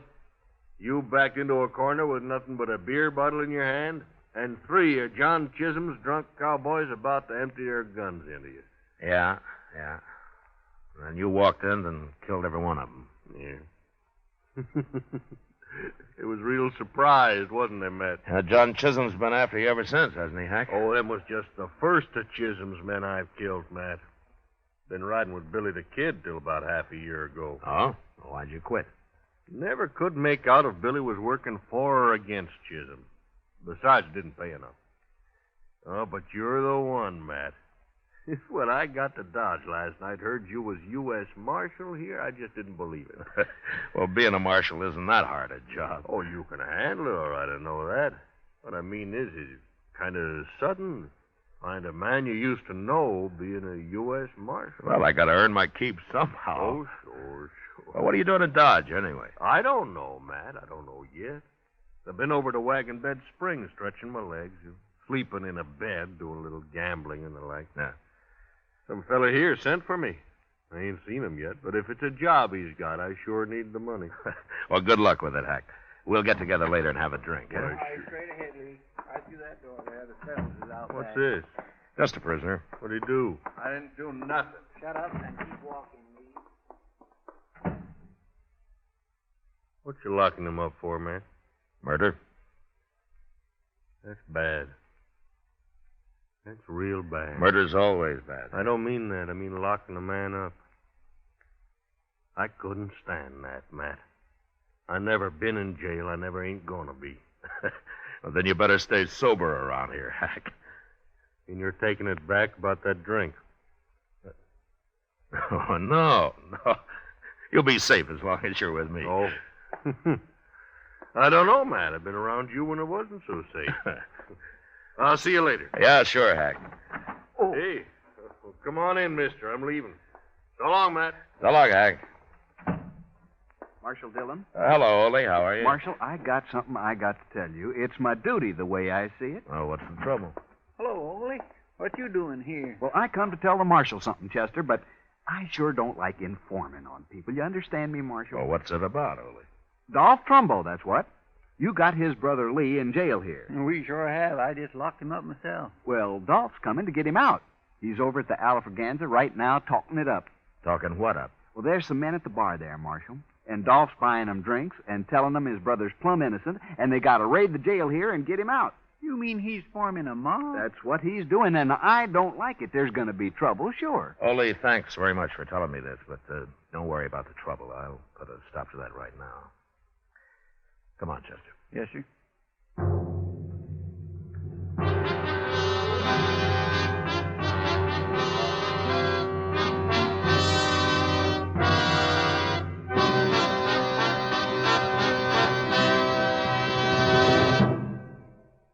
What a pair. What a buy. King-size Chesterfield, now at the new low price, and Chesterfield Regular. They're the quality twins. The same highest quality, the same low nicotine. Either way you like them, you get the same wonderful taste and mildness. A refreshing smoke every time. Change to Chesterfield, America's most popular two-way cigarette. Yes, the Chesterfield you smoke today is the best cigarette ever made. What a pair. Chesterfield Regular, Chesterfield King Size. They satisfy millions. They're best for you.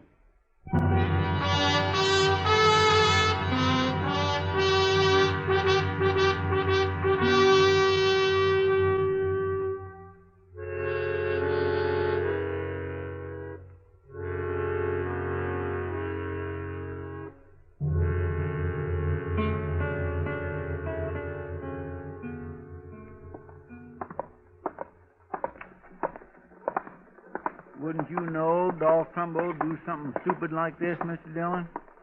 Trying to form a mob to take his brother out of the jailhouse. Well, it works sometimes, Chester. Not in Dodge, it don't. Oh, not so far, anyway. Here's the Alfraganza. Now, don't get in the way. Huh? No, sir.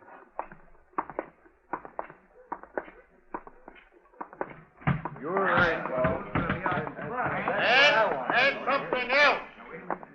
There's nothing to be afraid of, you men. You'll be led by one of the best gunmen in the whole country, I promise you that. And we'll have justice in Dodge. Once for all. Justice. That.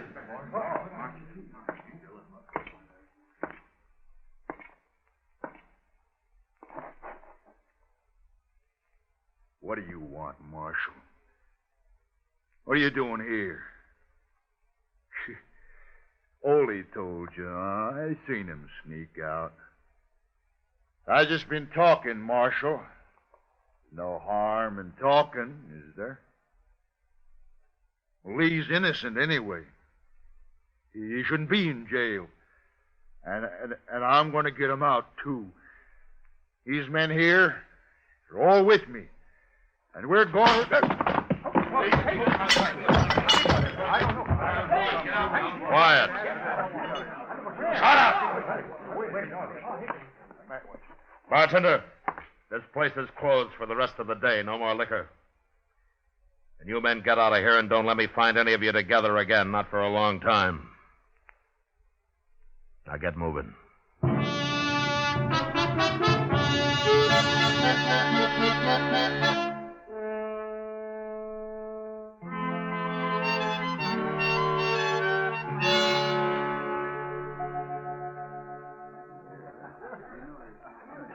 Oh, here, Chester. I'll pay for the beer.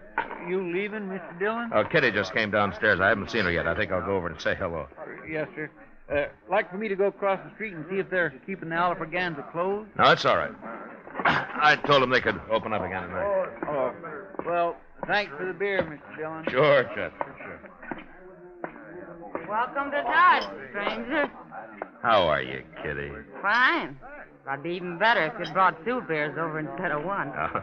But you can sit down anyway. Well, you can take this one, Kitty. It's kind of warm. I don't want it. Matt, do you suppose the day will ever come when having good manners will be a requirement for the marshal's office?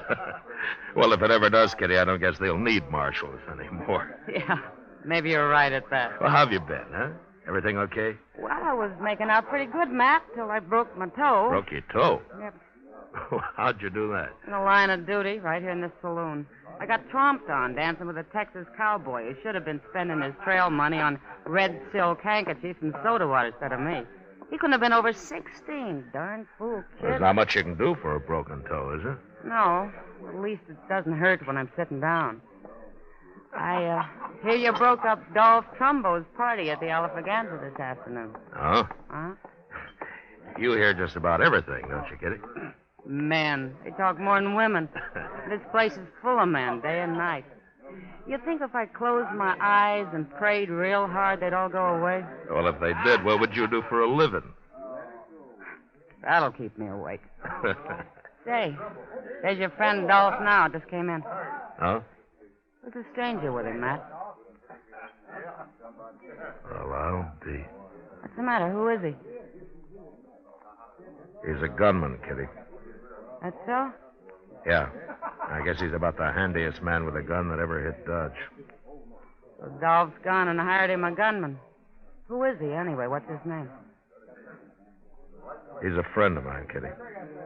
A friend of yours? Yeah, a good friend. He saved my life once. But now I guess he's going to try to get it back. His name's Prine. Hack Prine.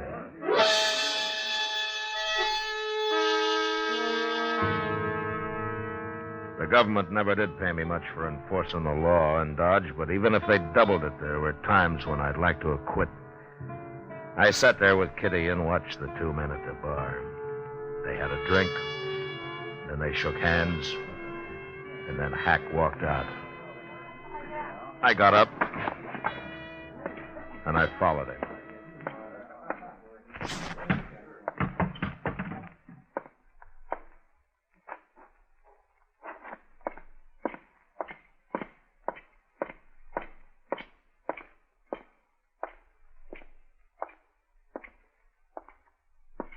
Following me, Matt?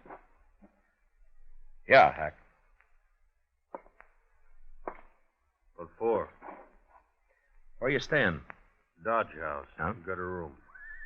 I'd like to talk to you. Street'll do. Okay. Dolph was trying to form a mob this afternoon, Hack. He wanted to raid his brother out of jail. I heard about it. When I went to break it up, I heard him saying they'd be led by one of the best gunmen in the country. Now, that wouldn't be Dolph himself. No. He's afraid of guns. He meant you, didn't he, Hack? I hadn't talked to him yet. He was just guessing I'd come in. And you have? Not with no mob. I told him that. I don't work with mobs. You should have known better than to say that. Well, how do you work, Hack? Alone, by myself. I'm a pretty good gunman, Matt. Yeah, I know. It saved my life once, sure, being a good gunman. Yeah. Matt, turn his brother loose. I get paid if you do. Look, Hack, Lee Trumbo murdered a man. He's going to stand trial for it. I don't get paid if he stands trial. But you get paid for shooting me? That's what Dolph said. That was his deal. Well? Oh, they tell me you're better with a gun you used to be, Matt.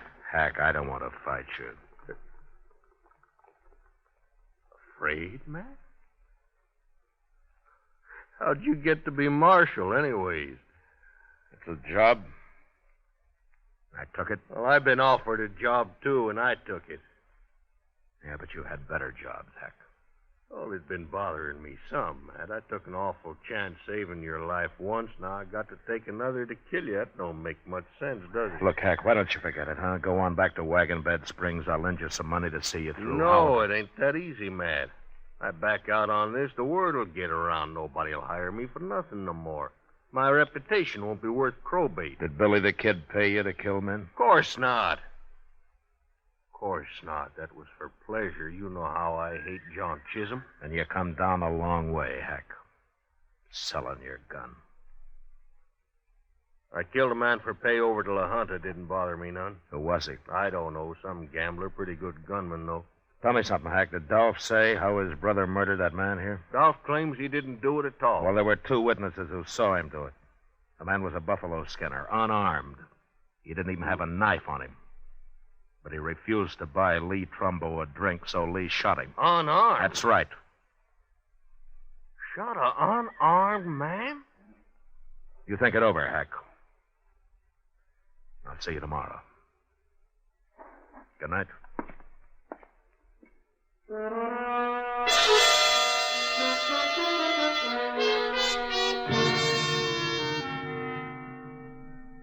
A man like Hack Prine had his own peculiar sense of honor. The idea of shooting me seemed to bother him less than the fact that Lee Trumbo had killed an unarmed man. Later that night, I heard he'd been seen having an argument with Dolph. So I figured I'd won. That another killing in Dodge, either me or Hack, had been avoided. Until early next morning, word came that a man had been shot at the Dodge House. I sent Chester on over while I went up and got Doc Adams. How do you know the man isn't already dead, Matt? I don't know, Doc. Well, it doesn't matter. I'll probably make more money off of him dead than alive. Oh? Well, I get paid for autopsies, don't I? Sure. Yeah, but just try to collect for the ones I keep alive. Just you try it. And I'm glad I don't have to, Doc, but I still notice you buy a new buggy every spring. Oh, yes, and wear it out before. Racing across the prairie, delivering babies, setting bones, digging out bullets, delivering babies. Well, exercise keeps a man young, Doc. Yeah, it's a good thing I don't depend on sympathy to keep me young. Now, here we are. Mr. Dillon? Mr. Dillon, oh, hello, Doc. Where is he, Chester? In that room right there, number 12. And you know who it is? It's Ole. Ole? Yes, sir. And Hack Prine shot him. What? It's Hack's room, Mr. Dillon. He did it all right. Well, let's take a look. Where's Hack now, Chester? I don't know, sir. Nobody's seen him for the past hour. I kept everybody out of the room, Mr. Dillon. All right, now stand aside here, boys. Let the marshal and Doc through. Come on now, fellas, let them. Let me through. Let me through here.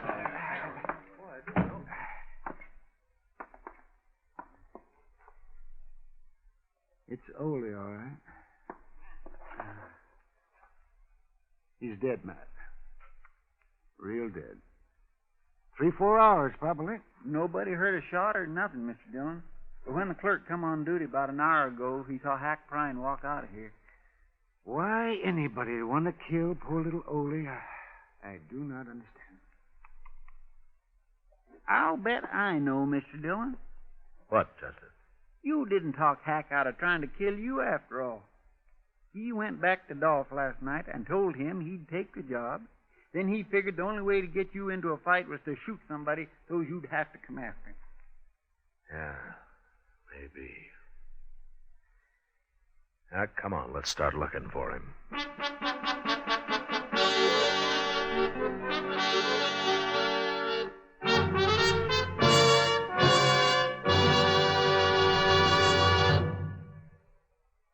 We will return for the last act of Gunsmoke in just a moment. What a pair. Les Paul and Mary Ford, America's most popular recording duo. You ought to know. You buy millions of their records. Les and Mary say, Chesterfield's for me. I guess you could call us a real Chesterfield family. I've been enjoying them now for over 6 years. It's over 15 years for me. We believe it's the best cigarette ever made. Yes, they have just that refreshing taste and mildness that we like. What a pair. Chesterfield King Size, now at the new low price, and Chesterfield Regular. America's most popular two-way cigarette.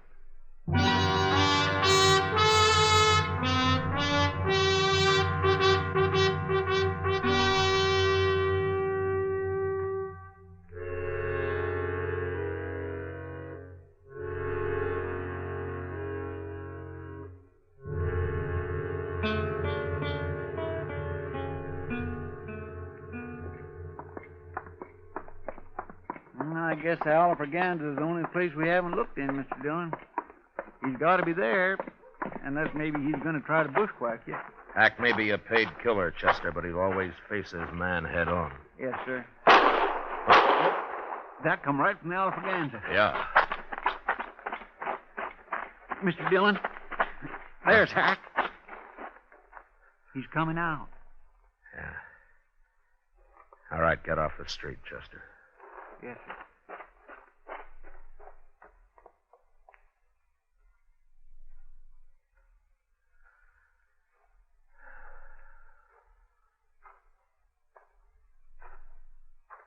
Morning, Matt. Hello, Hack. Just killed a man, that saloon there. Dolph Trumbo? I killed him. I give him a chance, but he wouldn't draw. I killed him anyways. That's too bad, Hack. Ain't no man gonna frame me. I never thought you killed Ole, but I wanted to hear you say so. How'd you know I didn't do it? Well, it wouldn't be your style to kill a defenseless little fellow like that, would it? Of course not. So while you were out gambling last night, Dolph killed him and dumped him in your room. I found him there, and then I went after Dolph. Ain't no man can do that to me. Hack, according to the law, you murdered Dolph. I'm going to have to arrest you. What? You're going to have to stand trial for it. Oh, no, Matt. No, sir, I ain't going to jail. Not me, Matt. Never. I'm a lawman, Hack. I got to arrest you. Matt, I told Dolph last night I wasn't going to take his job. I told him I was going to leave town. You're under arrest, Hack. All right. I guess you've got to do it. Let's go for it, Matt. No, Hack, no. Let's see what happens.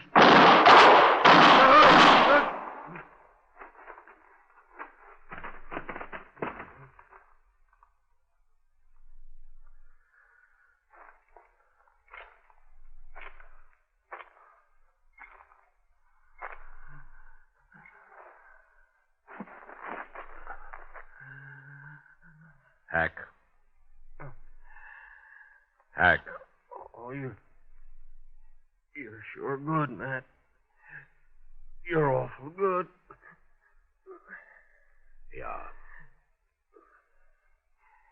Better this way, Matt, than getting paid to fight you. Sure. Sure it is.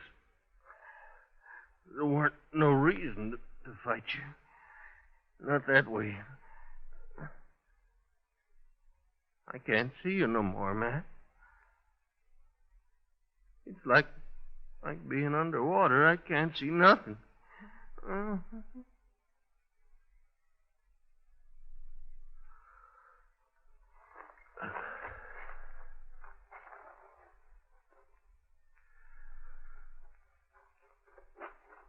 Mr. Dillon, that was awful good shooting. I never seen nothing as fast as that in my whole life. My, I'll bet he didn't know what hit him. The way he spun around there when you... Mr. Dillon? Mr. Dillon, what's the matter? Mr. Dillon? My...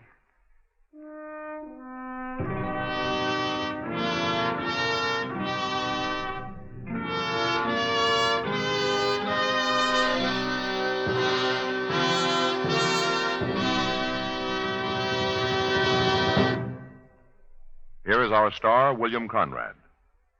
Right now, I'd like to step out of my character as Marshal Matt Dillon to join George Fenneman as a Chesterfield salesman. You know, about the greatest compliment I've ever heard about any product is what smokers say about Chesterfield. They satisfy. So whether you smoke a regular or king-size cigarette, Chesterfield is best. We hope you'll try them, and soon.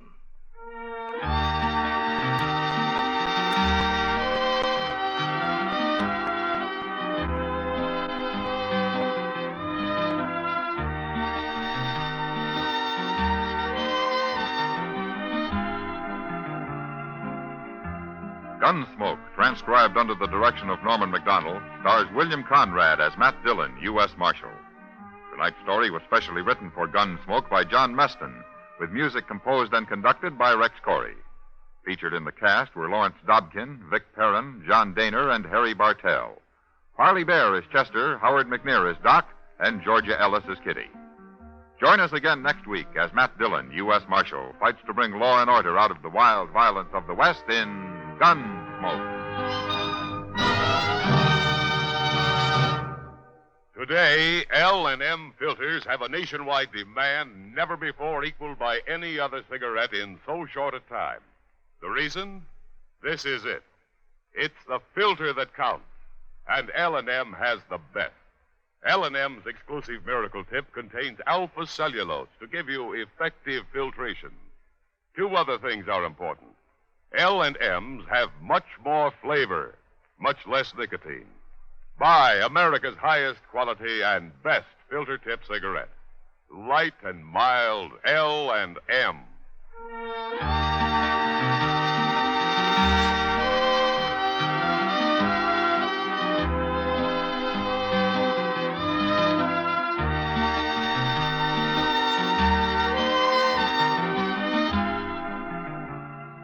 Sure to listen to Dragnet, the story of your police force in action, tomorrow night, Tuesday, on another network. Next week at this same time, Chesterfield will bring you another story of the Old West on Gunsmoke. This is the CBS Radio Network.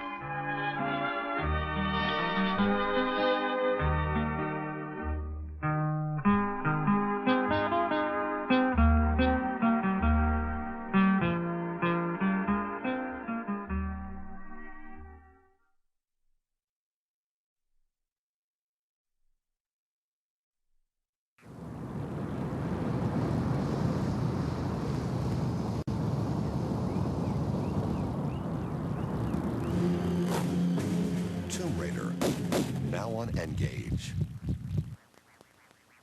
Our next guest will give you the laughs. Just don't ask him to lend you money.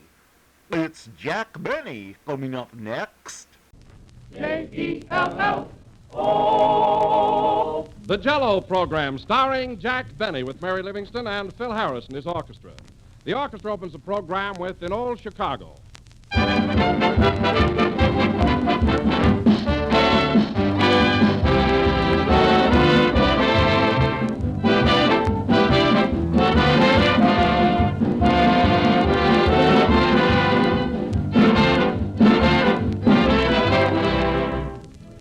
This is the shortest month of the year, but even so, there are plenty of days to enjoy Jell-O. And plenty of ways to enjoy Jell-O, too. For no matter how you serve it, plain or combined with fruits or topped with whipped cream, Jell-O is always delicious. That's because it's crammed with delicious extra-rich fruit flavor. A luscious, satisfying, real fruit taste that makes Jell-O America's favorite dessert. No other gelatin dessert brings you Jell-O's extra-rich fruit flavor. No other can top it for sheer delightful goodness. All 6 flavors are equally tempting: strawberry, raspberry, cherry, orange, lemon, and lime. But just be sure to insist on genuine Jell-O when you buy. Don't accept any substitutes. Look for the big red letters on the box. They spell Jell-O.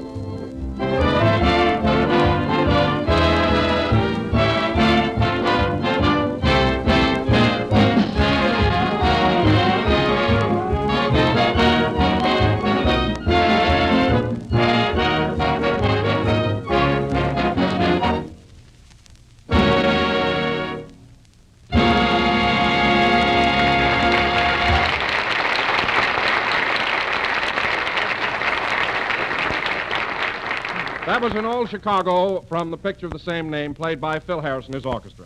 And now, ladies and gentlemen, we bring you... Hold it, Don. Jack isn't here yet. Well, not here yet? Well, are you sure, Phil? I didn't see him. Did you, Mary? No. Have you looked under everything? Yeah? Well, that's strange. I wonder where Jack can be. He was here last Sunday, if that'll help.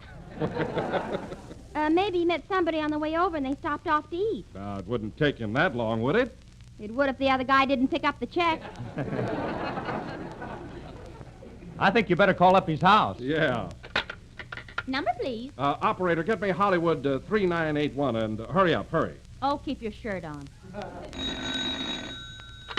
Hello, Mr. Benny's residence. Hey, Rochester's Mr. Benny there? Yes, sir, but he's still in bed. Bed? Well, now, you go and wake him up and tell him the program started. Is he on it today? Why, of course he is. You better get right down here.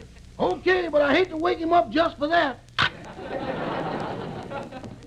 Doggone, why don't they let that man rest? He sure looks happy there. He must be dreaming about a blonde. It's a brunette. Hey, Mr. Benny. Mr. Benny. You're low again. Oh, good morning, Rochester. Good morning. Morning, man. Morning came and went and almost is again.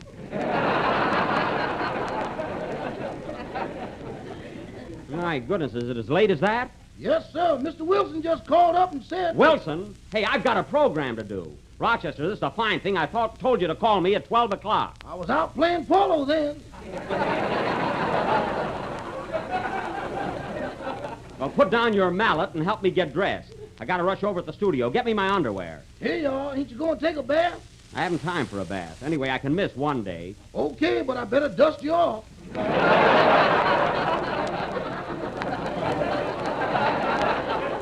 Now, never mind that. Give me my socks. You know, the gray ones without the holes. And give me a shirt, too. You want a clean one, or are you going to wear a muffler?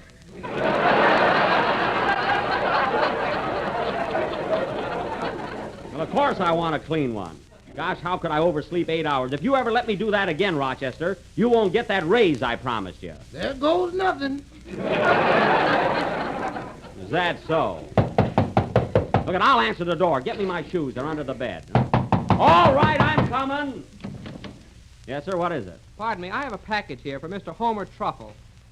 Homer Truffle? I'm sorry, but you got the wrong place. Sign right here, Mr. Truffle. Look, I'm in a hurry. I'm not Homer Truffle. I don't even know Homer Truffle. Well, you should. He's an awfully nice fellow. Goodbye.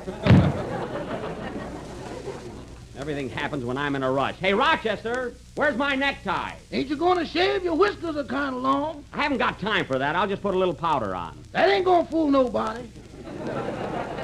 Now, mind your own business. Give me my hat and coat. I'll answer the phone. Hello? Hello, Jack. What's keeping you? Oh, it's you, Mary. I'll be over in a few minutes. Keep the program going. All right. But, oh, Jack, I must tell you, the funniest thing happened a few minutes ago. Well, what is it, Mary? Well, Phil Harris was showing Don Wilson how to play a new card game. Yes. And now Don is the orchestra leader.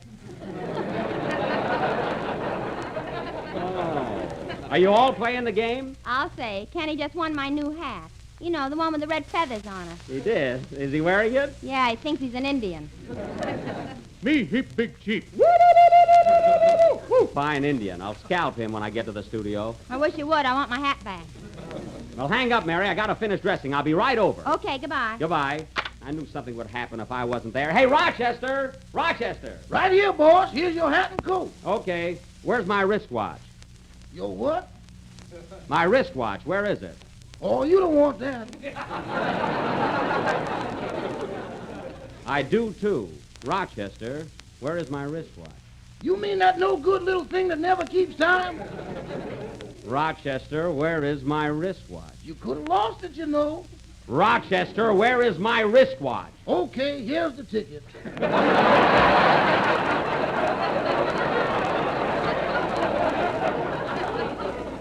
I thought so. Why, Rochester? You're the third degreeest man I ever worked for. Never mind that. You pawned my watch. How much did you get on it? $8? $8? Yeah, I could never get over 5. Next time I'll go with you. Yeah, next time wait for the laugh, too.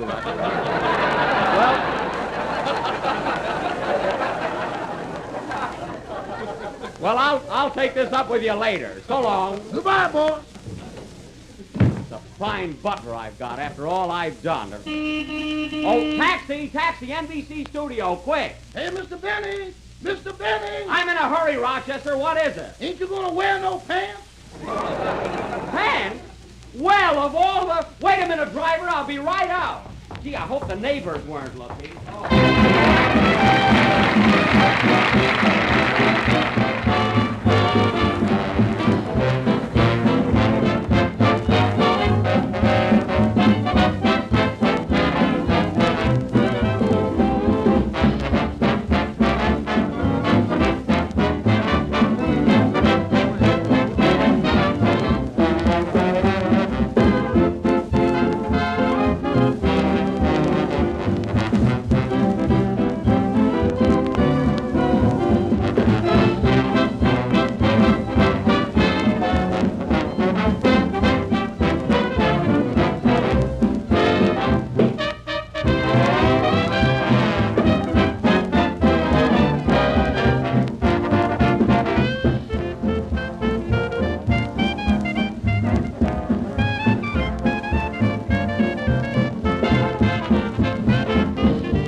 That was Let That Be a Lesson to You from Hollywood Hotel, played by Don Wilson and his Jolly Jello Jorchestra. And, Don, I couldn't have done worse myself. Well, I don't know about that, Phil. At least the boys in the orchestra followed me, didn't they, Mary? Yeah, I wish you'd have gone home. Say, that's a pip. Look, I'm an Indian. Quiet, Song and the Puss. Hello, fellas. Gee, I'm sorry I'm late.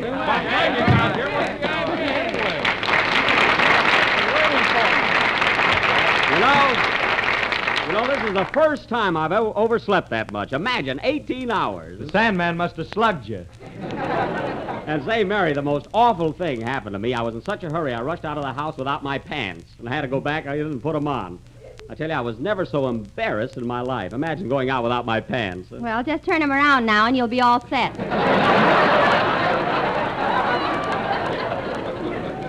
Oh.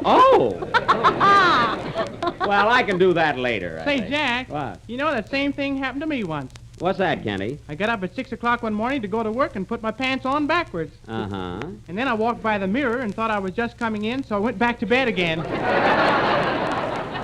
I bet you must have felt silly, huh? And then when I went to bed, I put my pajamas on backwards and thought I was just getting out. Oh, quiet. Go over in the corner and play Indian. Okay, white boy.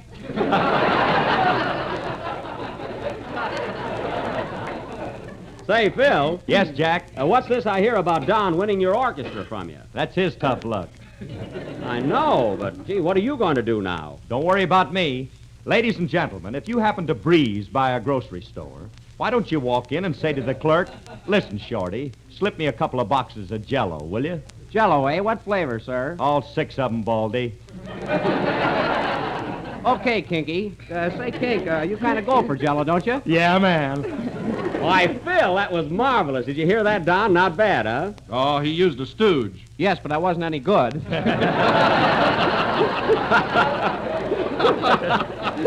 Oh, cheer up, Don. After all, you did lead the orchestra. Say, how were you anyway? Well, Jack, we started off pizzicato, ripped through the allegretto, and when we got to the crescendo, believe me, Jack, it was fortissimo. It was?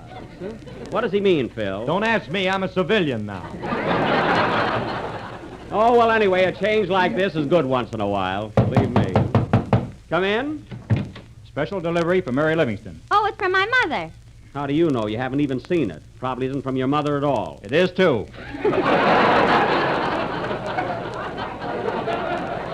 Oh. Well, Mary, open it up. Let's hear what the Plainfield Mrs. Fiddler has to say. Just a minute. Sign here, please. Oh, yes. Here, Bud, here's a tip for you. You got change for a quarter? No, I left my wallet on my yacht. I never heard such impudence. Oh, why didn't you give him the whole quarter? It wouldn't break you. Mary, you know that's an eagle on a quarter, not a homing pigeon.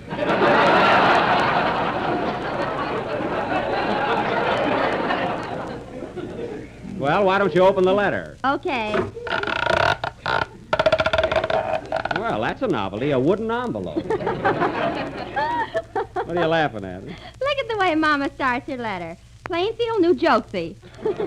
February 1st. That's starting out good already, huh? The old... Well, go ahead, Mary.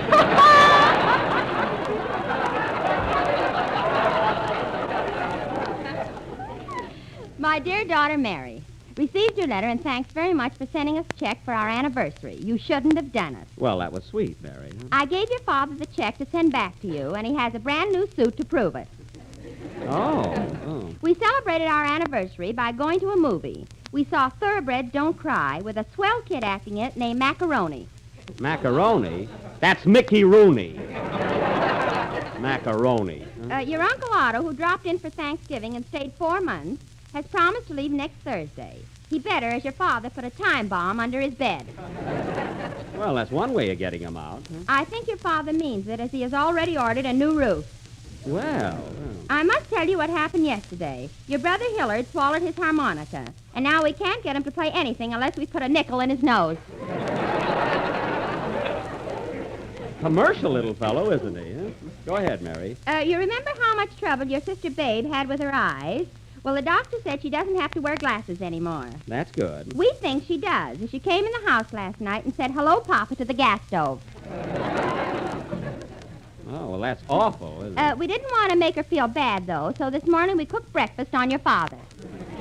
Well, that's just trying to be funny. No other news? Mm-hmm. Oh, we'll close now. Give my love to the whole gang and say hello to Jack. Your affectionate mother, Bubbles Livingston. Bubbles? Well. P.S. Oh, gee, more stuff, huh?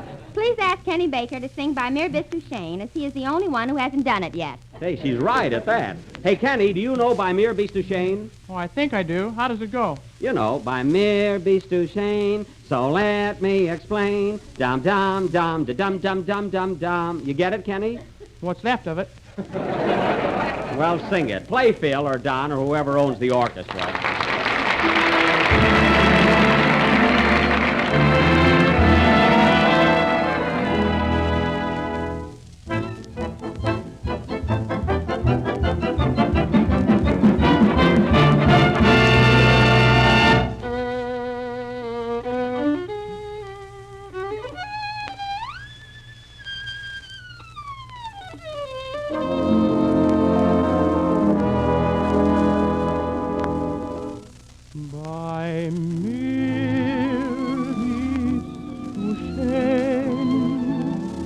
My heart will explain by mere Bestuchen means that you're grand. By mere Bestuchen, again I'll explain, it means you're the fairest in the land. I could say Bella, Bella, even say wunderbar, each language only helps me say how grand you are. I've tried to explain by mere Bestuchen, you are.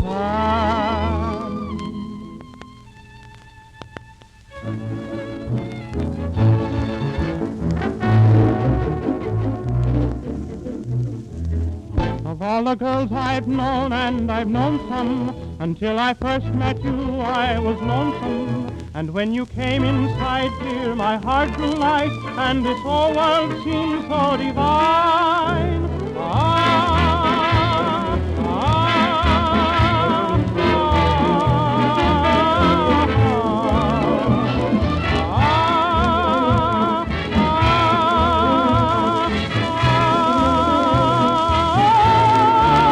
I could say Bella, Bella, even say wunderbar, each language only helps me say how grand you are.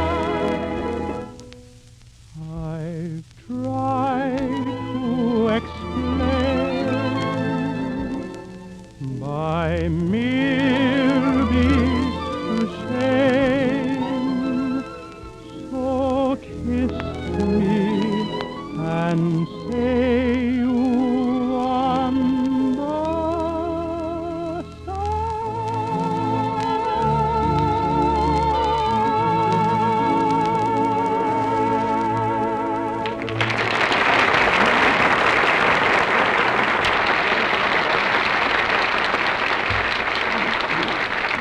That was By Mere Bestuchen, sung by Kenny Baker. And Kenny, for a song that's been kicked around as much as that, it certainly sounded great. Thanks, Jack.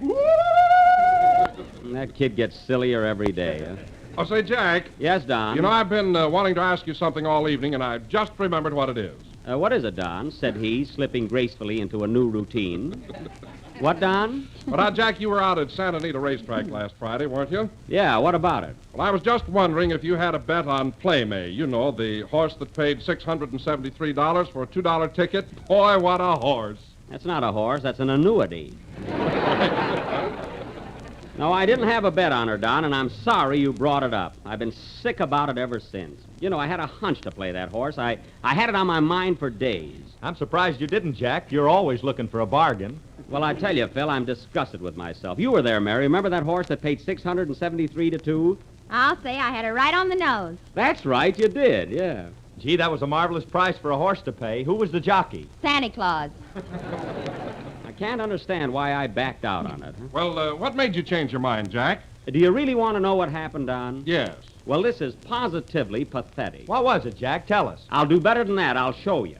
The scene is the Santa Anita racetrack 10 minutes before the first race last Friday. Take it away, Santa Anita.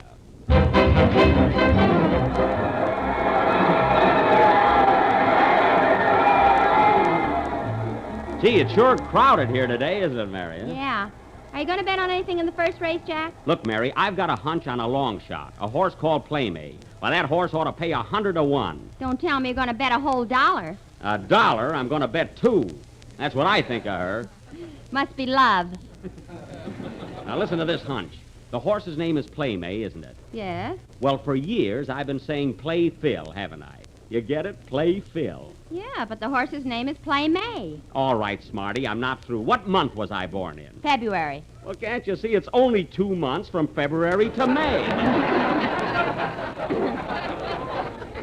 Play May. I tell you, I can't lose. Oh, Mary. I don't know. And not only that, but look how it works out. The horse's name is Playmay. Now spell May backwards. Y-A-M. Yam. There you are, Yam. And you know I'm crazy about sweet potatoes. I tell you, Mary, it's in the bag. Well, I don't care. I'm going to bet on the favorite, Negret. I got a hunch, too. Negret? What's your hunch? Well, I've got 2 knees, and I feel gret today.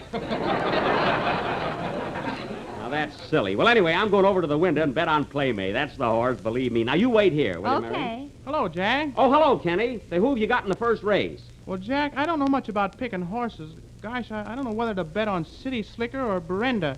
What do you think? Well, I wouldn't know what to tell you, Kenny. Of course, one horse is a gelding and the other is a filly, you know. What do you mean, Jack? Well, one is a male and the other's a female. Oh, are there 2 kinds?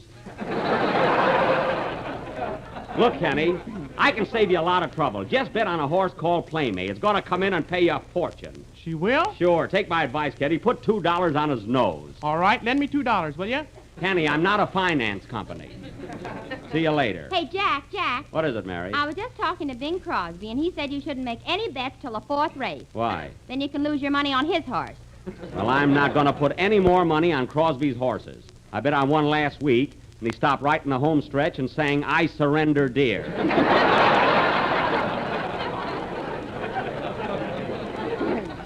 I didn't mind that so much, but the jockey was playing a bazooka. Now, listen, Mary, I'm going over this window and bet on my original hunch, Playmay. Okay, see you later. Yes, sir. Plenty of money and you and found. Doggone, this horse can't lose. Hey, buddy, come here a minute, will you? What is it? Now, listen, pal. I'm going to give you a tip that's so hot you can fry an egg on it.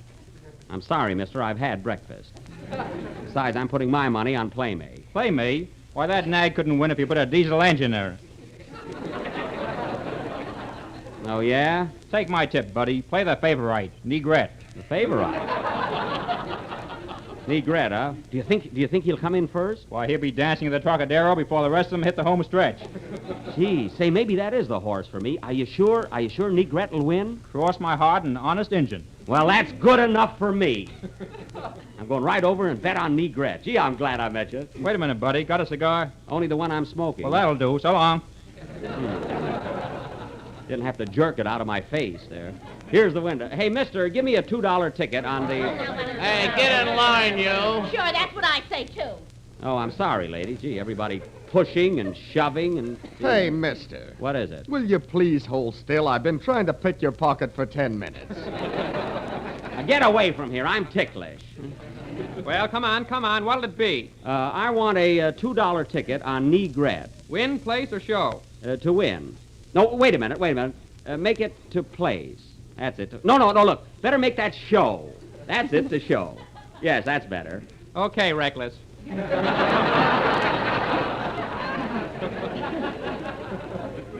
Here's my $2. Thanks. Well, let go of it. Well, don't rush me. I may never see it again. Hey, Mary. Yeah? I just bought a ticket. I changed my horse to the one you had, Negret. That's funny. I changed mine to Playmay. You did? Well, why didn't you tell me? Gosh, I don't know who's going to win. Well, the race starts in a couple of minutes. Let's go over and grab a hot dog. I'm starved. Okay, but I won't enjoy it. Hey, buddy, come here a minute. What do you want? I got a hot tip for you in the first race. A horse called Barcarolle. Barcarolle? You just told me Negret was going to win. Oh, well, you're the guy? Pardon me. I'm sorry I came out here at all. Oh, come on, Jack. Let's grab a hot dog. Hey, it's too late now, Mary. The horses are lining up. Well, I'm hungry. Here's a stand right here. All right, hurry up, mister. Give us 2 hot dogs and plenty of mustard. Okay, here you are. Here's a quarter. Keep the change. Come on, Mary. Let's get up close to the rail, huh? Wait for me. Gee, I'm nervous. I wonder if I did right in switching from Playmay to Negret. You'll find out. Gosh, I'm excited. Mary, give me the binoculars. Here you are. Thanks. Mary, that's the hot dog. Now my face is full of mustard. Darn it. Huh? Go on. That's the healthiest you've looked all year. Is that so? Give me your field glasses. Look, Mary, Negret is number 7. Gee, that's a swell position. When they break, he'll be on the outside. There they go. Gee, there they go, Mary. Come on, Playmay. Hey, Blake. Sunprice takes the lead. Berenda second by 2 lengths. City Slicker third by 1.5 lengths. Come on, Negret. Come on, Playmay. They're coming into the half. Suntrist is leading by 2 lengths. Berenda second and Barcarolle third, but moving up fast. And here comes Rosalie from the picture of the same name. Rosalie? Come on, playmate. Hey, where's Negress? At the 3/4, it's Berenda in the lead. Negress second. Come on, Negress! Barcarolle third, July 4th, and Louis the 16th. Louis the 16th, that's a mistake. Well, I'm only human. It's a fine race. Look, they're coming into the stretch. You said it, sister. Berenda first by a length, Playmate second, and coming up fast. Playmate! Oh, my $2. Why didn't I bet on her? Playmate, come on! Gee, I'm afraid to look. And here's the winner. It's Playmate, first by a nose.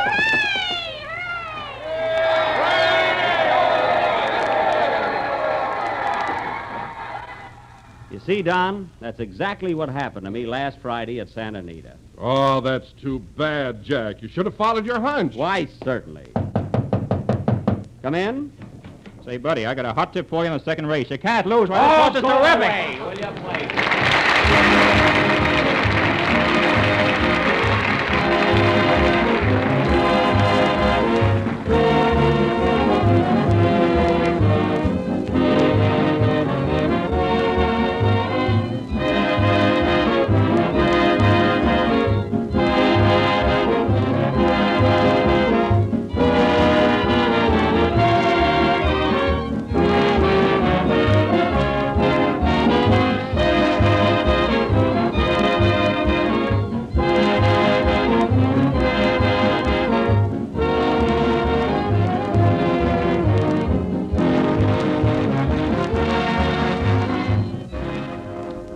If you're looking for a swell new dessert that's delicious and tempting, here's the answer.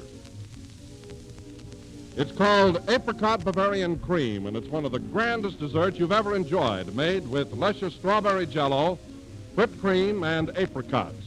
And here's what you do. Dissolve 1 package of strawberry jello and chill until slightly thickened.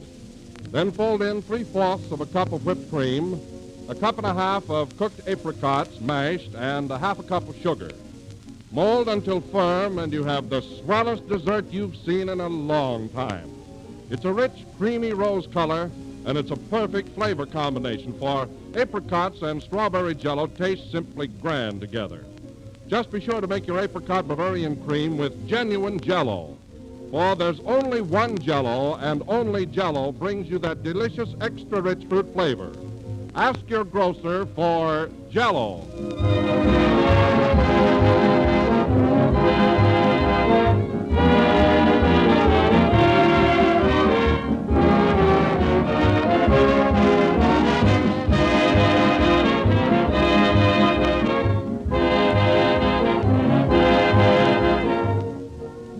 The last number of the 19th program in the new Jello series, and we'll be with you again next Sunday night at the same time.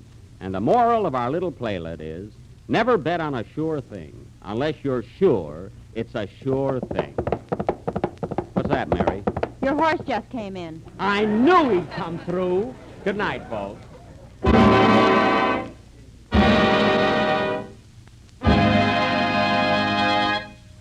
Jell.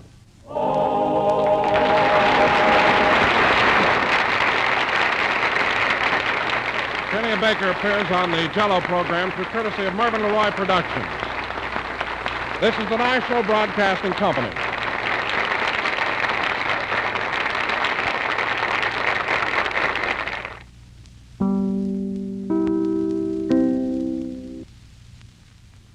Meet Wilson. He's one tough cookie. Can you teach us how to work a can opener?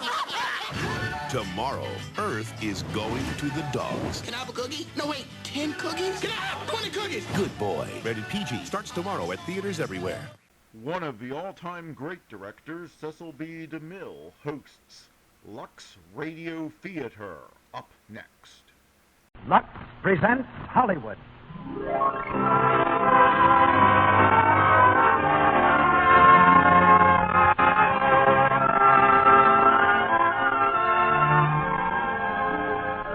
The Lux Radio Theater brings you Wallace Beery in The Champ, with Josephine Hutchinson, Noah Beery, and Bobby Larson. Ladies and gentlemen, your producer, Mr. Cecil B. DeMille.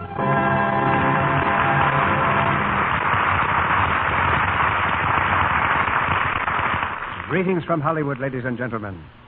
There's a very select gallery of screen portraits that have become living memories to the people of our time. And that's about as near as any screen mortal can come to immortality. Wallace Beery's portrayal of the champ won him a Special Academy Award in 1932. A portrait still so vivid that only Wallace Beery could bring the champ back to life in the Lux Radio Theater tonight. Besides the award to its star, the MGM picture also won Academy honors as the best original screen story of the year. So we think we have what is a blue ribbon bill, backed, of course, by our blue ribbon product, Lux Toilet Soap, which has won the award of confidence from millions of women throughout the country. The champ is the story of a father and son whose devotion took plenty of hard knocks, but never went down for the count. The father happens to be a prize fighter, a former champion. But that isn't the important thing in the story. The champ's greatest battle wasn't fought in the ring at all. It was fought within himself to become a champion as a father. And that brings us to Dink, the vagabond son of this vagabond father. Anyone who saw the picture will remember the tear-stained face of Jackie Cooper as he stood by the champ against the world. Jackie's about 7 years too old for the part now. But we asked him to help us out by suggesting a young actor to play the boy in the champ tonight.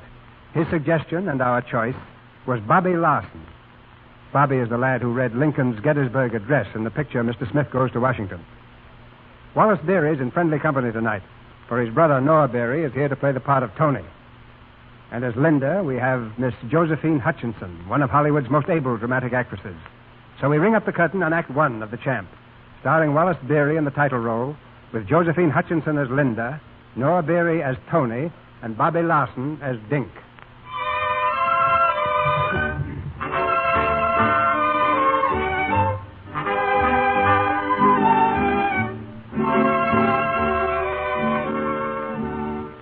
Just below the California border lies the sprawling little town of Tijuana, famous during the Prohibition era as a mecca for American tourists. Its muddy, unpaved streets were an endless procession of bars and gambling halls, where tourist and native rubbed shoulders in an atmosphere of desperate gaiety, of noise and smoke, and the spicy odors of Mexican food. The streets are ablaze now, for it's Saturday night, and the town is at its merriest. Threading his way through the crowd comes a ragged, dirty-faced boy, Dink Purcell. Though he's only 7, he walks with confidence, for Dink is at home in this boiling border town. Hello, Dink. Hello, Zay. See the champ? Your papa? No, I've not seen him tonight. Well, what you do? Tell him I'm looking for him, will you? Sure, I tell you. Hi there, Dink.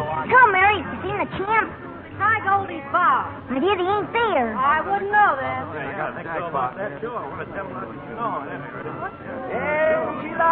Hey, Dink. Dink, where you going, Dink? Come here, Johnny. You ain't seen the champ, have you? Not me, no, sir. I gotta find him. There's a couple of guys waiting up the creek. They got a fight lined up for him. A fight? Your old man ain't had a fight in a long time. That don't make no difference. He's still the greatest fighter in the world. Sure, Dink. I didn't say nothing. If the champ wins this fight, he said he's gonna buy me a horse. A real horse? Now what you think? A wooden one. A real horse. Man, oh man. Come on, Jonas. Help me look for the champ. Okay. Maybe he's down to Louis. Yes, sir. I'm telling you, Louis, if I get a crack at this big Mex, I'll be right back where I was, Louis. Yeah, top of the heap. World champion again, huh? I'll be the world champ again. You watch and see. Sure, I'll watch. That's $1.40 you owe me, champ. You want to pay now? Sure. Hey, champ. Well, if it ain't the little spitball. How you, Dink? Gee, champ, I've been looking all over for you. The promoters are up at the creeks. They're waiting for you. They are? Doggone, I forgot about it. You gotta straighten up, champ. Come on. Sure. Hey, Jonah, get some ice. And tell Curry to open a can of tomatoes. Okay, Dink. Say, what's the matter with you? I'm all right. They've been there for over an hour. Gosh, champ, what did you have to go forget? You might have spoiled everything. Hey, Louis, listen to that kid of mine bawling me out. He's rough on me, that kid is. Oh, Dink, I'm going to be good from now on. Honest, no kidding. Yeah, you said that yesterday. I know, but this time I mean it, honest. Here's the ice, Dink. Okay, where's the back of his necklace at? Oh, cut it out, will you, Dink? Tomatoes, kid. Come on, champ. Drink this. Listen, I don't like that stuff. You gotta straighten up. Come on, drink it. 1, 2, 3. That's right. Attaboy, champ. That's terrible, that stuff. Feel all right now? Sure, I'm fine. Fix your hat. We gotta look right. Let me meet those guys. Where are they? Come on, bring them on. They're at the Greeks, I told you. Sponge is there, too. He's giving you a big build-up. What do you mean, Sponge is giving me a build-up? I don't need any build-up. I know, champ. Sponge is just helping, that's all. Now, come on. And don't let on to them that anything's wrong, huh? Don't you worry. They won't guess, Dink. Providing nothing gives me away.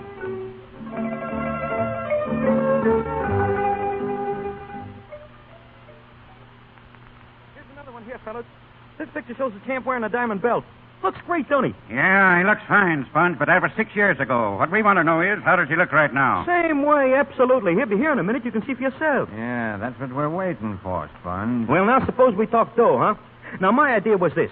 Andy can still draw a big gate in San Diego or anywhere. Hiya, now, what... boys. How's everybody? I found him, Sponge. He's working up in the gym. Well, sit down, champ. You must be tired. Yeah, thanks. Well, gentlemen, what's your proposition? I was just talking that over with the boys, champ. I was... Wait a minute. Let us do a little talking for a change. How's your condition, Andy? Who, me? I'm fine. Better than ever. You only have to look at me to know that. Yeah. He tore 3 punching bags loose last week, didn't you, champ? Sure. Stand up, Andy. What for? We want to take a look at you. Okay, sure. What do you think, huh? Feel that arm. Hard as a rock. I'm as good now as... Pardon me, must have been something I ate. Yeah. Seen enough, Harry? I guess so. Well, now that we're all set, what about the gate? We ought to get 20% at least. We're giving it to you, Sponge. All of it. Huh? The fight's off. Sorry, Andy. No can do. I don't get you. No? You've probably heard this before. Maybe the night you lost the championship. Booze fighting and prize fighting don't make sense. What are you talking about? There's nothing the matter with me. Nothing, see? Sit down, Andy, before you trip over your stomach. Come on, Harry. Yeah. Sorry, champ. Well, that settles that. Now, fine time you picked, champ. The night of all nights you had... Shut up. Right, Go on, get out of here. Okay. Get out. Here, Dink. Come here. You don't believe what that guy said about me not being right when I lost the champion, do you, Dink, huh? No. You know I wouldn't lie to you, would you? Yeah. Attaboy. I guess I'll hit the hay. Oh, don't bend over. I don't lace your shoes. Oh, no, I can do that. Oh, give me your foot. Dink, listen. I would have been all right tonight, only there was some people invited me. Well, you know how it is, don't you, huh? Sure. Lay down on the bed. I'll pull your pants off. Oh, you don't have to treat me like I couldn't take care of myself. Oh, go ahead. You ought to get some sleep. Boo. What's that? $1. Here, the last we got, huh? Yeah, guess so. Here, Dink. Spit on it, Dink. Go ahead for luck. Spit on it. Okay. Attaboy. You know things are going to change now, Dink. You wait until you see I'm going to behave myself from now on. Word of honor. I'll even quit gambling. You'd like that, wouldn't you? You hear what I said, Dink? Yeah, Sir Jeff. Are you coming to bed? In a little while.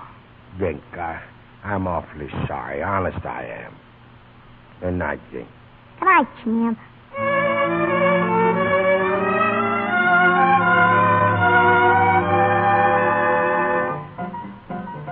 Hey, Dink, come on. Here, wake up. It's morning. Dink, wake up. Oh, what's the matter? Come on, get out of bed. I got something to show you. What? Listen, Dink, you remember that dollar you spit on last night for luck? Well, I took it out this morning, and it sure brought it. 8 passes, one after another. Yeah, I thought you was going to gamble no more. Well, I forgot it, Dink. I won plenty of money, though. It ain't wrong when you win, is it? Here, look. See this watch? I got it for you. Thanks, champ. What's the matter? nothing. It's swell. Well, I guess I'd get dressed. Wait a minute. Come over to the window here. Now look down there. See? See what Sponge has got down the street? He's got a horse. You think you could cotton to that? You mean that's the... Yes, the horse is yours. Mine? Oh, boy, let me see him. Here, come back here. You ain't got your pants on. You can't run around without your pants. Easy, fella. Easy, boy. Take it easy. Oh, gee, he's wonderful. Where's the game champ? I won him from Joe. And he's mine?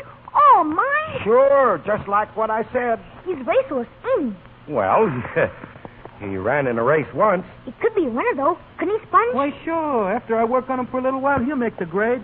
Gee. His name is Butterfly. Butterfly. That's a heck of a name for a horse. We gotta change it. Okay. What'll we call him? I know. We'll call him Little Champ. You're the big champ because you're the best fighter in the world, and he's Little Champ because he's gonna be the greatest racehorse in the world. Say, that's not a bad idea. And we can start getting him ready and end him in the race right away. Sure. Sponge will have him set in no time. Oh, gee. Thanks, champ.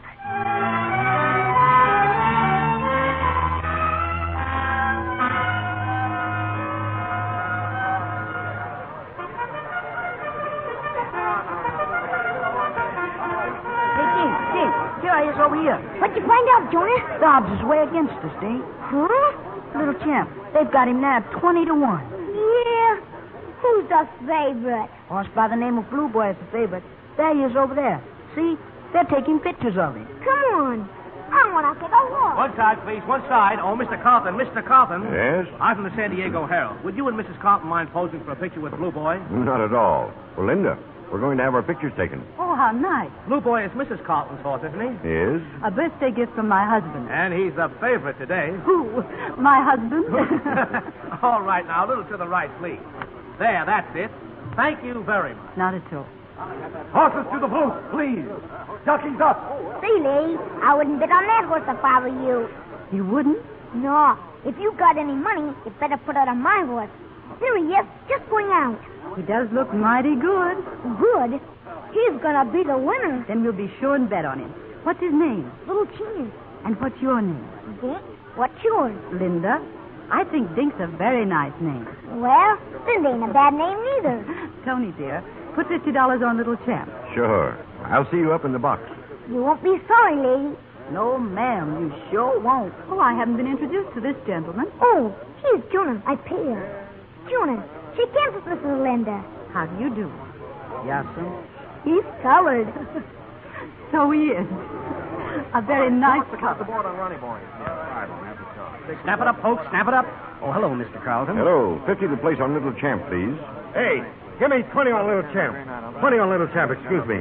Mister, Hello, Andy. Oh, hello, Carlton. I thought you never came out west. We're spending the winter in California. We? Meaning, Yes, Linda and I. Yeah, well, that's good enough. No more bets, folks. They're at the post.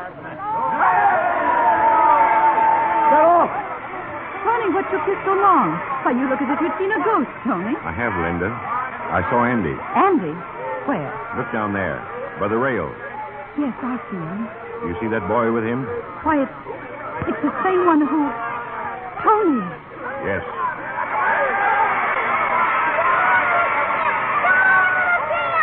Come on, take it easy. Take it easy, Dink. Take it easy. Go on, Keep your hands to yourself, will you, Dink? Look at him. He's coming up. He's stealing. If you don't quit sawing me, I'll murder you. Go on, Champ. Go on. Oh, Champ. He failed. Oh, it's all right. It's all right. Oh, he's broken his leg. Oh, Champ. Take it easy. He's all right, kid. Look, he's getting up. He's okay. He's just winded, that's all. Oh, gosh. I gotta see him. That was terrible. Think the nag's okay, Sponge? Yeah, I guess so. He looks all right from here. Tough break, huh? Tough on the kid. Well, it's not so good on us neither. We're clean again. We've been broke before. Come on, let's get out of here. Andy. Yeah. What do you want? I'd like to see you alone. Yeah, okay. Come on. Well, fill it. Andy, is Dink Linda's child? Is he? Yeah. What about it? She'd like to see him, Andy. Yeah, so what? Well, I think you ought to let her. Why? She washed the both of us up a long time ago, didn't she? Well, it was a mistake, Andy. You're married to Linda.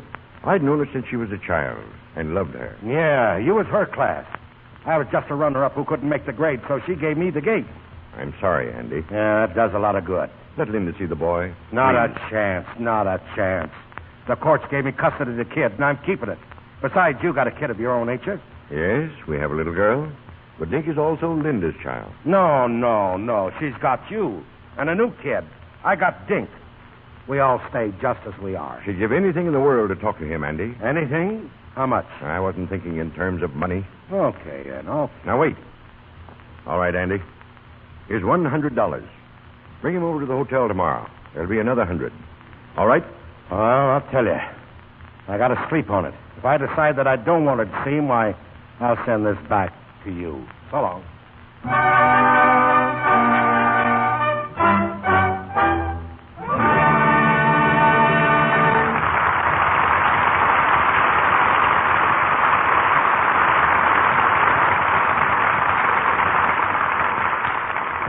The curtain falls on Act 1 of our play as the champ debates whether or not to let Linda see their son. Before Wallace Beery and Josephine Hutchinson return for the second act, we have a brief intermission, and Mr. Ruick and our trio investigate an interesting subject. Are you ready, Sally, and Irene and Mary? Yes, but first I'd like to ask you a question, Mr. Ruick. All right. Do you ever read the Lost and Found section in the newspaper? Why, yes, once in a while I do. Why? Well, the other day we were looking at the Lost column, and here's the thought that came to us. Lost and found columns have items so solemn of lost a cat, lost a hat. Yet they could add something even much sadder than lost a purse. Much worse. Yes, if the lost and found section said lost a lovely complexion somewhere between the time I was 16 and today. Reward, Miss J. That would be tragic. And you could read between the lines, too. Miss J probably didn't know when she lost her complexion beauty or how. She just woke up one day and realized her skin was no longer smooth and clear. But we know that a nice complexion didn't disappear in one day. No. Probably Miss J had been making one mistake for a long time. The mistake of not removing dust and dirt and stale cosmetics thoroughly. You know, that's the kind of neglect that gradually causes cosmetic skin. Dullness, unpleasant little blemishes, and enlarged pores. That's why it's important to give your skin thorough Lux toilet soap care every day. This mild white soap has active lather that carries away swiftly and surely every last particle of dust and dirt. Active lather gives you the protection of perfect cleansing. Use cosmetics all you like, but use gentle white Lux toilet soap regularly. Remember how important soft, appealing skin is. I promise you that you will have found the complexion care you've been looking for when you found Lux toilet soap. Found Lux, your spirit go leaping. Found Lux, and finding is keeping to one soap when you have found Lux. Gentle white Lux soap. Our producer, Mr. DeMille. Act 2 of The Champ, starring Wallace Beery in the title role, with Josephine Hutchinson as Linda, Noah Beery as Tony, and Bobby Larson as Dink.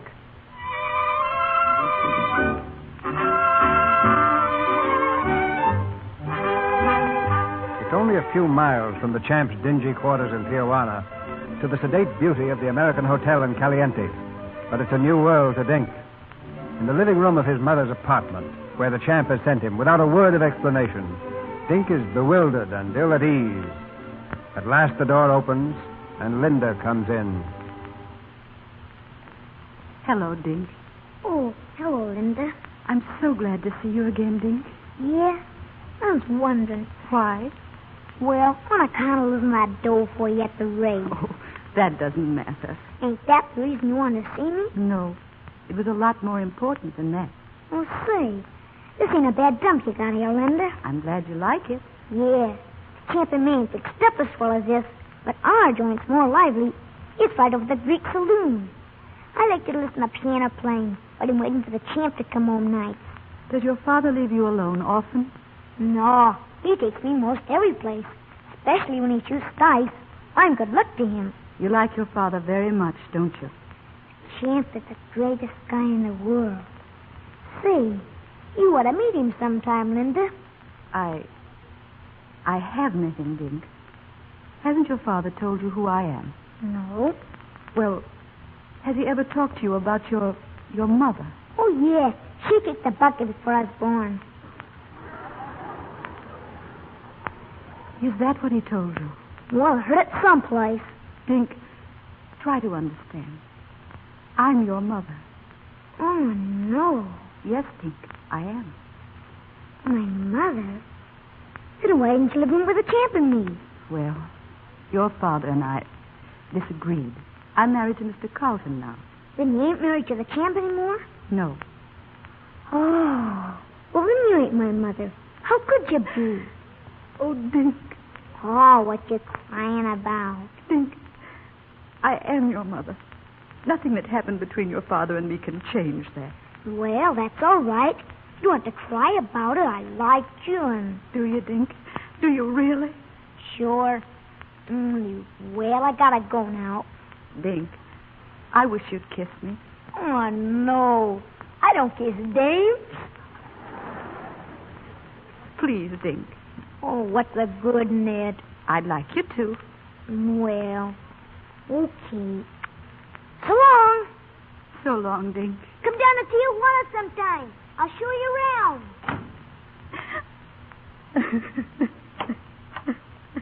Linda.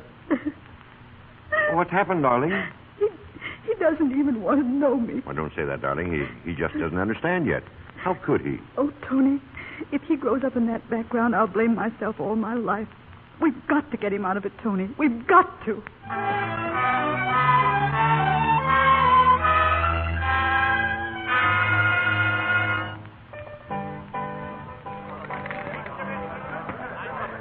Come on, Dice. Be good to me. Come on, Papa. 1 mile to go, yeah. There she is, little Phoebe. Come on, shoot the whole works. Hey, take it easy, champ. You're way ahead of the game. Don't bother me. Where's Dink? Hey, Dink.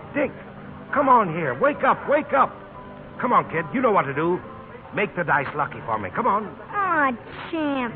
I run out of spit. Come on, don't give me that. Okay. It's awful late, champ. Ain't we gonna hit the hay soon? Sure, soon. 8 are from the caber. Come on, that ain't hard to make. Come on. I'm dying on my feet, champ. Come on home, will you? Oh, we can't quit now, Dink. We're going good. Come on. That does it. Come on. Holy Mikey, won again. Hey, champ. Yeah, what? Guy outside wants to see you. Oh, get out of here. Go on, I'm busy. He said it was important. His name's Carlton. Oh, yeah? Okay. Here, Sponge, take the dice. You shoot your own dough, though. Oh, okay, champ. Andy, I wanted to speak to you. Yeah? Well, spill it. Andy, Linda and I have a proposition to make you. Yeah? We want you to give us Dink for 6 months. Why? Because we want to help him. We want to do something for the boy. Like what, for instance? Well, send him to school, give him a different environment. He's got plenty of environment right here. I'm busy. Now, wait. I know that you love him, Andy, and Dink loves you, but this is sort of a life for a kid. Come on, give the boy a chance. If you love him, Andy... I had a hunch she'd pull something like this. Why, I got to do a lot of counting to keep from smacking you down. Look, you see this dough? I got pretty close to $4,000 here. I'm going to send that kid to school, and I'll get him dressed up, too. Him and me's going to travel. What do you say to that? We wanted to get nasty, Andy. We could take that boy away from you. You're not a good father, you know. You... Go on, beat it, Carlton. Go on. I'm sorry. I thought I'd give it to you straight, Andy.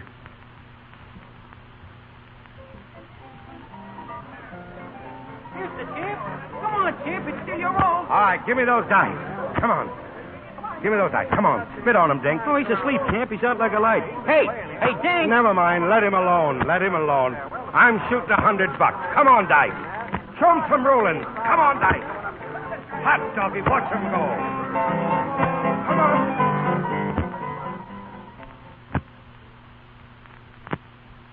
Okay, champ. We're closing up. Want to sign that paper? Oh, yes. I'll sign, yeah. Sign right here. It's Dink's horse, Whitey.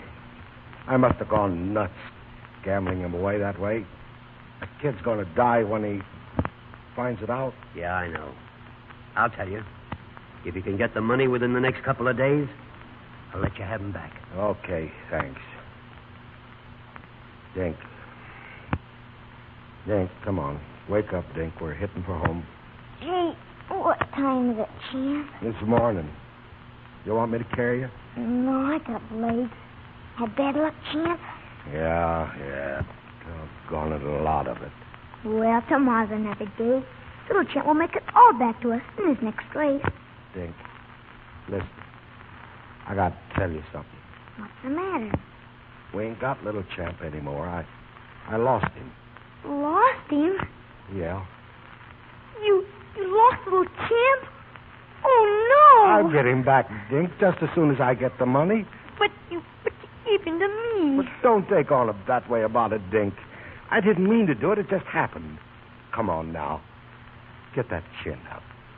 Everything's going to be all right. Come on. Give me a smile. Sure. I'm smiling. That's the way. I'll get him back, Dink. I don't know how, but I'll get him for you.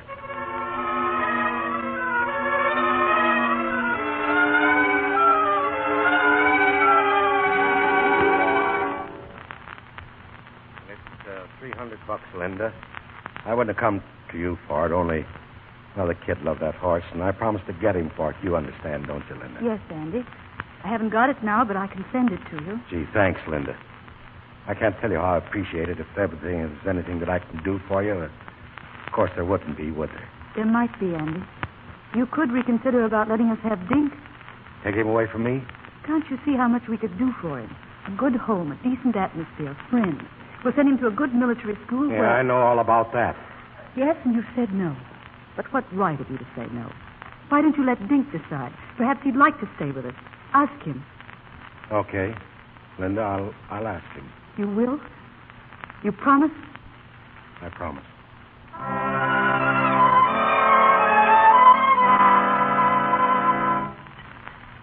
One order tortillas. Right, Champ? Yeah. Set him down, Jose, and bring us some more water, will you? Hey, right away. You want some more meat, Dink? No, more corn. All right, here, help yourself. Oh, say, I got to ask you something. What? Well, you wouldn't like to go to military school, would you? No. No. What's it like? Well, it's like a prison. You wear a uniform, you know, one of those uniforms, and you got to march all the time, and they wake you up in the morning with a bugle. You wouldn't care for that, would you? No. No. And you wouldn't care to live in a great big house, would you? You know, a dump as big as a barn? I mean, the sort of a place where you got to be dressed up all the time, and you got to wash all over 3 or 4 times a day. Wash 3 times a day? Yeah. Nothing doing. You got the right idea, Dink. And listen, I don't suppose you'd be crazy about going to one of them there colleges and sitting in a room where you got to read books all day. That's out, huh? Books? Not for me. That's out. Sure, I kind of thought that you'd feel that way, but I had to ask you, you know. Hey, Champ. You got him, Whitey? Yeah, I got him. Got who? Now, who do you suppose? Little Champ. I'm buying him back for you. Little Champ? Where's he at? Down at my place. Oh, gee, I gotta see him. Oh, so long, Champ. Oh, thanks, Champ. So long, Champ. He's kind of happy, isn't he? Yeah. Got my dough, Andy? Oh, yes. Oh, sure. $300, wasn't it? You know how much it was? Well, here you are. 1, 2... Oh, wait a minute. What's the number on this bill? Odd or even? You starting that again? Okay. Lend me $10 and I'll buy you a drink, too.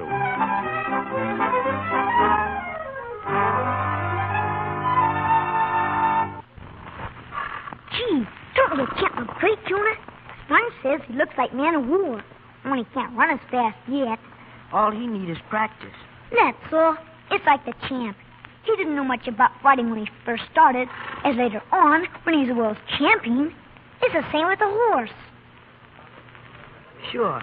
Say, something going on across the street, Dink? Yeah, let's go see. Look, that is Sheriff Man. Whoa, somebody's getting pinched. Somebody landing in jail today, yes, sir. Hurry up. I want to see who. Let go of me, will you? Let go of me. Go on, take your paws off of me. Can a guy speak his mind without being dragged down to this jail? Oh, gee. It's Champ! Champ! Oh, hello, Dink. Oh, champ. Oh, gee whiz. I guess I did it again, Dink. Vamos, come along, you. No, let him alone. I can't take him. He's my father. Yeah? Well, that's too bad. Come on, move along, out of the way. Come on. Come on.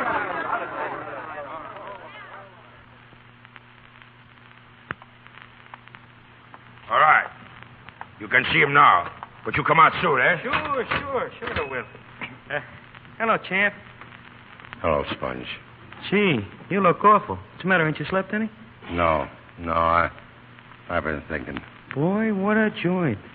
Say, what happened anyway? I hear you're acting up down at Joe's, and by the time I get there, they got you in a can. What's the beef, champ? Oh, what's the difference? Okay.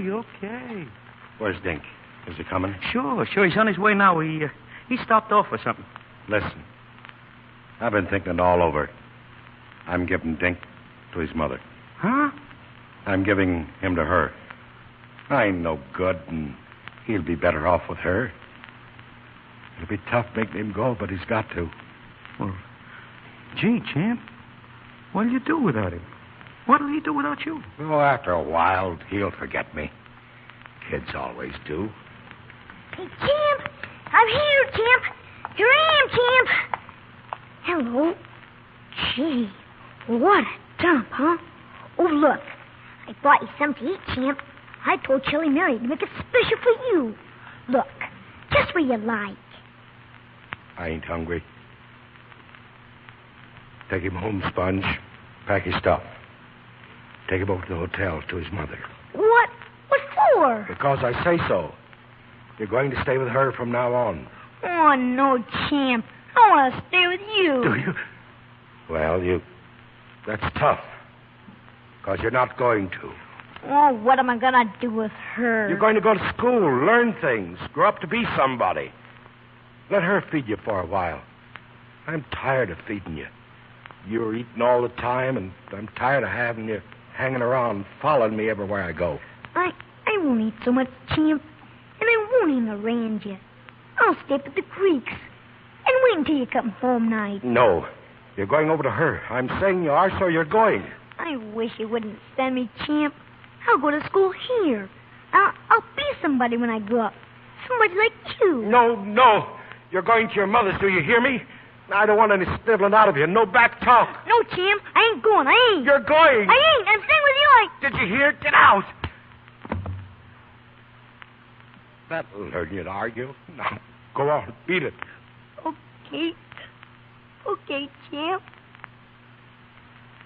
I hit him. Hey, champ, what's the matter with you? Slamming your hand against the wall like that. You want to break it? I hit him. Champ, stop it, will you? I hit that kid of mine.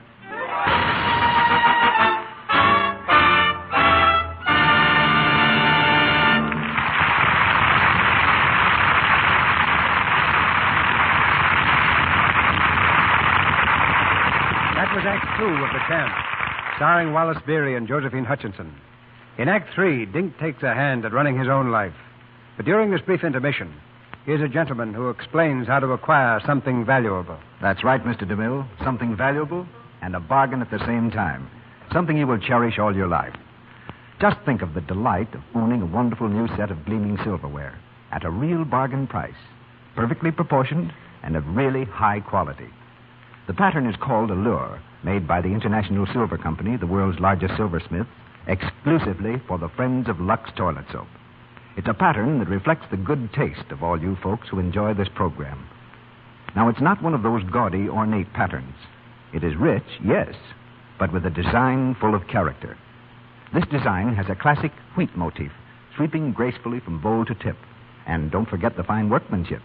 This silverware is original Rogers silver plate, guaranteed by the International Silver Company, the world's largest silversmith. And with it, you receive a written guarantee. Let me read you one sentence from this guarantee. Every piece is guaranteed to give satisfaction in family use and will be replaced without charge at any time it does not conform to this guarantee. Now, here is how you get this beautiful silverware. Start with 6 teaspoons, and enclosed with the spoons, you'll find an order blank giving illustrations of the other available silverware: knives, forks, soup spoons, all the other pieces necessary for a complete table service, and directions on how to get them. Please listen carefully, because this is the last time the offer will be made on this program. Just send us your name and address, 50 cents in coin, and 3 Lux Toilet Soap wrappers. Send them to Lux Toilet Soap, Meriden, Connecticut, and you will receive a set of 6 Rogers teaspoons promptly and postpaid. This offer is good in the United States only. You can get as many sets as you wish, either for your own home or for Christmas presents. Just send another 50 cents and 3 more Lux Toilet Soap wrappers for each additional set of 6 spoons you want. Remember, this is the last time the offer will be made on this program. So do this. Send 50 cents in coin, 3 Lux Toilet Soap wrappers, and your name and address to Lux Toilet Soap, Meriden, Meriden, Meriden, Connecticut. This offer is good in the United States only. Don't fail to send in right away. We pause now for station identification. This is the Columbia Broadcasting System.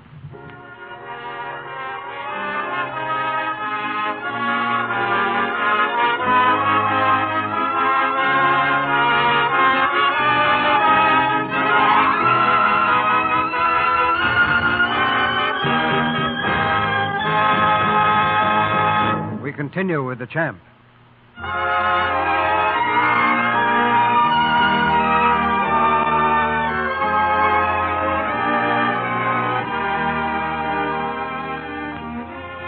On a train speeding north toward Los Angeles, a forlorn little figure sits huddled by the window, his chin buried in the collar of his new suit. Dink is trying very hard not to cry. Sitting beside him is Linda, patient and understanding.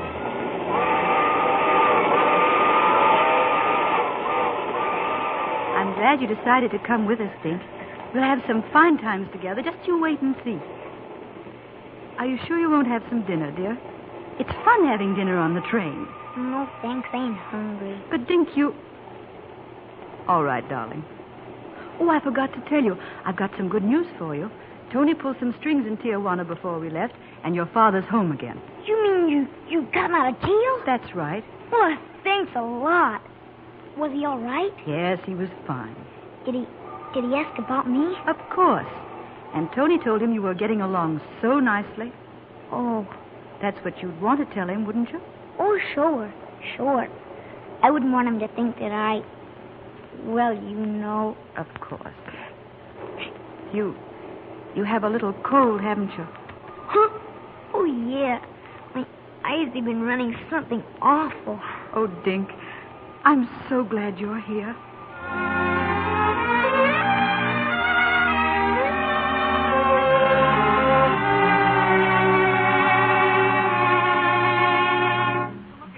You got to snap out of it, see? I thought everything would be okay when they sprung you out of jail, and now you're worse than ever. You know, another couple of nights without some shut-eye, you're going to be a wreck. Oh, quit worrying. I'm okay. Okay for what? Listen, champ, if it's a kid you're worrying about, well... Nix, you keep out of this. That kid's in a good spot, and he's going to stay there. Don't worry, Sponge. I'm all right. I'm just nervous. As soon as I get some sleep, just a couple of hours. Hey, champ. Well, What was that? I don't know. I could have swore that was a... Hello, champ. Dink. I thought I couldn't see how you was. Dink. Oh, Dink. Oh, gee, champ. Outside, Sponge. Down. Yeah, sure. Gee, Dink. I'm awful glad to see you, too. Me, too. I got a little cold. Yeah. So bye. Gee whiz, but you look swell. That suit ain't got much life to it, but it ain't bad. And say, you've got a manicure. Yeah, it'll wear off, though. What happened to your hand? Oh, I had nothing. I just scraped it. Wait a minute. How'd you get back here? I ran away, champ. I didn't like it up there. I mean, it was okay, but... Well, you was right about the washing business. 3 times a day, all over. Oh, gee. I'm sorry, Dink. It was all right, but I'm going to stay here now, champ. I gotta. Okay, Dink. You know what? I ain't had a drink since I got out of jail, and I've been off the dice, too.